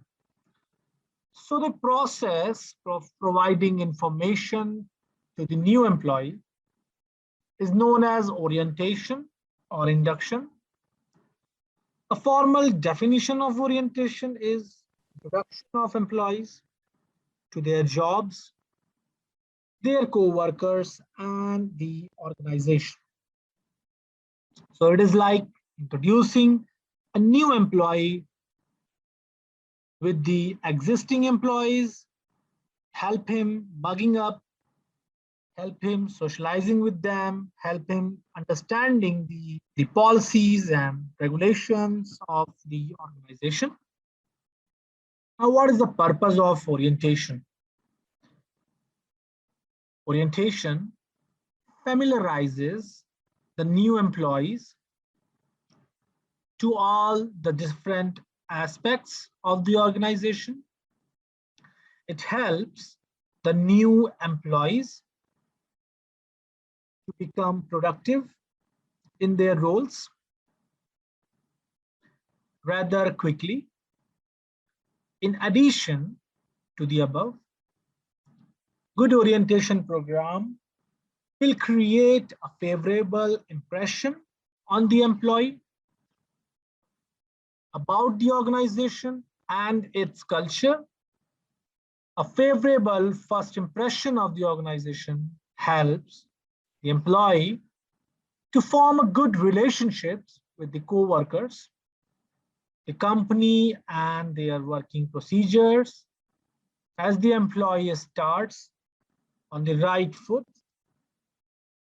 and the supervisors and colleagues support him in adjusting, so employee becomes more comfortable and more productive in their roles or in their new role. It also has a positive effect on reducing absenteeism and turnover in the organization. Orientation program. At the time of designing the program, a few strategic choices have to be made.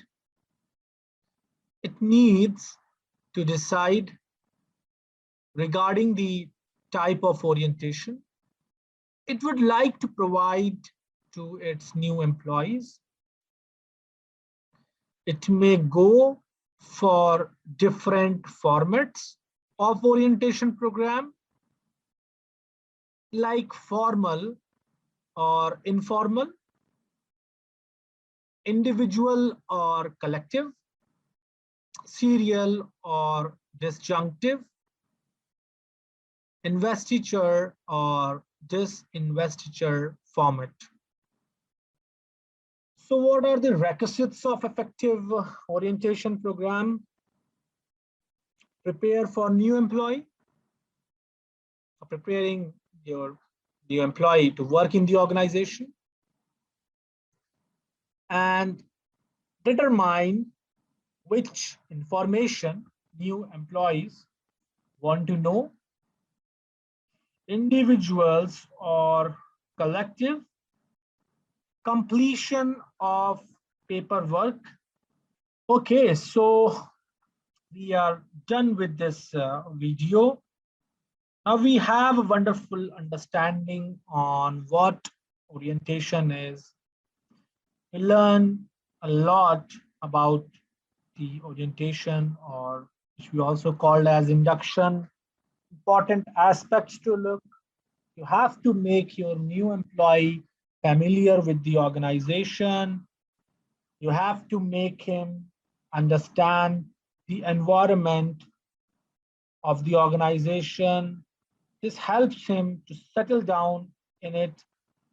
And moreover, it is like having a wonderful employee experience or creating a wonderful employee experience for the new employees. So that's it for this video. Hope you have enjoyed this video. And I'm Dr. Anurag Singh, again, your instructor, signing off. See you all in the next video. Thank you.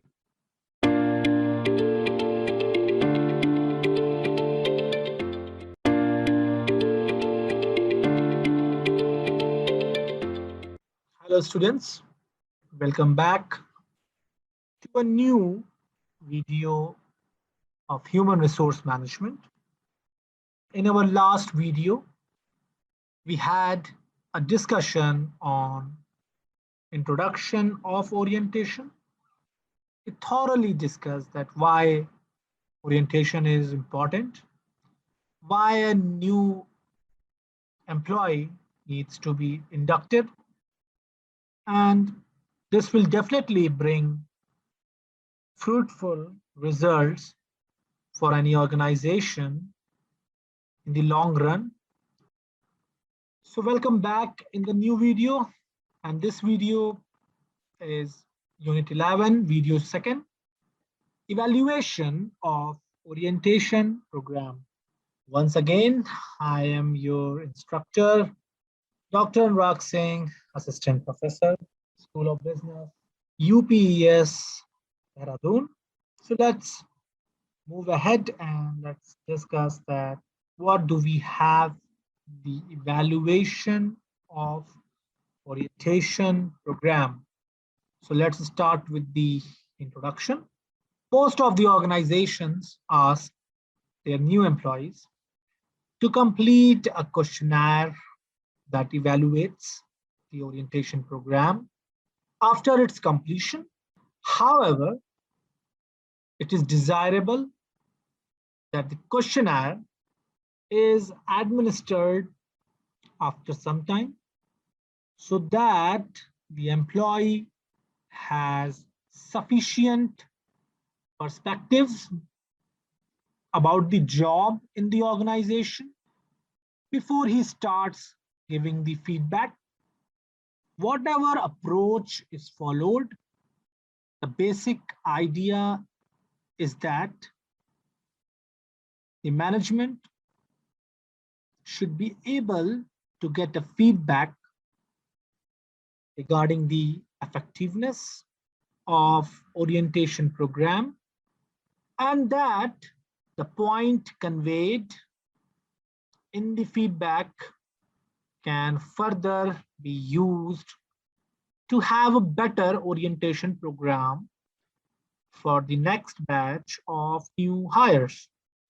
So here you can see a picture of topics often covered in employee orientation program. Take a look of it, and then I will describe that what it is. Take your time and take a look on it. Okay, so I believe that you had a clear glimpse of this thing. So let's see what do we have in it. Employee benefits, organizational issues, history of employer, probationary period, names and titles of key executives, product line or service provided, employees title and department, overview of production process, layout of physical facilities, company policies and rules, disciplinary regulations, employee handbook, safety procedures and enforcements, pay scale and pay days, insurance benefits, vacations and holidays, retirement programs, rest breaks, employer provides services to employees, training and education benefits, rehabilitation program, counseling.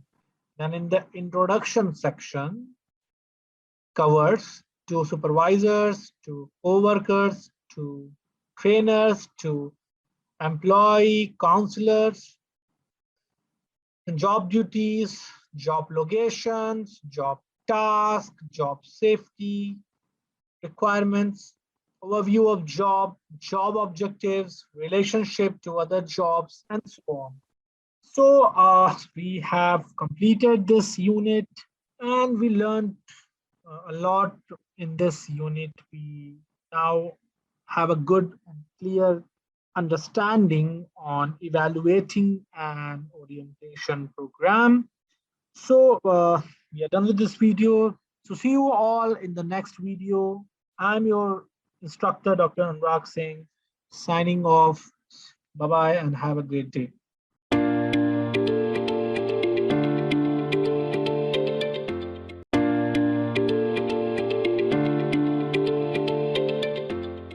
Hello, students.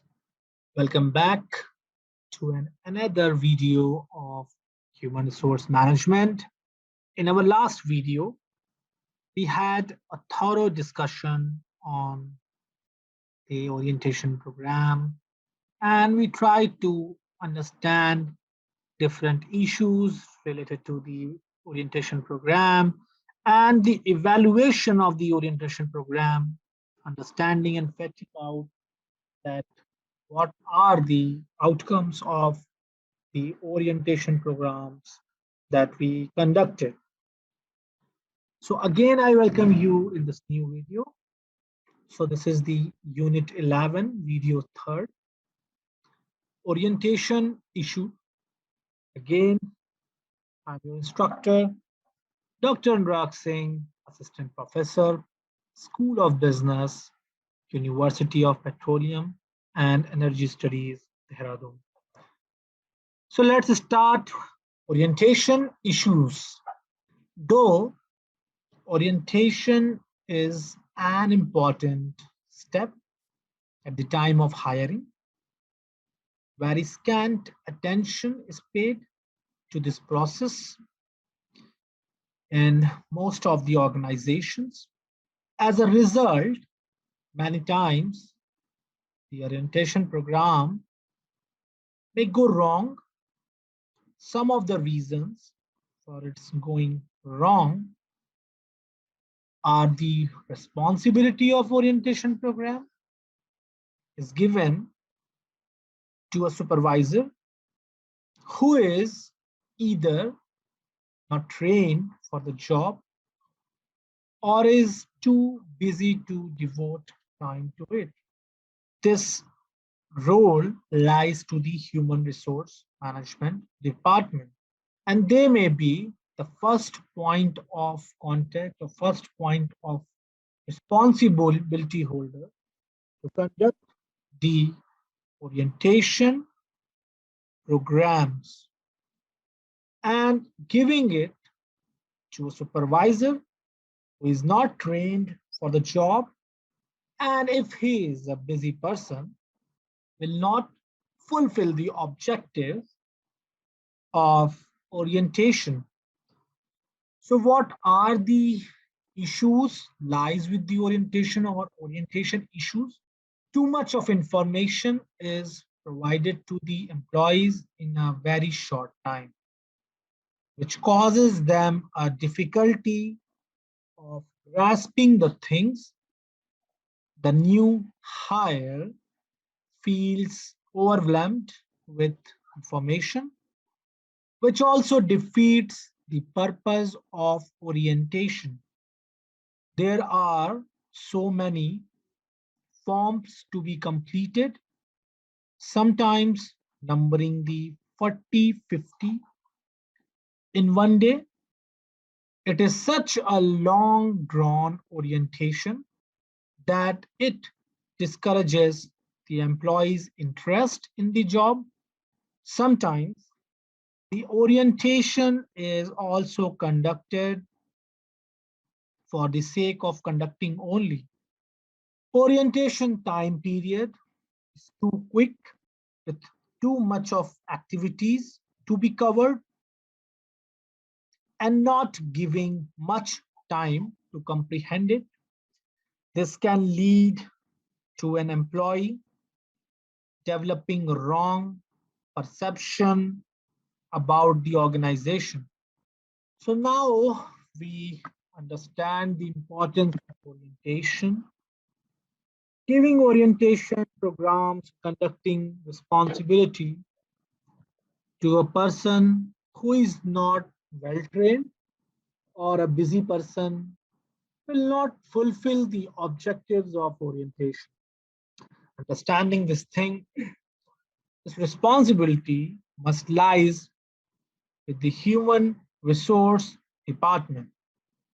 They can organize the program in a proper manner, which will definitely benefit the employee. So that's it for this video. Again, I am your instructor, Dr. Anurag Singh, signing off. Thank you and see you all in the next video of human resource management.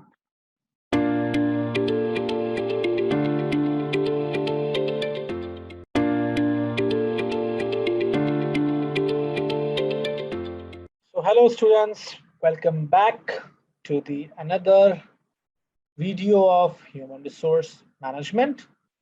So in our previous video, we have learned a lot about orientation and the induction program of the organization.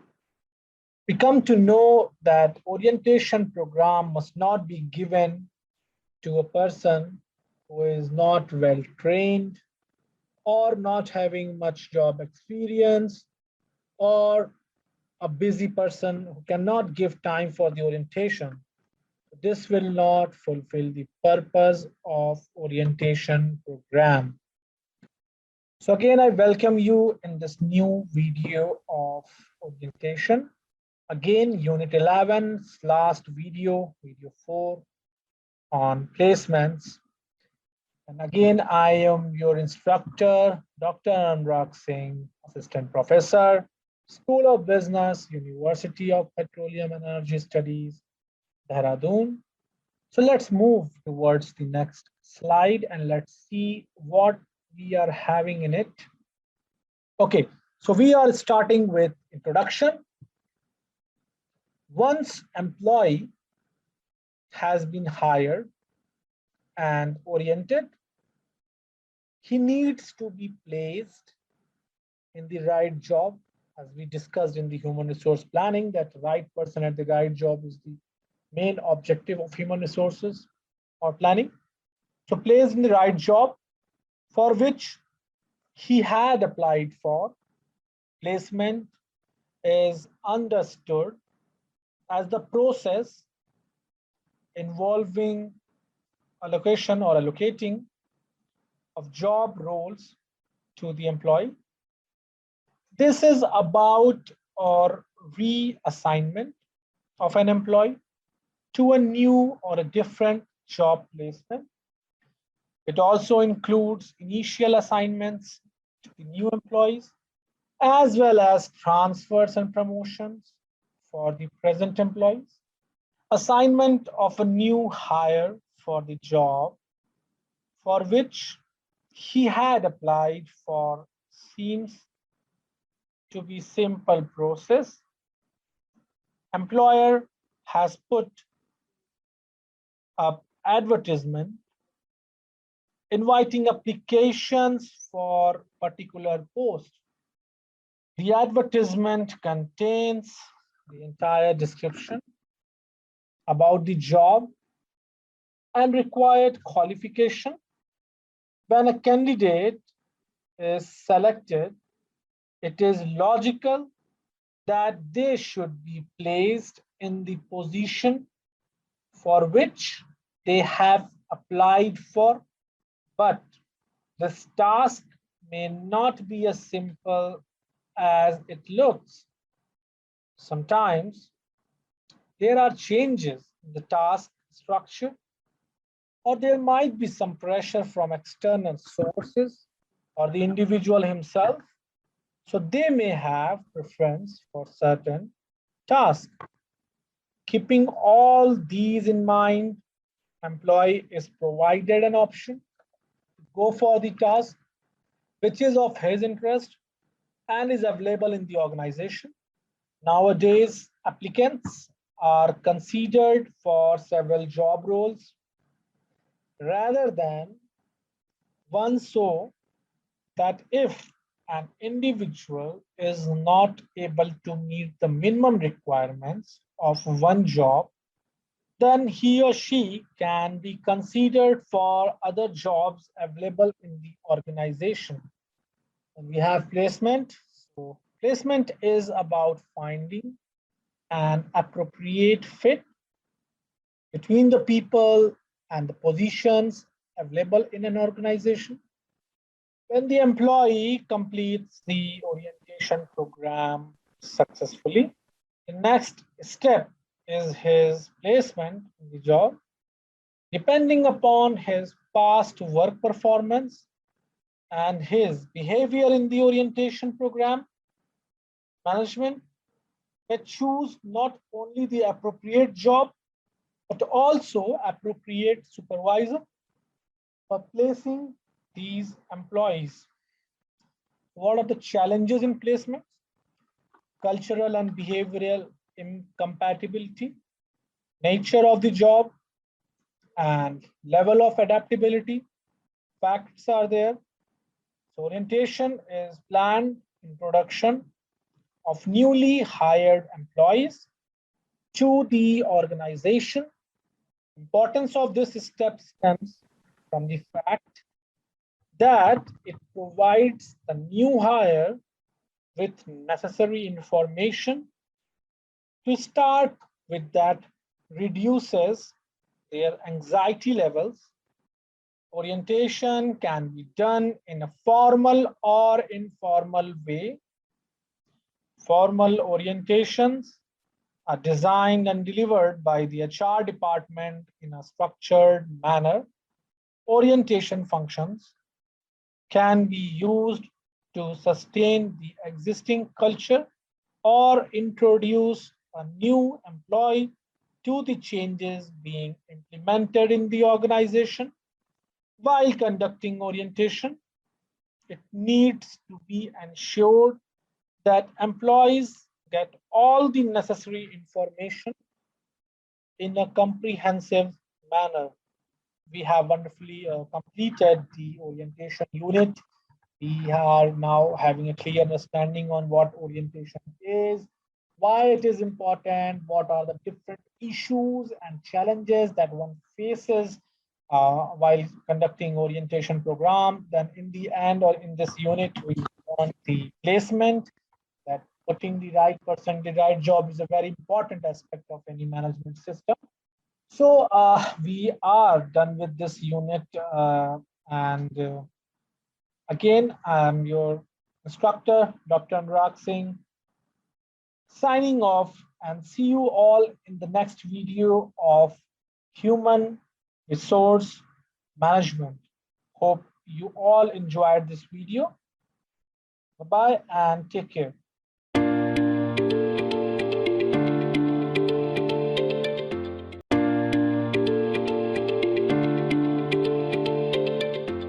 Hello students, welcome back to the another video of human resource management. I believe that you all are having a wonderful learning for this course. So in our last video, we discussed about the orientation program and the placements. And today we are going to discuss the Unit 12, Video 1, Introduction of Training and Development. So again, I am your instructor, Dr. Anurag Singh, Assistant Professor, School of Business, University of Petroleum and Energy Studies, Dehradun. So let's start with the video 1 of this unit, which is on Introduction of Training and Development. So the first slide states training and development. It encompasses 3 main activities. Number 1, training. Number 2, education and development. So training is the activity focused upon and evaluated against the job that an individual currently holds. Education, on the other side, this activity focuses upon the job that an individual may potentially hold in the future and is evaluated against it. So training is something meeting the current needs of the organization, whereas education is something looking future positions in the organization. Then we have development. So this focuses upon the activities of the organization, employing the individual or that the individual is part of. Let's see the introduction. So training and development plays an important role in the effective running of organizations and adds to the positive experiences of people in work. Training has implications for productivity, health, and safety at work and personal development. All organizations employing people need to train and develop their staff. Most organizations are cognizant of their requirements and invest efforts and other resources in training and development. Such investment can take the form of employing specialists, so training and development staff, as well as paying salaries to staff undergoing training and development. Investment in training and development entails obtaining and maintaining space and equipment. It also means that operational personnel employed in organizations' main business functions, such as production, maintenance, sales, marketing, and management support, must also direct their attention and effort from time to time towards supporting training development and delivery objectives. It means that they are required to give less attention to activities that are obviously more productive in terms of organization's main business. However, investment in training and development is generally regarded as good management practice to maintain appropriate expertise now and in the future. The role of training: to enable the trainer to first comprehend his/her role. It would be helpful if training as a concept were briefly delved into. It is recognized that the right mix of knowledge, skills, and attributes behaviors helps a job holder to perform tasks successfully. So organizations try to achieve this by proper selection of personnel, that is choosing the right person for the right job. Human resources, on the other hand, human resource development achieved through training interventions. This helps them to learn in order to bridge the performance gap, if any, and make them more proficient. The component of development may also be added to this process in order to achieve its overall goal of performance improvement. Training must lead to the enhancement of professional knowledge and skills, both at individual and collective levels. It should also equip personnel to respond appropriately to emerging challenges. Let's move ahead. So here are the definition of the training. Training has been defined as the systematic development of the knowledge, skills, and attitudes required by an individual to perform adequately a given task or job. And training has also been defined in the glossary of training terms given by Manpower Service Commission, United Kingdom, as a planned process to modify attitude, knowledge, or skill behavior through learning experience so as to achieve effective performance in an activity or range of activities. Its purpose is to, in the work situation, is to develop the abilities of the individual and to satisfy current and future manpower needs of the organization. It clearly implies that the role of training is to improve the overall performance of the organization.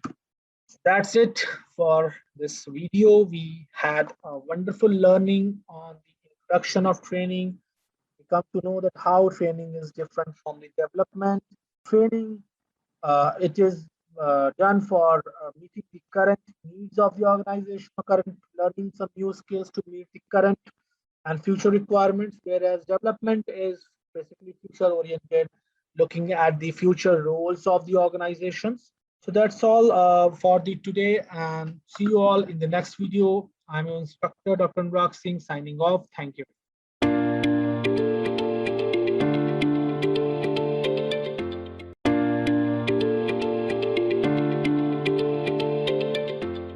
Hello students, welcome back to the another video of human resource management. So in our last session, in our last video, we discussed about the introduction of training programs or training and development. And in this video, we are going to learn the objectives of training program.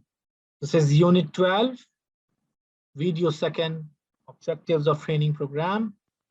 I'm your instructor, Dr. Anurag Singh, Assistant Professor, School of Business, University of Petroleum and Energy Studies, Dehradun. So let's start the session with the first slide on the board. So first, the objectives of training can vary depending upon a large number of factors. The objectives depend on the nature of the organization where training has to be provided, the skills desired, and the current skill levels. It is difficult to draw generalization of the objectives of training.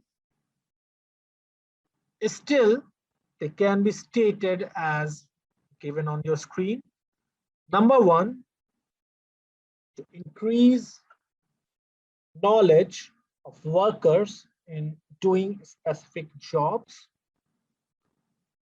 to systematically impart new skills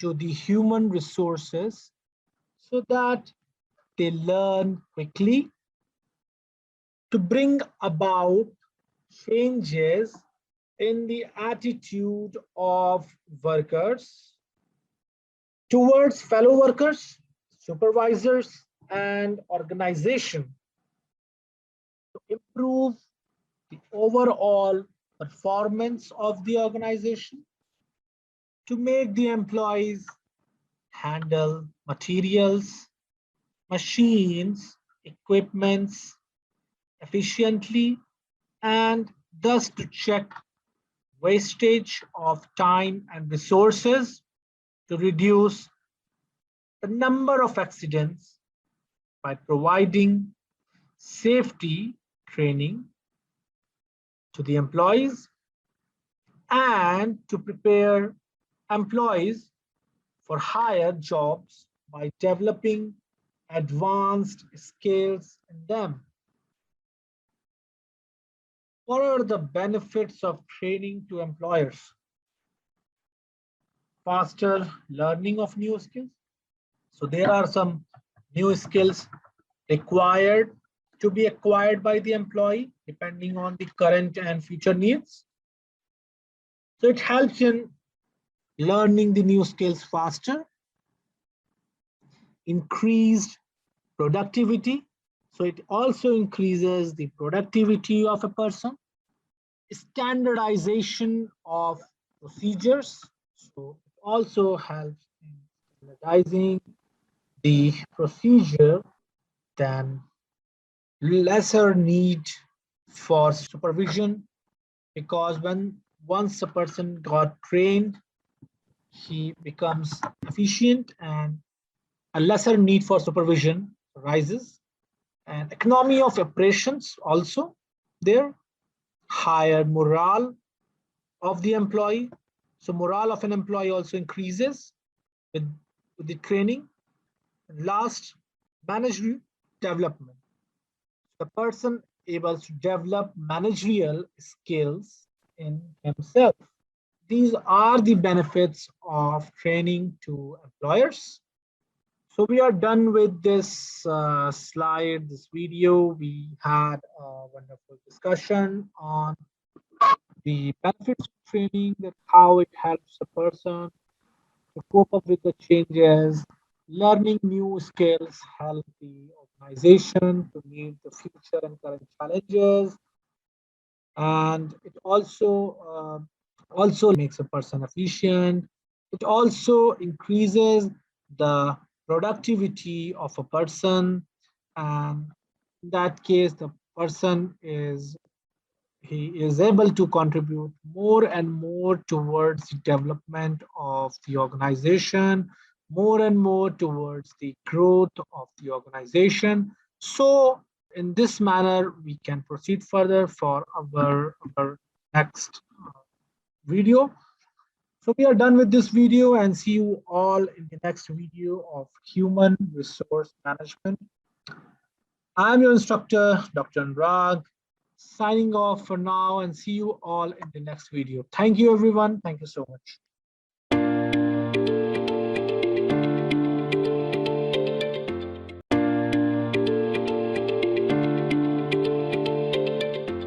So welcome back, students, in another video of human resource management. And in our last video, we discussed few things about training and development. And in today's video, we will look at the methods of training. So again, I'm your instructor, Dr. Anurag Singh, Assistant Professor, School of Business, University of Petroleum and Energy Studies, UPS Dehradun. So let's see what are the different methods of training. So let's start with the first slide of it, changing facts of training. So Linton and Parikh have identified following salient changes that have occurred in training field last 30 years.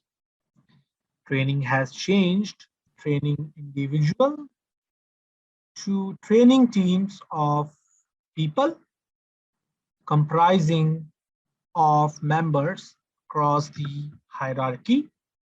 Training has acquired an intergroup learning character training is finding itself linked with the organizational development process. It is a part of higher end corporate relearning exercise. Socio-technical systems are influencing the training process in organizations. Target audience is also undergoing a compositional change, and there are more number of females and people from diverse ethnic groups and caste working in the organization. This creates diversity in the training activity as well. Technologies, government, and markets are undergoing a rapid change. This issue is not being addressed in details here, as it requires a detailed discussion, which is usually included in the paper on business environment. So training extends beyond employees and includes clients, suppliers, and public as well, making a learning organization into a learning system. So what are the different types of training? On-the-job training, which includes job instruction method, coaching, job rotation, apprenticeship, and mentoring. So in job instruction method, there is one person who instructs employee who works under his supervision, who is getting trained under his supervision. Then coaching is there, and job rotation is there. So the person is rotated from one job to another job to make him learn or to train him. Then apprenticeship is another form of internship. You can say it is a form of internship. And mentoring is there. Now let's see of the job training. So of the job training includes lecture, conference method, role playing, case study method, program instruction method, and vestibular training. So you all are familiar with all these methods. You know what role playing is, you know what conference method is, and you're very sure that you are the fact that what lecture is.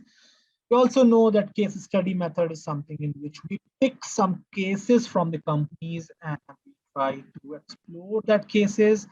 We try to learn things from that cases. Then we have program instruction method where some instructions are given and the person has to follow. So this comes in the program instruction method. Then vestibular training is a very important aspect of training, a practical experience that person is having during the training program. In this, a hypothetical environment is created, not a hypothetical, but a company-like environment is created or a work-like environment is created.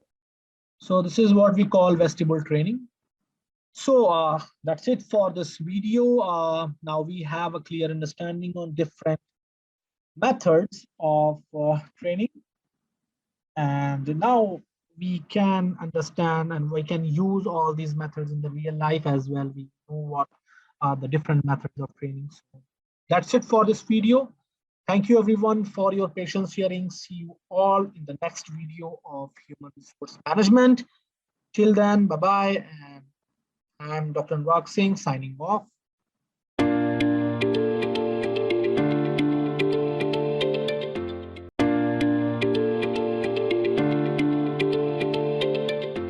Welcome back, students, in the another video on human resource management, basically, and training is one of the part that we are learning in this unit. So in our previous video, we have discussed about the various methods of training program, where we have learned the different types of training program.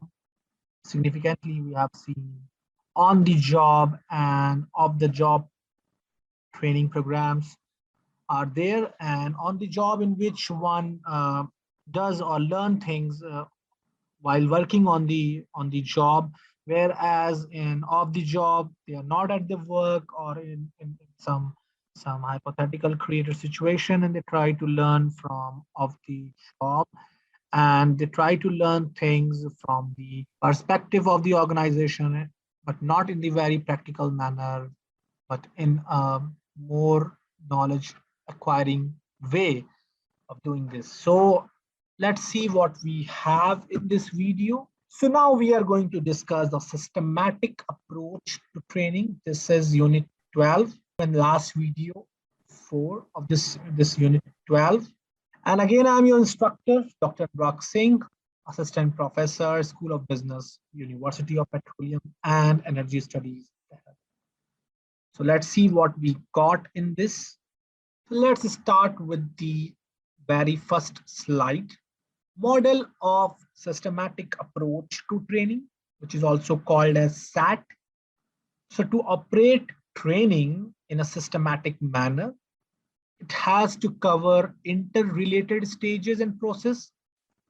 These include organization's aim, understanding the organization's aim, and needs and how the aim is to be met by range of jobs that exist in the organization, analyzing training needs, finding out what people need to learn. This is done by analyzing the knowledge, skills, and attitudes, behavior that each job requires. Also assessing the degree of competence of job holders to meet those requirements. Then we are setting aims and learning objectives, specifying what trainees should be able to do as a result of training, designing training strategy. It is deciding on a strategy to meet training needs. Like for example, by designing courses, modules, suggesting various methodologies, deciding key learning points trainees must grasp, and also sending some learning material review to the trainees, implementing training strategy, putting the trainee into practice. So identification of the training need is the new slide. So it is necessary to identify the training needs because of the following reasons. For adoption of new techniques in an organization and introduction of modern working methods. For example, computerization of the office, as has been done in banks, railways, etc. The staff needs to be trained to handle the new gadgets. Although it is often said that workforce is cheap in India, they do not measure up to the global standards in terms of productivity. And this is so due to poor performance by the workers, as reflected by low output, lack of initiative, incompetence, and bad decisions. This requires their systematic training.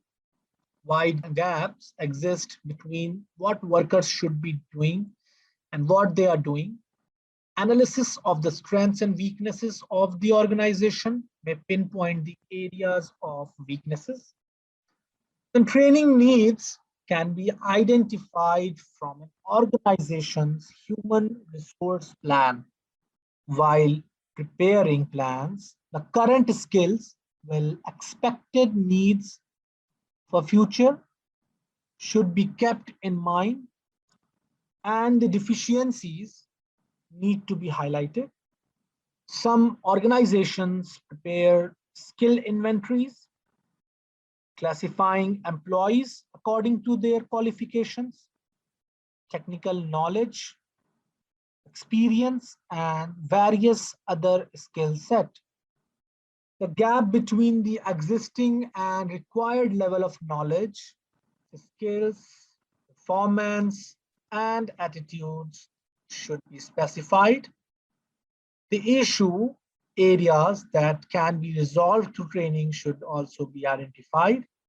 Training needs can be identified through the following types of analysis, that is organizational analysis, resource analysis, climate analysis, task analysis, and manpower analysis. This is it for the video. Thank you for watching it. And I think you are having a clear understanding on what is the need of training needs, how it arises. See you all in the next video. Till then, bye-bye. Take care.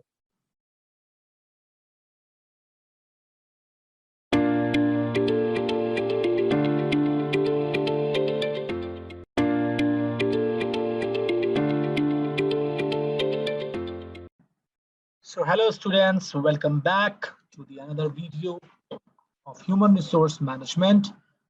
In our last video, last unit, we have learned about the training and development. And in this video, we are going to discuss about the introduction to career.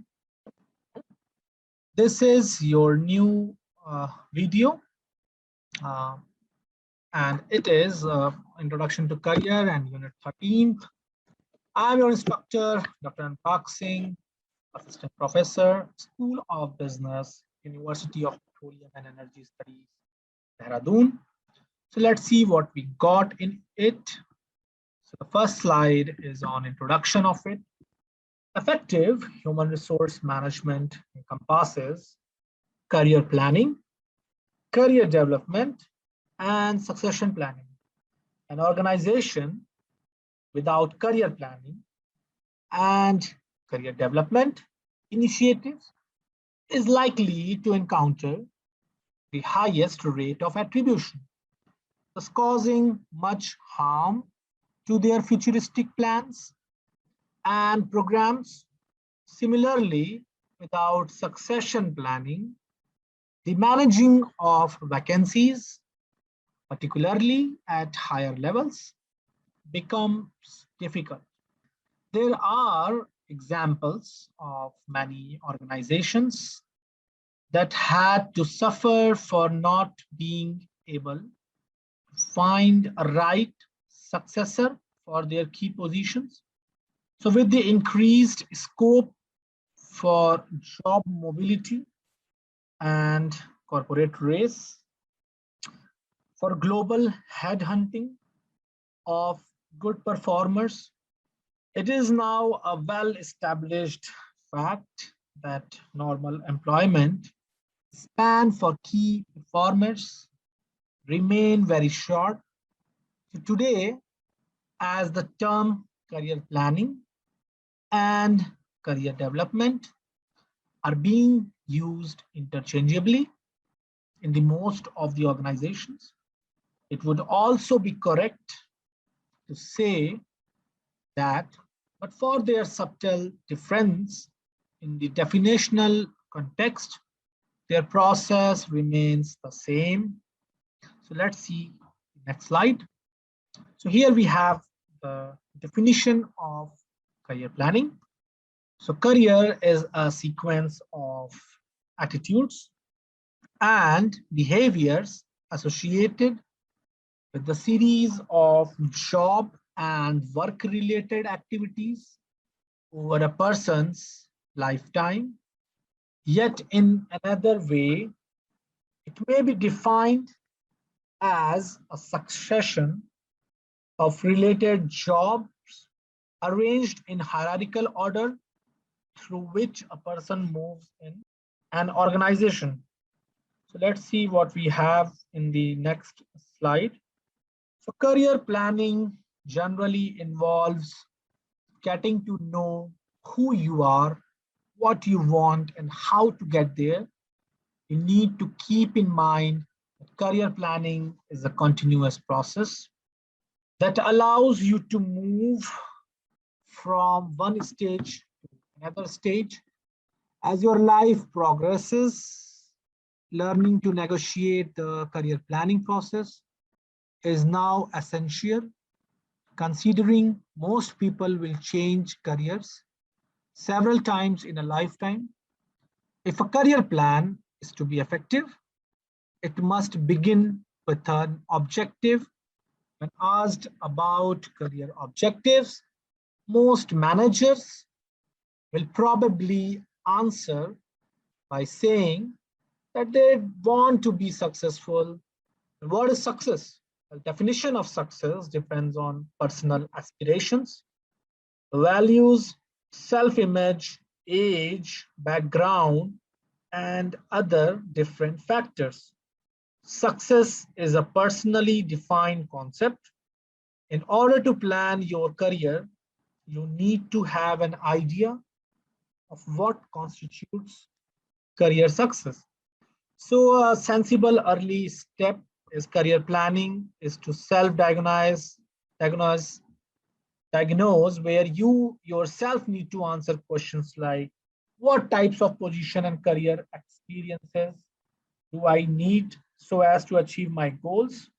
What personal traits, characteristics, and behaviors require change in? So we are done with this video. We have now started the career planning and now we have an understanding of what career planning is. See you all in the next video. I am your instructor, Dr. Anurag Singh, signing off. Bye-bye. Take care.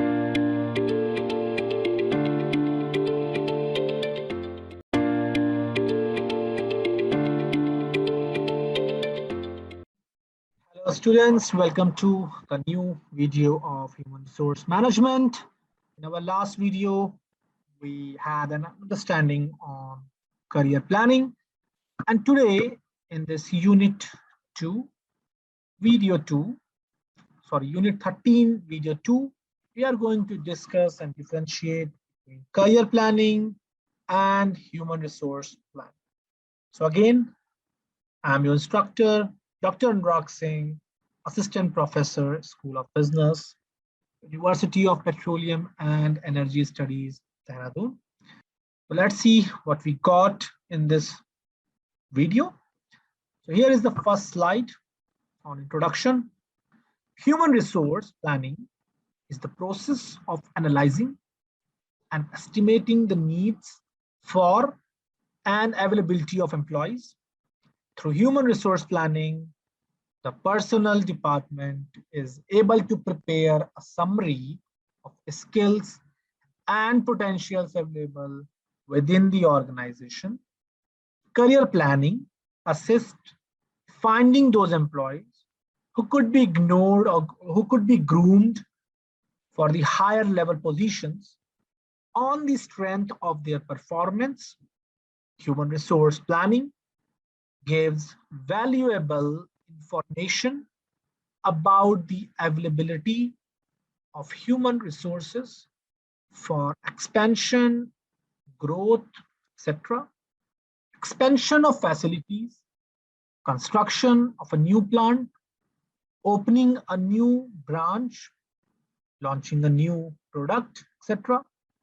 On the other hand, career planning only gives us a picture of who could succeed in case any major developments leading to retirement, death, resignation of existing employees. Human resource planning is linked to the overall strategic planning efforts of the organization. There cannot be an effective manpower planning if career planning is not carried out properly. Let's see the another slide. HR planning, career planning, and development. So employees and organizations are paying more attention to career planning and development because employees are increasingly concerned about their quality of life. So there is a concept of work-life balance, which is getting popular these days. So employees are increasingly concerned about their quality of life, and that's why human resource departments are creating such kind of programs, or they are creating policies in which they can make the quality of life of employee better. Educational levels and employee aspirations are rising. So also the educational levels are rising. Employees' growth perspective is also rising. Workers are making the transition from vertical careers to lateral careers. Organizations have an increased sense of obligation to employees. The most valuable things that a business can give its members is no longer employment, but employability, the security of saleable skill. Shortage of skilled workers is producing a global talent war. So these are the HR planning, career planning and development. Now let's see the factors in career development. Okay, so individuals, employee must accept the responsibility for their own career development, and failure to do so will prevent smooth and optimal career progression. Factors that are important to successful career development and growth include performance. So employees who perform badly are rarely considered for training and development opportunities, and international assignments or promotions, whereas exposure is there. So if an employee is to succeed, he or she must become known to senior managements. Employees can become known to the organization's decision makers through superior performance, report writing, presentation skills, as well as by getting involved in companies' training and development programs and in associated social activities. Qualifications, on the other hand, so US research indicates that a strong correlation exists between a graduate's earning standard and quality of the university they attended. Employer reputation. Some organizations have a star reputation as breeding grounds for high potential employees. Consequently, getting a job with the right company can be an important factor in career success and long-term employability. And the other thing is nepotism. So 30% of the public listed company in Hong Kong have board of directors on which half or more of the executive directors are related as family members. Let's see mentor. So successful manager usually have a mentor or sponsor who helps advance their career by offering advice, giving instruction, and opening up career opportunities. Some of the associated benefits of the mentoring are mentoring by identifying talent, help companies encourage and capitalize on diversity. Mentoring provides a structure for the growth and development of all employees. Mentoring helps inculcate corporate values. Mentoring helps improve employees' job satisfaction and motivation. And mentors can buffer women from discrimination, help them overcome gender-related barriers to advancement. And we have career plateau. A career plateau refers to that point in an employee's career at which the probability of an additional promotion is minimal. When this happens, employees find themselves blocked and unable to achieve further advancement. So if employees are to avoid plateauing, it is critical that they have the ability to adapt and develop in the face of change or transition. So we are done with this video. I am your instructor, Dr. Rag, signing off. See you all in the next video.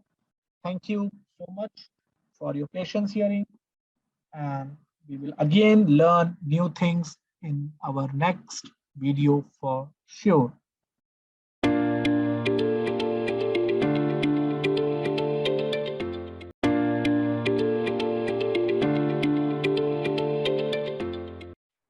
So hello everyone, welcome to the other video of human resource management. In our last video, we discussed about the career planning versus human resource planning. And in this video, we are going to discuss the features of career planning. So this is unit 13 and we are at video 3. I'm your instructor, Dr. Anurag Singh, Assistant Professor, School of Business, University of Petroleum and Energy Studies, UPES, Dehradun. So let's see what are the features of career planning. Some of the features of career planning are given on the board. It is an ongoing process. It helps individuals develop skills required to fulfill different career roles. It strengthens work-related activities in the organization. It defines life, career abilities, and interest of the employees. And it can also give professional directions as they relate to career goals. So let's see what we have in our next slide. Okay, so in our next slide, we have objectives of career planning on this slide. Let's see what are the different objectives of career planning.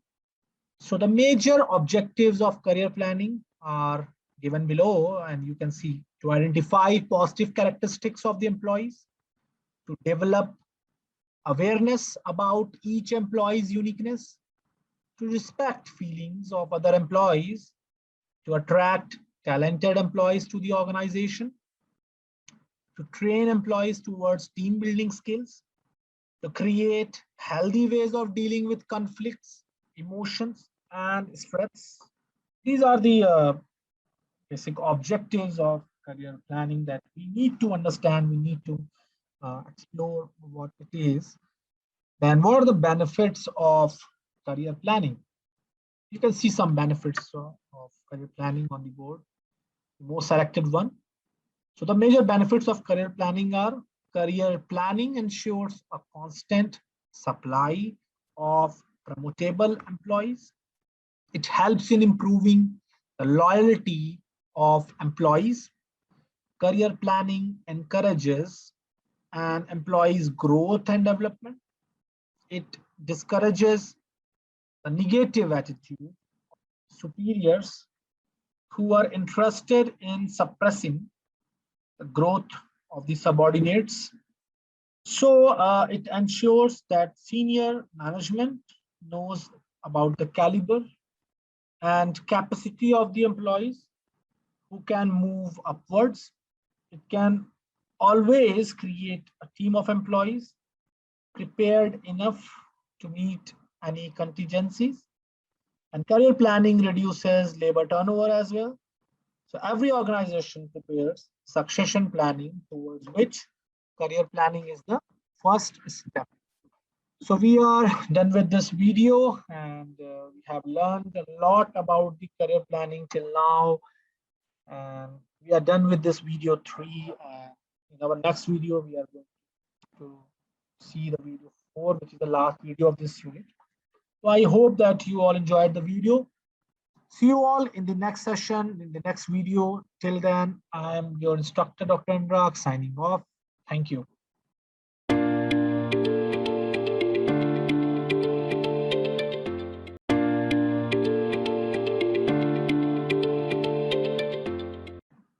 Hello students, welcome back to another video of human resource management. And in our last video, we have discussed the different perspectives of career planning. We discussed the features of career planning. We learned the benefits of having a proper career planning policy. We differentiated between human resource planning and career planning. And in this video, for sure, we are going to see career. Okay, so this is career planning itself. So this is unit 13's last video. This is video 4. I'm your instructor, Dr. Anurag Singh, Assistant Professor, School of Business, University of Petroleum and Energy Studies, Dehradun. Let's check what we have in this unit or in this video. So what are career planning process? So career planning process involves these steps: identifying individual needs and aspirations. So everyone has individual needs. Everyone wants to grow in an organization. They wants to learn things. They wants a life or a career with authority and responsibility. So the organization has to identify the potential. They have to identify their aspirations. When the organization identifies the aspiration of the people of their people or the people working in the organization, they are able to motivate them with different perks or different methods, and they also give them a prospects to grow. The second is analyzing career opportunities. So in organization, uh, there are different opportunities available, and before hiring someone from the outside, we first have to look that what are the talents we have in our own organization.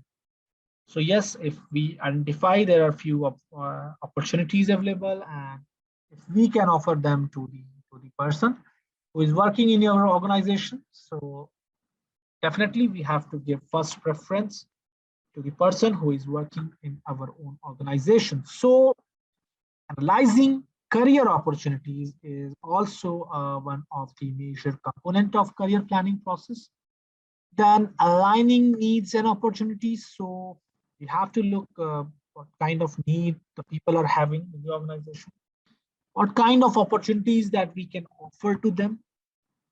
So these are some needs, and these are some opportunities that we can offer to the people working in the organization. So aligning in between needs and opportunities is also another important aspect.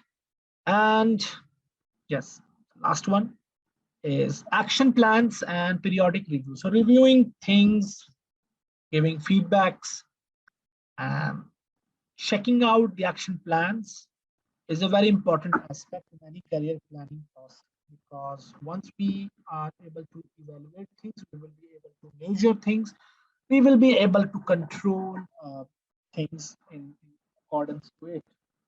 Okay, so let's see what we have on our next slide.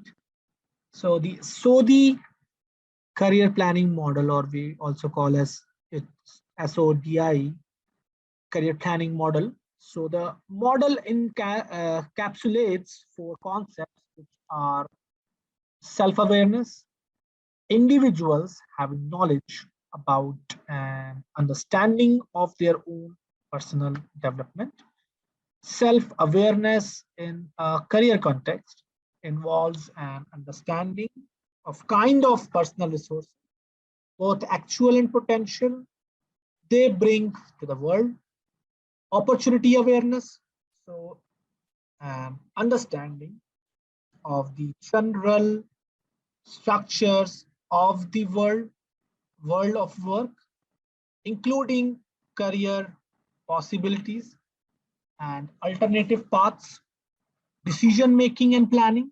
So an understanding of how to make career decisions, being aware of pressures, influences, styles, consequences, and goal settings. Implementing plans, having the appropriate skill level in a range of areas to be able to translate job and career planning into reality. So this is it for this video, and we have now a wonderful understanding on what career planning is, why is it important, what are the career planning process that we have to look in. We have to understand the needs of the people and their aspirations. So these are the things that we wanted to explore, and we did it very well. So we are done with this video, and this unit is over. Thank you, everyone. Thanks for your patience hearing. See you all in the next video of human resource management. I am your lecturer. I am your instructor, Dr. Anurag Singh. Signing off. Thank you and bye-bye.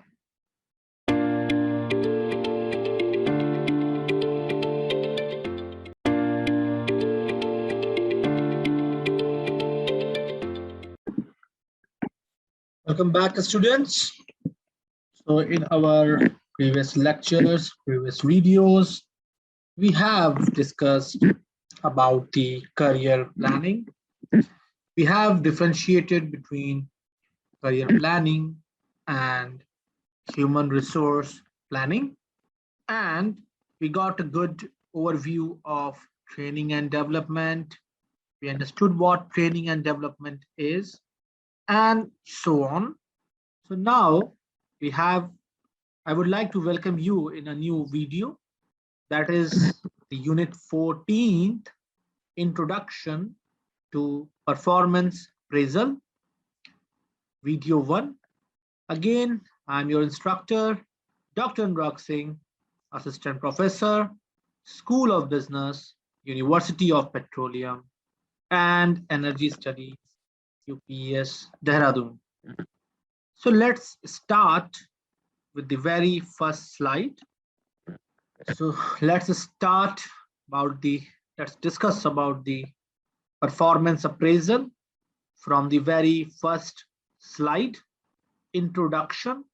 So an organization's performance is directly related to the performance of the people who work for it, and all the people working in the organization are given set of tasks and duties to perform, and as long as they are effective in their roles while handling the assigned job efficiently, an organization would perform well.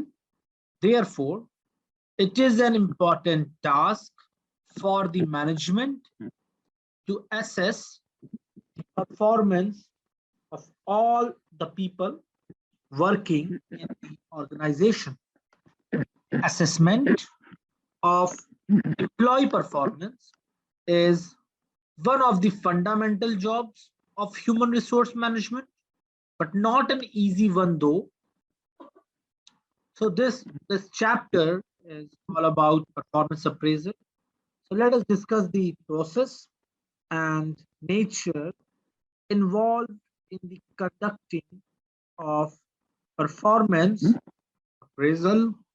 So let's move towards the next slide and let's see what do we have in this chapter.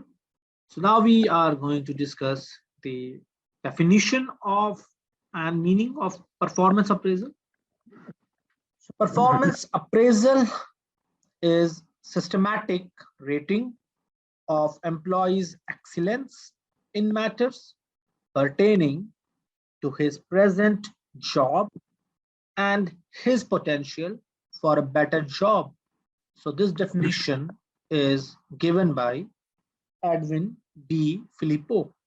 Performance evaluation means evaluating employees' current and or past performance related to his or her performance standards. This definition is given by Gary Dessler. Let's see the other definition of it. So performance appraisal is a systematic evaluation of the individual with regard to his or her performance on the job and the potential for development. This definition is given by Dale S. Beach.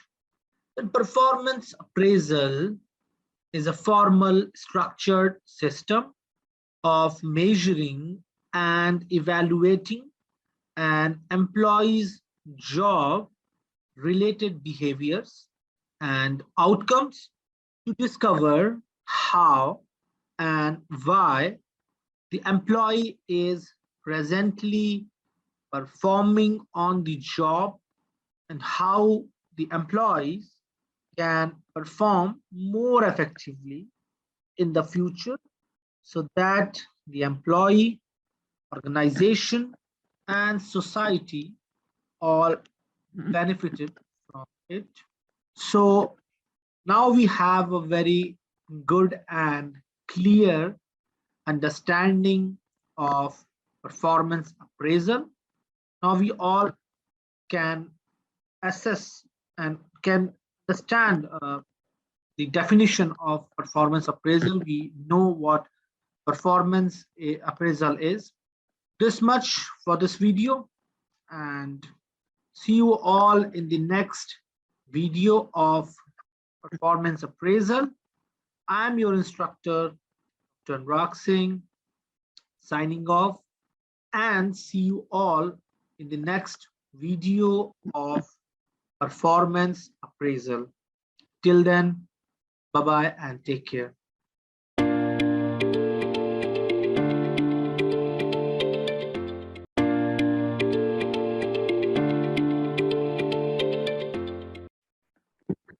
Welcome back, students. So I would like to welcome you in a new video of human resource management. In our last video, we have discussed about the performance appraisal. Now we have a clear understanding on the definition of performance appraisal. In today's video, we are going to look into the introduction to performance appraisal, but this is the objectives of performance appraisal basically. This video is on objectives of performance appraisal. This is the unit 14th and video 2nd of this unit. Again, I'm your instructor, Dr. Anurag Singh, Assistant Professor, School of Business, University of Petroleum and Energy Studies, Tehran. So the performance appraisal is a method of evaluating the job performance of an employee. It is an ongoing process of obtaining, researching, analyzing, and recording information about the worth of an employee. The main objective of performance appraisal is to measure and improve the performance of employees and increase their future potential and value to the company. Other objectives include providing feedback, improving communication, understanding training needs, clarifying roles and responsibilities, and determining how to allocate rewards, facilitating promotion decisions, right sizing or downsizing decisions, and encouraging performance improvements, motivating superior performance, setting and measuring goals, counseling poor performers, determining compensation changes, encouraging coaching and mentoring, supporting manpower planning, and determining individual training and development needs, also to determine organizational training and development needs, validating hiring decisions, providing legal defensibility for personal decisions, improving overall organizational performance, and also need for training. The data gathered in the process of conducting employee performance appraisal can be collected, recorded, stored, analyzed, and then can be used for several purposes. Major purposes of employee assessments are to decide about promotions, which are based on performance and employee competence factors to confirm the services of probationary employees once they have completed their probation satisfactorily, to evaluate and identify the training and development needs of the employee, as performance appraisal can assess the difference between the standard performance and employee performance. Let the employee know about his own performance in comparison to the performance expected from him.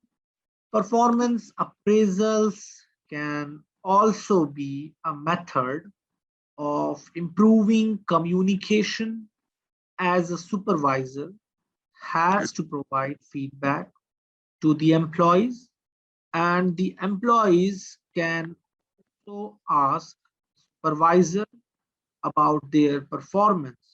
Performance appraisal can also be used to determine whether HR programs like selection, training, transfer have been effective or not. So broadly speaking, performance appraisal can serve four major objectives. First one is developmental uses, administrative uses, organizational maintenance or objectives, documentation purposes. These are the major objectives. These broadly speaking, performance appraisal is serving the four major objectives. So we are done with this video. We now have clear understanding on this, and see you all in the next video of human resource management. I hope you like this video. So see you all in the next video very soon. Till then, I'm your instructor, Dr. Anurag Singh, signing off. Thank you. Thank you so much.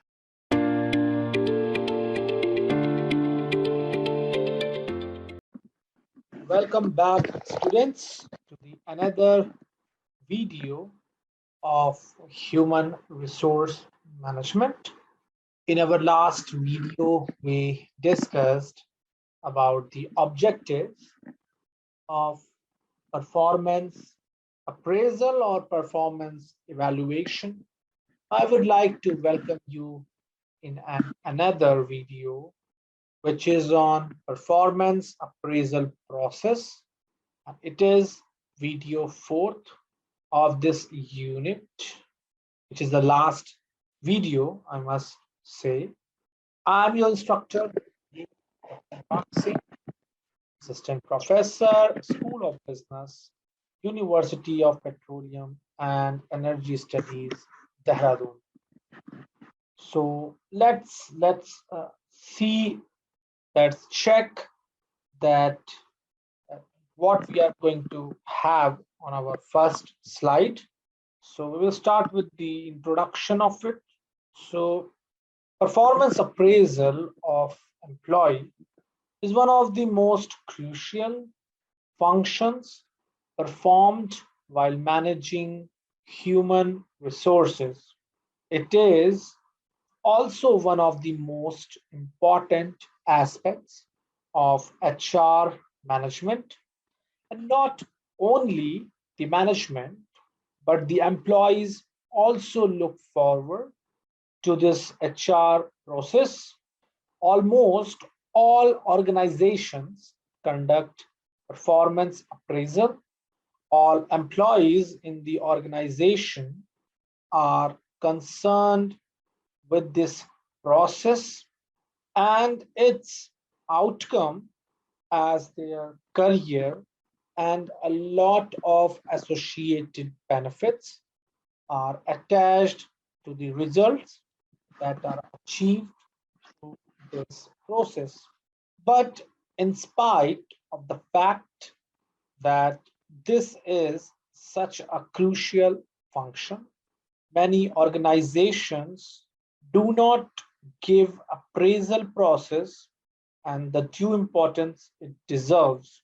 They may not be following all the given steps as per the defined industry norms. At times, they may not be objective either while deciding the parameters or regarding implementing the process itself. This kind of lack ethical approach obviously makes the process ineffective, which in turn can be a reason for dissatisfaction for most of the employees. Let's view the other slide. So here we have a proper performance appraisal process where we can see the objectives of performance appraisal at the very beginning, establish job expectation at the number second, designing an appraisal program at number three, appraisal performance at number four, performance interview number five, and in the last, use appraisal data for appropriate purposes. So you can have and take a look on this screen and you can see image for a while. I'm giving you time to grasp the image in your mind. Okay, so I think you are now having a clear understanding of performance appraisal process. So let's see the objectives. The first step in the process performance appraisal is to decide the objective of this activity.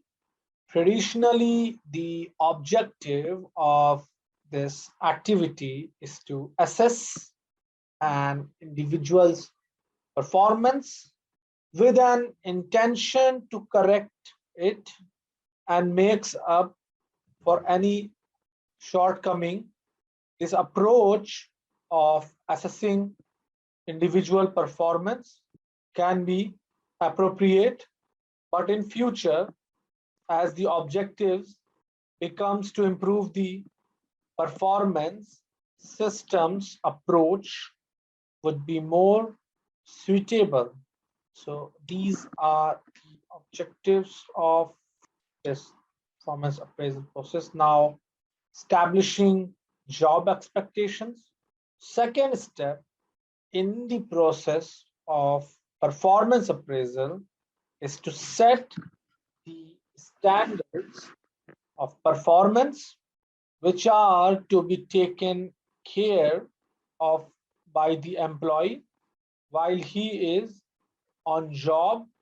It is about setting expectations from the employee for his job. Mostly, the employees would sit with their supervisors and have a discussion about the duties which they are required to perform and the major duties which are contained in their job description. Employees should not allow to start working till his duties are clear to him and have been communicated. So we are done with this unit. Now we have a clear understanding on the process of performance appraisal, and now we can move further and see you all in the next. I'm your instructor, Rag Singh, signing off. Till then, bye bye. Take care.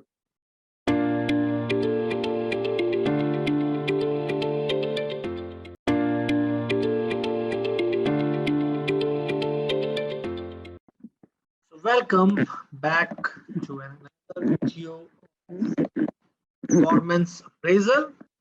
In our last video, we learned about the process of performance appraisal. We have gone through the definitions of performance appraisal, and now we have a clear understanding on each and every aspect of it.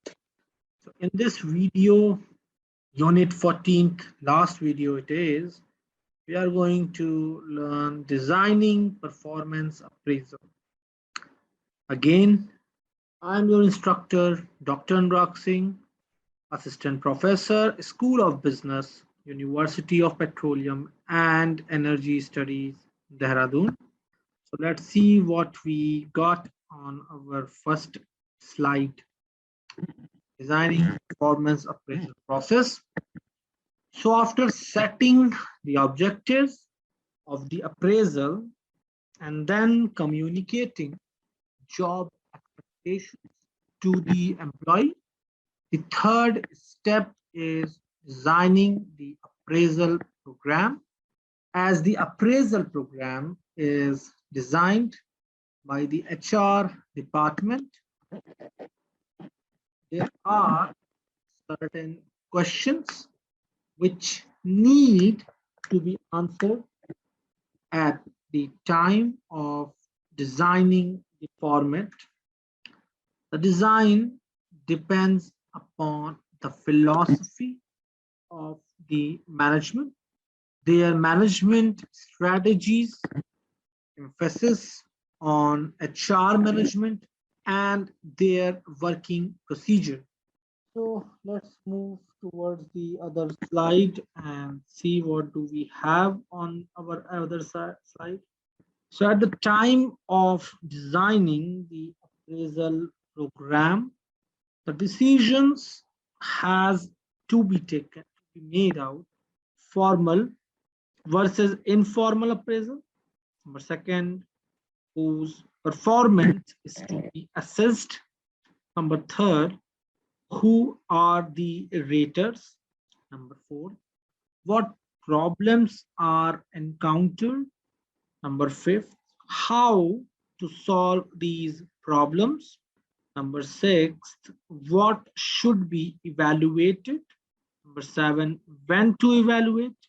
And last, what methods of appraisals to be used? So these are the important aspects. Remember, designing appraisal program, and the decision has to be made of formal versus informal appraisal, whose performance is to be assessed, who are the raters, what problems are encountered, how to solve these problems, what should be evaluated, when to evaluate, what methods of appraisal to be used. So we are done with this unit. We have a wonderful learning on performance appraisal. This learning is all about performance appraisal and process, the issues, challenges related to performance appraisals. We now have a clear understanding on this. See you all in the next video. I'm your instructor, signing off. Till then, bye-bye and take care.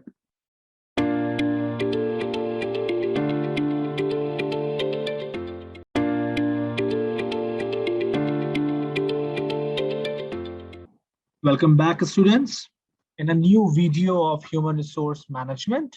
So in today's video, we are going to learn job evaluation. This is video 1 for unit 16, Introduction to Job Evaluation. Again, I'm your instructor, Dr. Anurag Singh, Assistant Professor, School of Business, University of Petroleum and Energy Studies, Dehradun. So let's start. So for fixing compensation to different jobs, it is essential that there is internal equity and consistency among different job holders. Job evaluation aims to provide this equity and consistency by defining the relative worth of different jobs in an organization. Job evaluation is the process of determining the relative worth of different categories of jobs by analyzing their responsibilities and consequently fixation of their remuneration. Job evaluation is the process of determining and quantifying the value of jobs. It is the systematic scoring and comparison of jobs along organizationally determined dimension of job worth, such as in the effort, responsibility, complexity, importance, skills, and the working conditions of job. Job evaluation is a tool to compare job consistently and classify them into appropriate pay ranges. The worth of each job within the organization is determined through the job evaluation process, which comprises of job analysis, job description, and job evaluation. This establishes the relative worth of a job in relation to the value of other jobs in the workplace. The process can ensure that an organization's pay system is equitable, understandable, legally defensible, and externally competitive. Job evaluation can be used to help to attract desirable job candidates and retain high performance employees due to fair and equitable pay scales. So job evaluation is the process of analyzing and assessing of various jobs systematically to ascertain their relative worth in an organization. In a job evaluation program, jobs are ranked and not the job holders. For the rating of job holders, another process is followed called performance appraisal. So we can see the process of job evaluation. Job evaluation happens through the following process that you can see on your screen. Objectives of job evaluation. We have job analysis, which has two different parts: job description, job specification. We have already discussed this in the previous units. And we have job evaluation program, wage survey, employee classification. So take your time to view this picture and have a understanding of it, and then we will move towards the next slide. Okay, so now you are having a clear understanding on the process of job evaluation. Let's move towards the next slide. The job evaluation is generally conducted by the certain principles, which is given on the screen. Number one, rate the job, but not the employee. Rate the element on the basis of the job demands.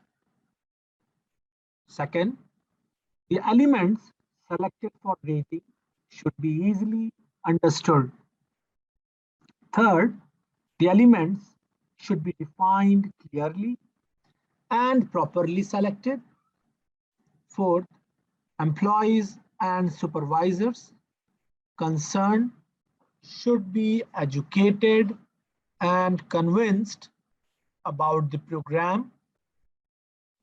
Fifth is supervisors should be encouraged to participate in rating the job. Sixth, secure employee cooperation by encouraging them to participate in the rating programs.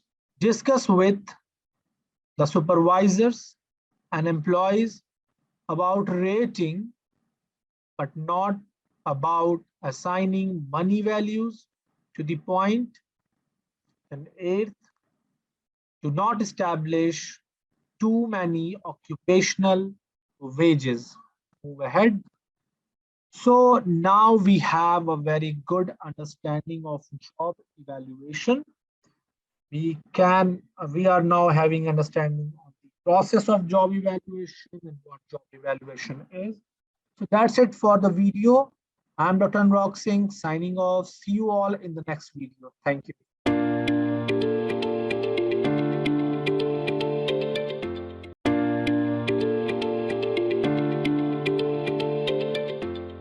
Hello students, very welcome to all of you in this new video of human resource management. In our previous video, we had a wonderful discussion on job evaluation, and now in this video we are going to learn and understand the methods of job evaluation. This is Unit 16 and video 2nd. I'm your instructor, Dr. Anurag Singh, Assistant Professor, School of Business, University of Petroleum and Energy Studies, Dehradun. So let's start with the first slide and let's see what we have in the methods of job evaluation. So we have two different methods. One is analytical, and then we have non-analytical. And in analytical, we have point method, factor comparison method. And in non-analytical, we have ranking method, branding method, and job grading method. So in analytical method, point method, this is a quantitative technique involving identification of several factors and degree to which each of these factors is present in the job. In factor comparison method, under this method, each job is ranked several times, once for each several compensable factors, like, for example, on the basis of skill on first instance. Now, non-analytical methods.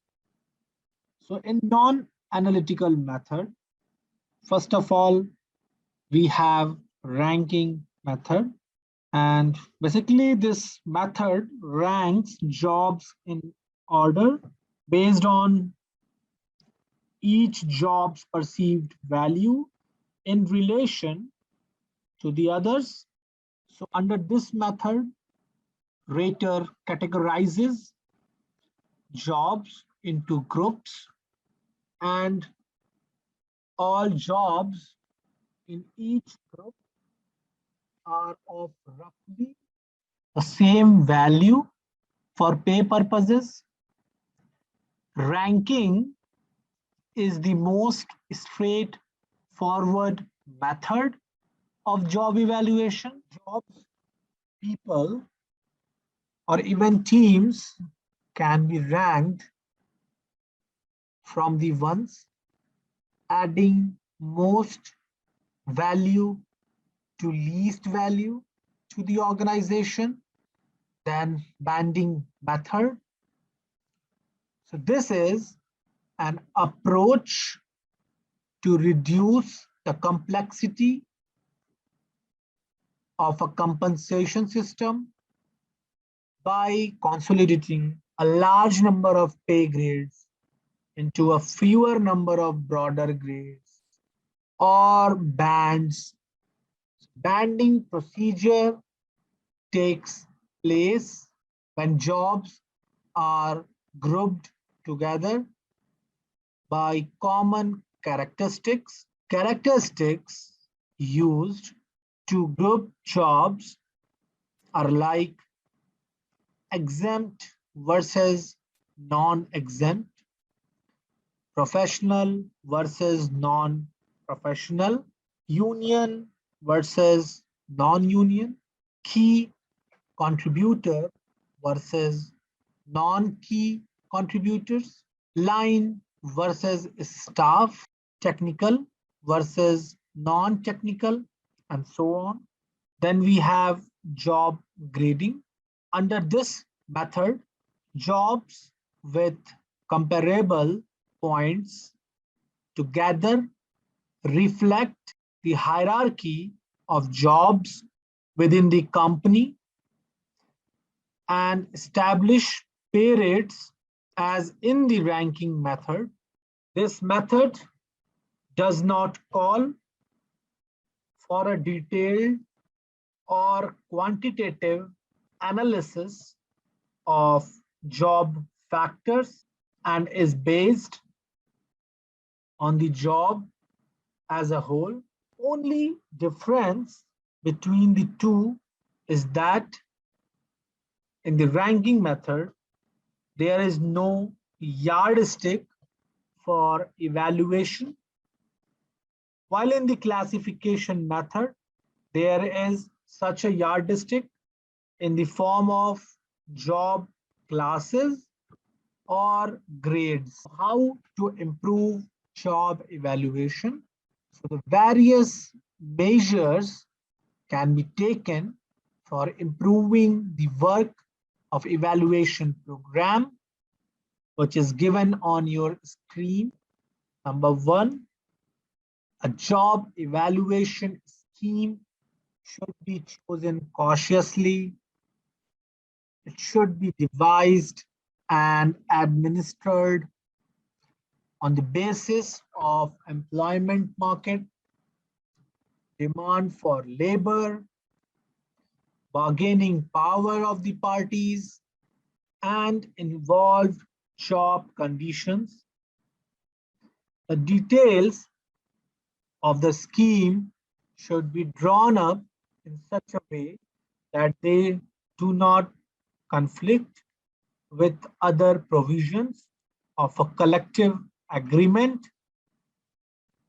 The scheme should be sold to all concerned and suggestions sought give major importance to keep number of job titles and classification to a minimum. Any anticipated changes in methods should be carried out before a scheme is installed, and all notifications on all modifications in it should be resisted until it becomes fully established.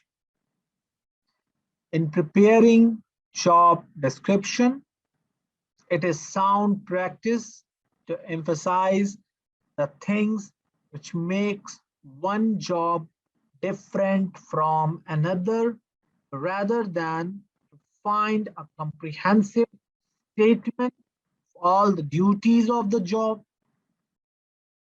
The better the state of industrial relation, the easier it is to introduce a job evaluation scheme. That's it for today's video.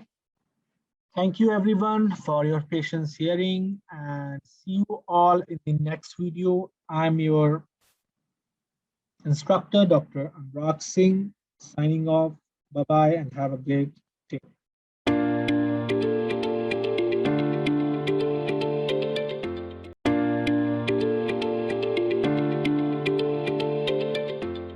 Hello students, welcome back to another video of human resource management. In our last video, we have learned job evaluation, methods of job evaluation, and now we have a clear understanding of job evaluation. Now, in this video, we are going to learn job evaluation process. This is unit 16, video 3. Again, I am your instructor, Dr. Anurag Singh, Assistant Professor, School of Business, University of Petroleum and Energy Studies, Dehradun. So let's start with the very first slide to have a better understanding on the process of job evaluation. So the first slide is on essentials for success of job evaluation program. Essential factors for the success of job evaluation program involve compensable factors that represent all of the major aspects of job content. Compensable factors selected should avoid excessive overlapping or duplication, be definable and measurable, be easily understood by employees and administration or administrators, not cause excessive installation or admin cost, be selected with legal consideration in mind. Operating managers should be convinced about the techniques and programs of evaluation. They should also be trained in fixing and revising the wages based on job evaluation. All the employees should be provided with complete information about job evaluation techniques and program, with all groups and grades of employees needing to be covered by job evaluation. The derived evaluation results must be fair, rational, and unbiased. And we have the job evaluation process. So according to Lens, an effective job evaluation involves 5 steps. Number 1, preparation of job description. Number 2, selection and preparation of job evaluation plan. Number 3, manual evaluation and classification of the jobs. And number 4, installation of the job evaluation program. And number 5, maintenance of the program.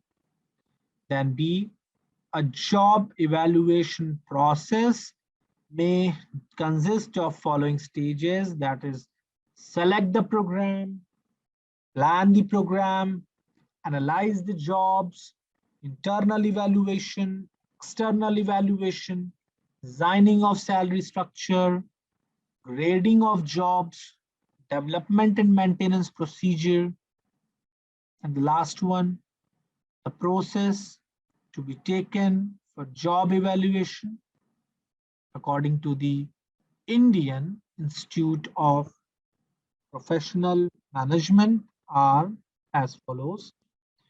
Analyze and prepare job description, select and prepare a job evaluation plan, classify jobs, install the program, and maintain the program. So that's it for this video. Now we have a clear understanding of job evaluation, the methods of job evaluation, the process involved in job evaluation, and we are done with each and everything in this unit.